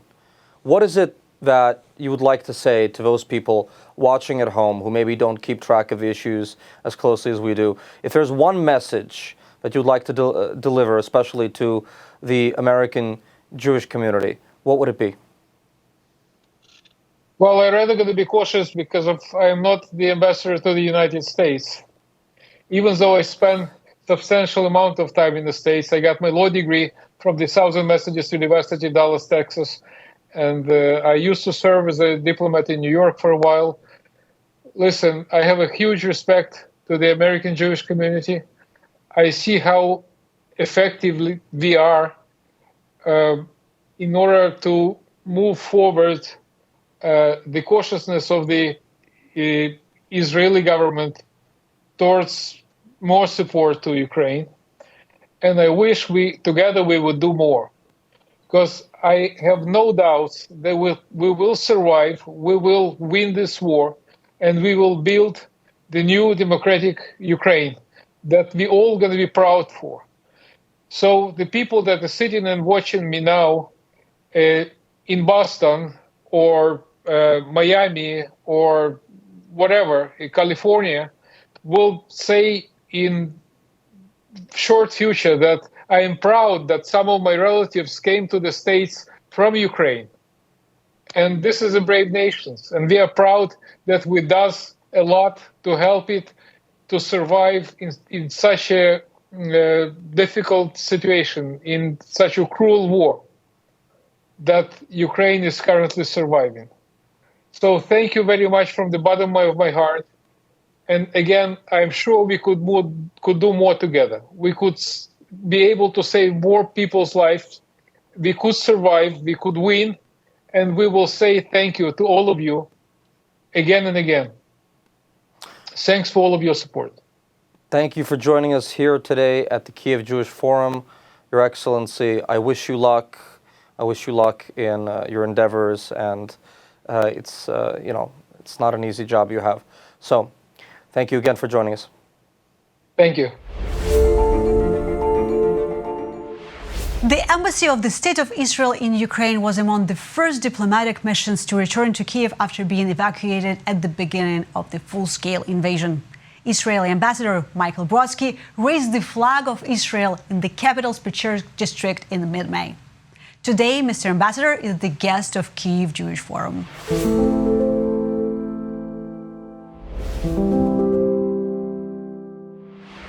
We are being joined today. I am honored to be joined today by the ambassador of the State of Israel in Ukraine. Live from Kyiv, we're being joined by Ambassador, His Excellency, Mikhail Brodsky. Thank you. Hello. Hello. Sir, can you tell us, you are sitting in Kyiv now, what is the state of relations between Israel and Ukraine? Well, I think all in all, the relations are really good. We are waiting for our Minister of Foreign Affairs to come over to Kyiv soon. And this will be the first visit of a high-ranked Israeli official to Ukraine over the war. So this is a good sign. This is a sign that we do consider our relations with Ukraine as very important.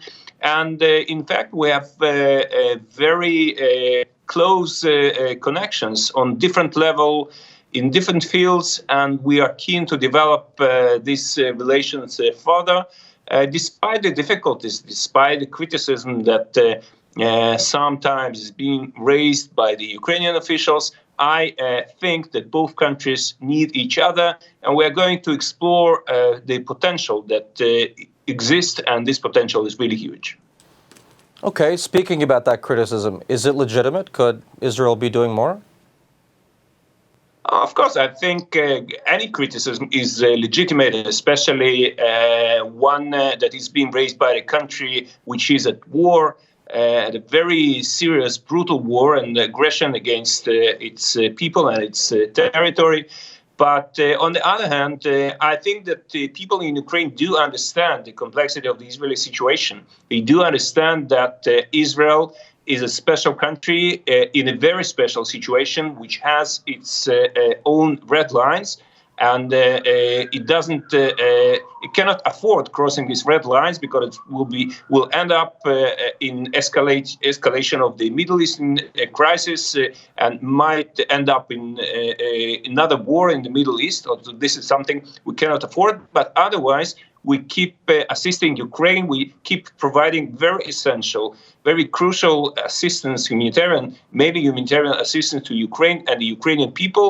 And just today, just to give an example, 2 more wounded soldiers came to Israel and were warmly accepted in Israel. They came for prosthetics, they came for rehabilitation. And this is just one example of a very vital assistance that Israel is providing to Ukraine. What other kinds of assistance are Israelis providing to Ukraine? Well, it's a long list. From the very beginning of the war, Israel has provided very important assistance to Ukraine. Just to mention a few examples, the field hospital that was deployed in western Ukraine and which provided assistance to more than 6,000 people, both locals and refugees. We've shipped to Ukraine tens of tons of medicine, of medical devices, of food, water, you name it. We've accepted in Israel wounded soldiers, as I mentioned, children with oncological diseases, and so on. I can continue speaking about the assistance that was provided by Israel for long.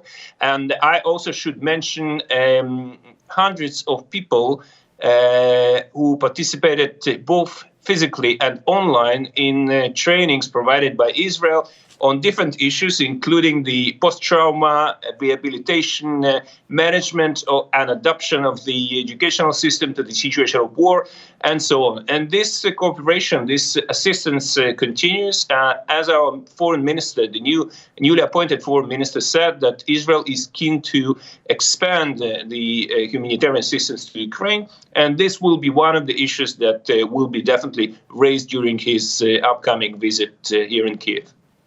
When is the visit, and what will the visit is supposed to take place in a few days. We're still finalizing the details, but this is a very important visit. As I mentioned, it's the first visit of a high-ranked Israeli officials, and I'm sure we'll discuss all the issues that are on the agenda, on the either bilateral agenda or the international agenda, and we have a lot of things to discuss with the Ukrainians. All right. Speaking of things to discuss and being in the same boat, let's talk about Iran. Let's talk about the Iranian drones. Let's talk about the situation where Ukrainian infrastructure is being bombed by Iranian-made drones, cheap ones, so-called suicide drones, but effective when they are sent in large waves.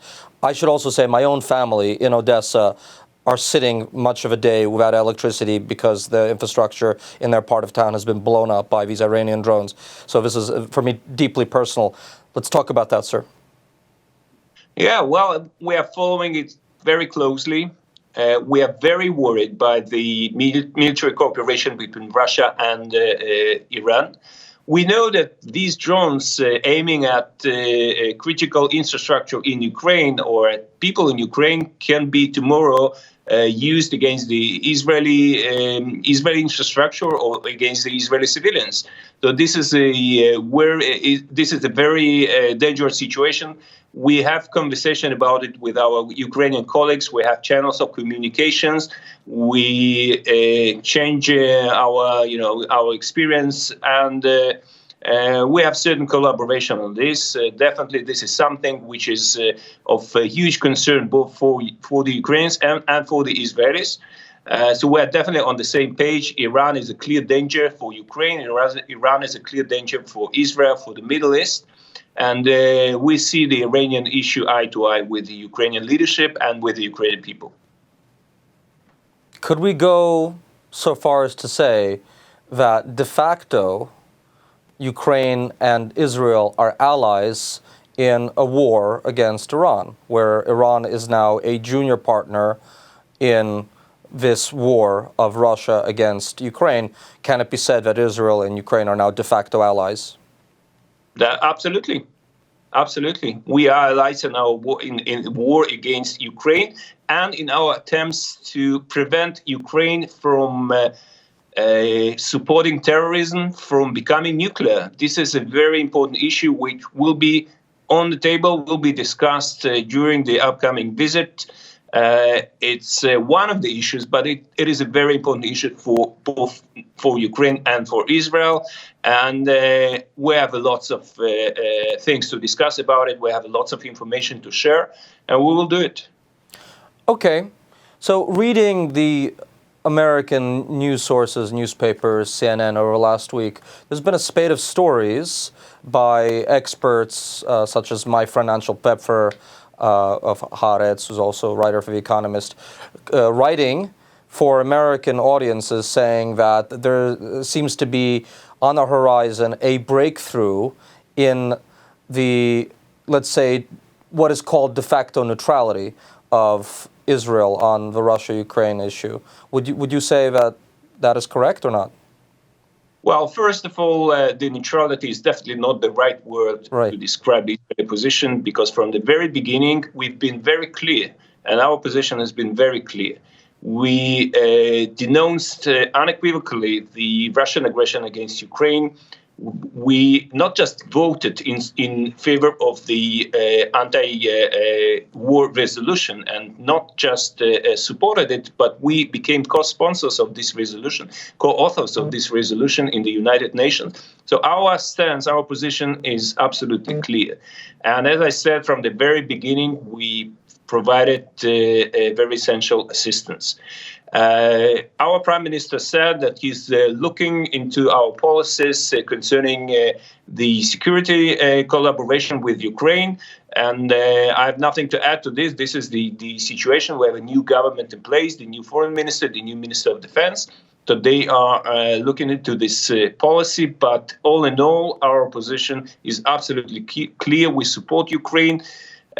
We will continue supporting Ukraine, and we are part of the West in terms of our position towards this war. Okay. Is there anything else that you would want to explain, especially to those in our audience who may be not so au courant on this issue? Something that, you get asked a lot by your interlocutors in Kyiv especially, that maybe to American Jews or to Americans watching at home is not so obvious?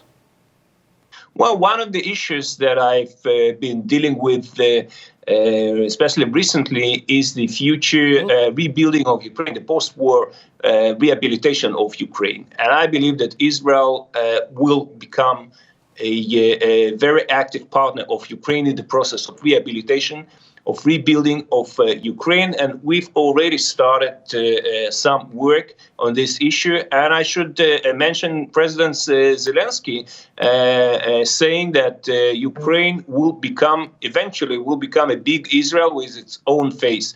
So we are now, with our Ukrainian colleagues, trying to figure out how exactly Ukraine can become a big Israel, which technologies, which know-how, which experience will be useful for Ukraine in this process of recovering after war. And I'm absolutely confident that Israel will play a very important role in this process. All right. One last question, Your Excellency, if you do have a moment. There is concern in Ukraine that there was kind of a moment where Ukrainians coming to Israel were having technical issues at the border. Has that been resolved? Yes, I'm happy to say that this has been resolved. Although, as any other country, Israel has the right to prevent anyone from any foreign citizens from entering the country, and this is the situation. But it's not different to what was before the war.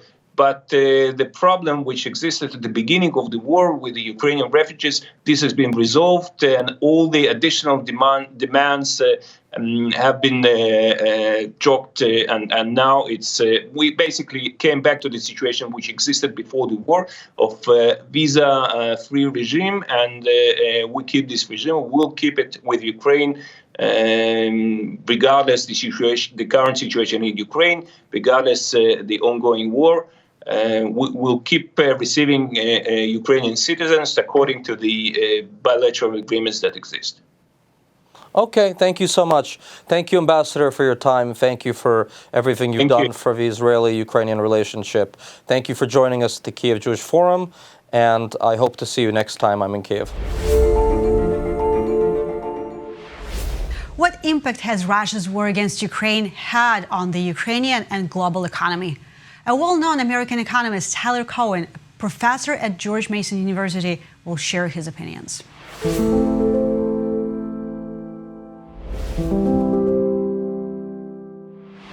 I'm very pleased to be here today with Tyler Cowen, who needs no introduction. Tyler is simply one of the most influential public intellectuals in the English-speaking world and beyond. He blogs at Marginal Revolution, he writes at Bloomberg, he podcasts at Conversations with Tyler, teaches at George Mason University, and many other ventures besides.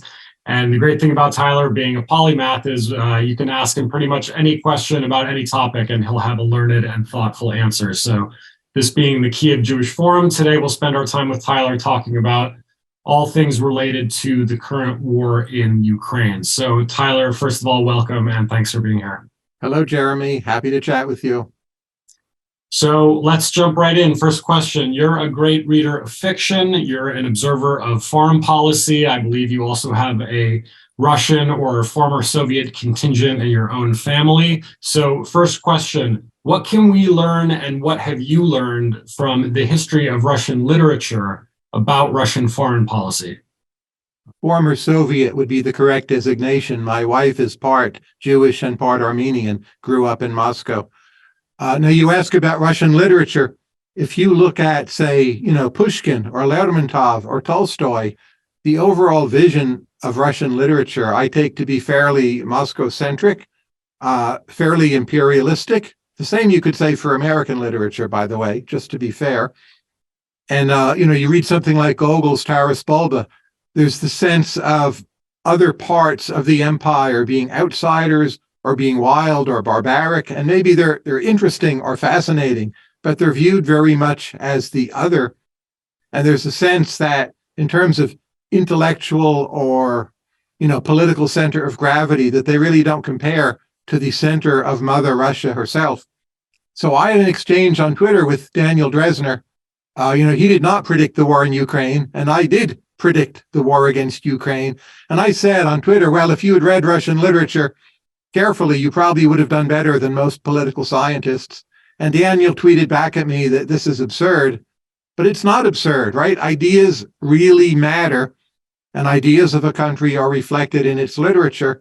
And if you know Russian literature, later Soviet literature, you will have the sense that many people in Russia, not just, Putin or a small number of leaders, regard a lot of what is around them as in some sense theirs.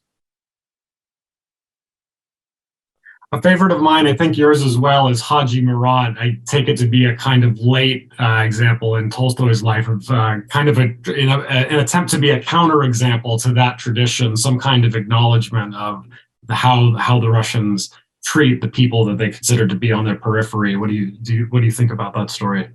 Haji Murad is a complex novella. It's read many different ways. I think it's usually misread. I think of it as a critique of the myth of Haji Murad, that he's supposed to be this very glamorous Osama bin Laden type figure who performs all these feats of daring-do and daring. But when you actually look at his life and dissect all the different accounts, the narratives are based on a lot of falsehoods, and he's in fact some bumbling guy, and that we ought not to glorify so much the opposition to the Russian Empire. Now, again, that's maybe an unusual reading, but I've taught Haji Murad, 7 or 8 times, and I'm pretty sure that's what Tolstoy had in mind. Interesting. Okay, next question. This is kind of about the future and potential of Ukraine. Do you think Ukraine could become the kind of Israel or maybe Singapore of Europe? In other words, what I'm asking is, are there any elements of the right kind of path dependency in Ukraine's history that would give you confidence in its future as a fully independent, self-governing entity with the state capacity to be economically successful and politically cohesive? What are your thoughts there? I don't feel that I'm very good at predicting the future from current margins. One amazing feature Israel had in its favor is just how much talent was pouring into Israel. One amazing feature Singapore had in its favor was it had a near perfect location at a time when the rise of Asia more generally was such a thing. And it was, a trading post, financial center, many other things, and it had, developed high trust and a lot of political stability. It's not obvious to me that Ukraine will have those features, and I'm very worried about just how much talent is leaving Ukraine. Noah Karl had a very good piece online about the demographic challenges facing Ukraine. On the positive side, Ukrainian territory has for a long time been the home for a remarkable degree of talent. It's right in the center of Europe. It has a reasonable chance of joining the European Union. I haven't been to Ukraine since the war, but second, third hand, the notion that the war is leading to a true reshaping of the Ukrainian national identity and a new emphasis on actually succeeding because it's an existential question, all those are major factors operating in Ukraine's favor. So I can see some strong minuses, I can see some strong pluses. I think talent will, in a sense, be the ultimate battlefield. Does talent stay in Ukraine? I'm myself working to try to help that out in a number of regards, but I don't have a prediction. I wish I did. Can you tell us just for a moment about your efforts to locate and assist talent in Ukraine? Well, I run a project called Emergent Ventures, which is a new way of doing philanthropy at very low overhead. And part of Emergent Ventures covers Ukraine. So just yesterday, we made a grant to a group of 2 people in Ukraine to basically cultivate and train future math Olympiad winners in Ukraine. And these are people working in Ukraine, and they now have some more financial resources. So, my vision that talent is central to the future of Ukraine and indeed just about everywhere else. So to help people in extraordinarily dire circumstances continue with their efforts to build up, recruit, and encourage talent, I think there's really nothing more important than that. Let's stay on the issue of talent for a moment. You wrote a piece in 2018, so I assume this is the last time you were in Ukraine, about your favorite things Ukraine, and just the list of Ukrainian composers, pianists, violinists, novelists, painters, filmmakers, etc. over the last, let's say, 150 years is just incredible. How do you explain the enormous talent generated from what we now call Ukraine over the last century plus? And if you have any particular favorites in mind, please do share them with us. First, let's not forget chess players, right? Russian culture has been extraordinarily dynamic up until some point after the Bolshevik Revolution. What you could call Central European, Austro-Hungarian, Germanic culture, Polish culture has been remarkably dynamic up until some particular points in the middle of the 20th century. And Ukraine was sandwiched between those two, major players of creativity. And Ukraine itself as a territory contributed a remarkable amount to so many areas. We can talk about those if you'd like. So it's not at all surprising. Virtually everyone around them is part of this interchange, with Ukraine being both the sender and receiver of new ideas. And so if you look at, say, classical music, classical music pianism is a favorite area of mine.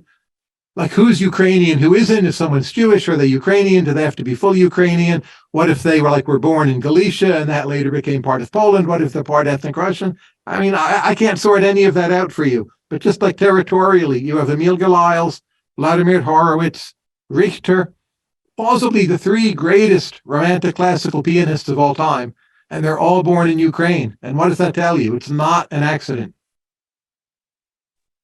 So let's just stay on that for one more moment. I mean, I know you don't want to make any specific predictions about the future, but what does it make you think about the future of Ukraine, that the land of Ukraine itself has produced some of the greatest human capital in history, but also, as you say, that for so many of its greatest talents, it's still unclear whether they can be properly understood as Ukrainians? I mean, what does that historical pattern make you think about the current war and what the prospects are for Ukraine's kind of continued ability to remain independent?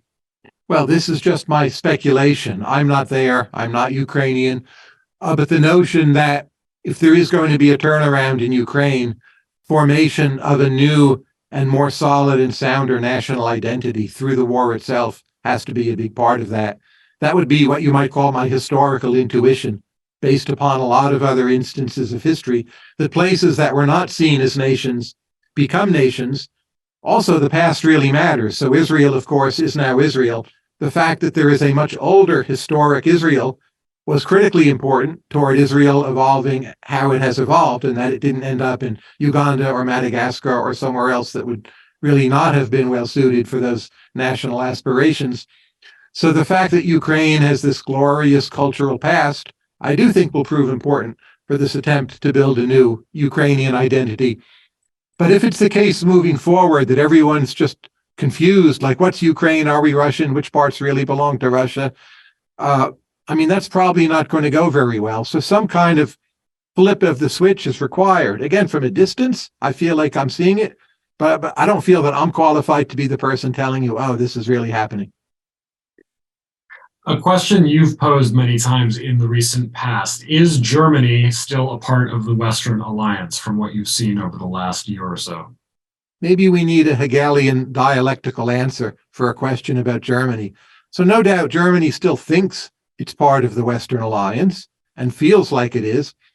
But it seems to me a lot of Germany wants to have its cake and eat it too. So there was this rather cozy arrangement where Germany got cheap energy from Russia and exported a lot of high-quality manufactured goods to China. And Russia and China, not exactly the two most friendly nations with America, NATO and the Western Alliance. So Germany wanted to have it both ways. For a long time, it was able to have it both ways. At current margins, they can't really have it both ways now. I also think, and I speak German, I've lived in Germany, a pretty significant portion of the German public likes Russia in some fundamental way, or doesn't like America, or at least sees Russia as a counterbalance to American cultural power and a counterbalance to the German military dependence on the United States. So Russia, even now, is not as unpopular in Germany as it ought to be. And some of the things Putin and other members of the Russian elite, will say on TV about the United States, you hear related claims like that in German politics, and you have for a long time, even early 20th century. So Germany needs to up its defense spending. They seem incapable of really doing that, get its act together, be more willing to arm Ukraine, realize they need to do a fundamental rethink of their entire national stance. And until they do that, they'll be a 1 foot in, 1 foot out member of the Western Alliance. I think that's not good enough. But of course, that's up to them. But I think they need to show more decisiveness along a number of margins. There's been increasing speculation recently that maybe the center of gravity is going to shift east in Europe and in NATO and in the European Union, maybe as a result of this war. So Poland, maybe Ukraine, a little bit on the outside, the Baltic countries, some countries in Northern Europe, being more drivers of European policy than the traditional Franco-German condominium. Do you think that's it's too soon to tell, it's too speculative, or do you see a real future for that kind of arrangement? No, I don't think it's a prediction. I think it's now a reality. Poland has become a remarkably important nation once again. Not talking about the future here. Poland roughly is growing at about 4% a year for quite some number of years. I'm not saying they'll keep the 4% rate, but on that trajectory, they can surpass, say, British living standards in 10 to 12 years. Militarily speaking, they've just become leader of a region. They've been a leader taking in Ukrainian refugees. I was in Poland for, the third time, just this November, just to sort of feel the energy in the streets. I think they're building a remarkably effective nation. I don't agree with all of their decisions. I wish they were less, I'm not sure what the right word is. I wish there were less anti-Semitism there, would be part of it. I wish there was some kind of nationalism that they wouldn't take quite so seriously. But most, they're doing far more right than what they're doing wrong, and we should all pay more attention to Poland. How do you see Ukraine's economic prospects over the next, let's say, 1 to 2 years, given its financial constraints and its limited ability to get its hands on dollars and funding other than through official aid channels from America and Europe? I mean, unfortunately, if the war doesn't end sometime this year, and that would seem like an optimistic scenario, the question of financing, both for the war itself and for things like pensions and the normal functioning of Ukrainian society is going to become a lot more severe. I mean, what are their options? I think the economic front depends almost entirely on the military scenarios.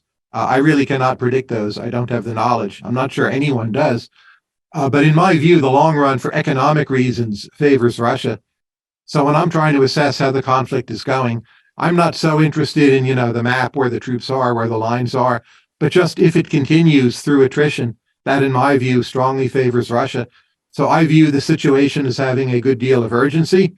I don't know exactly who should do what, again, above my pay grade.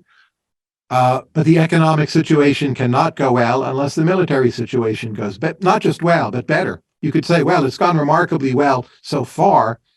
I think that's true relative to expectations, but it still, in some way or another, has to go better yet. I know you've talked often and written often about how the question of some future use of nuclear weapons, whether related to this conflict or otherwise, is a kind of underrated concern in the world, or it has been at least up until the last year.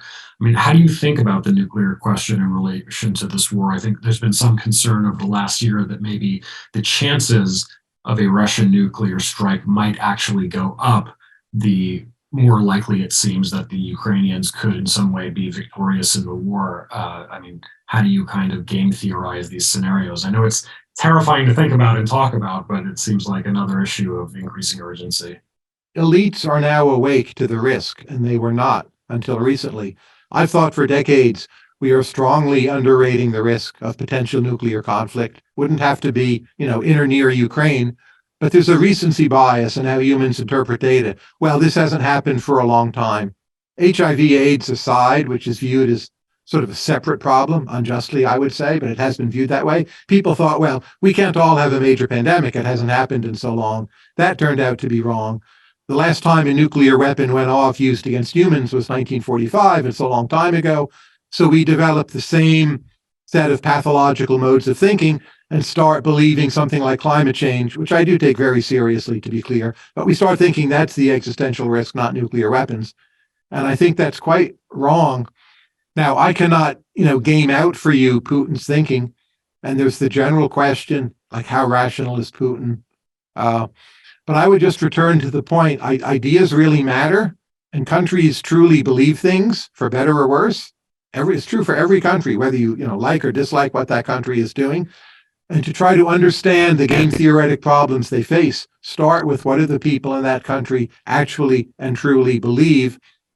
And I, again, without being there, but I worry, based on what I observe, how many people in Russia, and I don't just mean Putin, believe that it is now their war or there's some justness to their territorial claims. And indeed, as you know, since Catherine the Great in the 18th century, most of the years since then, some version of Russia has in fact controlled some version of Ukraine. So there's also status quo bias in people's thinking. At some point, people start believing it is theirs. Again, America has a lot of the same problems. We took a lot of territory from Mexico. We now think it's ours. You can debate that. But the point is, Americans think it's theirs, and you're not going to talk them out of that. And I think that's a useful analogy for understanding why, in some ways, public opinion in Russia might be so sticky. Let's close with two questions about the United States. First, how do you see support for Ukraine playing out as a U.S. domestic political issue over the next couple of years? I mean, do you see the more or less bipartisan consensus we've seen over the last year as being durable, or do you take the threats we've heard from parts of the GOP and elsewhere seriously? As far as I can tell, the bipartisan consensus is durable. I think there's a tendency in media to latch onto any argument that they feel will make the Republicans look bad, either in their own eyes or the eyes of their readers. So if there's any blip of information that Republicans are hesitating in supporting Ukraine, that gets blown out of proportion. I don't see, under anything like current circumstances, the electoral gain for Republicans in abandoning Ukraine. So on that, I would very cautiously predict that something like the status quo will in broad terms continue. Now, if Putin uses a nuclear weapon, what happens to American opinion then? Again, I'm not sure prediction is the useful way to approach this, but historically, when other countries escalate America becomes more interested, for better or worse, than less interested. So I think it would surprise me if America then said, "Oh, a nuke went off. We've got to get out of here." I wouldn't expect that. Okay, final question, and it's a complicated one, but kind of the ultimate one. I mean, from your point of view, what is the ultimate result that the U.S. is trying to achieve or should be trying to achieve in Ukraine? Is it some sort of clear Ukrainian victory, including the reclamation of all previously lost territories? Is it a negotiated settlement that includes the permanent loss of some Ukrainian territory? Is it guarantees of accession or non-accession to NATO in the EU? Regime change in Moscow? I mean, these are all the possibilities you hear about a lot, and I think it would be interesting for our audience to hear. What's your sense of what the U.S. is actually trying to achieve, and what should it be trying to achieve? I would be cautious about thinking of the U.S. as a unitary entity in this regard, but the best way I have of modeling American governmental behavior is simply we look around, we see a number of options that appear entirely unacceptable, we rule those out, and then we do what's left. You can debate whether or not that's a good way of making decisions, but if the options that appear unacceptable are indeed unacceptable, maybe it's all you've got. So that's where I think we're at. I'm not sure how good a way that is of making decisions, but I don't think we have a clear long-run vision. Across a lot of time horizons, that may not matter, but at some point it has to matter, right? So we didn't have that with the Second Iraq War, and it was a huge mistake and cost us very dearly. At the moment, you can say we don't need it. That might be right. But again, eventually we need to get our act together and figure out what we really want to happen there. I'm not sure we're capable of that. Maybe the United States is better moving along the path of just ruling out all the unacceptable options, and we'll just see how good or bad that turns out to be. Okay, well, Tyler Cowen, this has been great. Thanks very much. And on behalf of the Kyiv Jewish Forum, thanks for your time, and we'll see you again soon. And Ukraine has had great chess players. Thank you, Jeremy. Take care. That's it for day one of the 2023 Kyiv Jewish Forum. Please feel free to share this with your friends and followers on social media and let us know what you think in the comments on YouTube. We'll see you tomorrow. Please see the program on our website. Thank you for watching.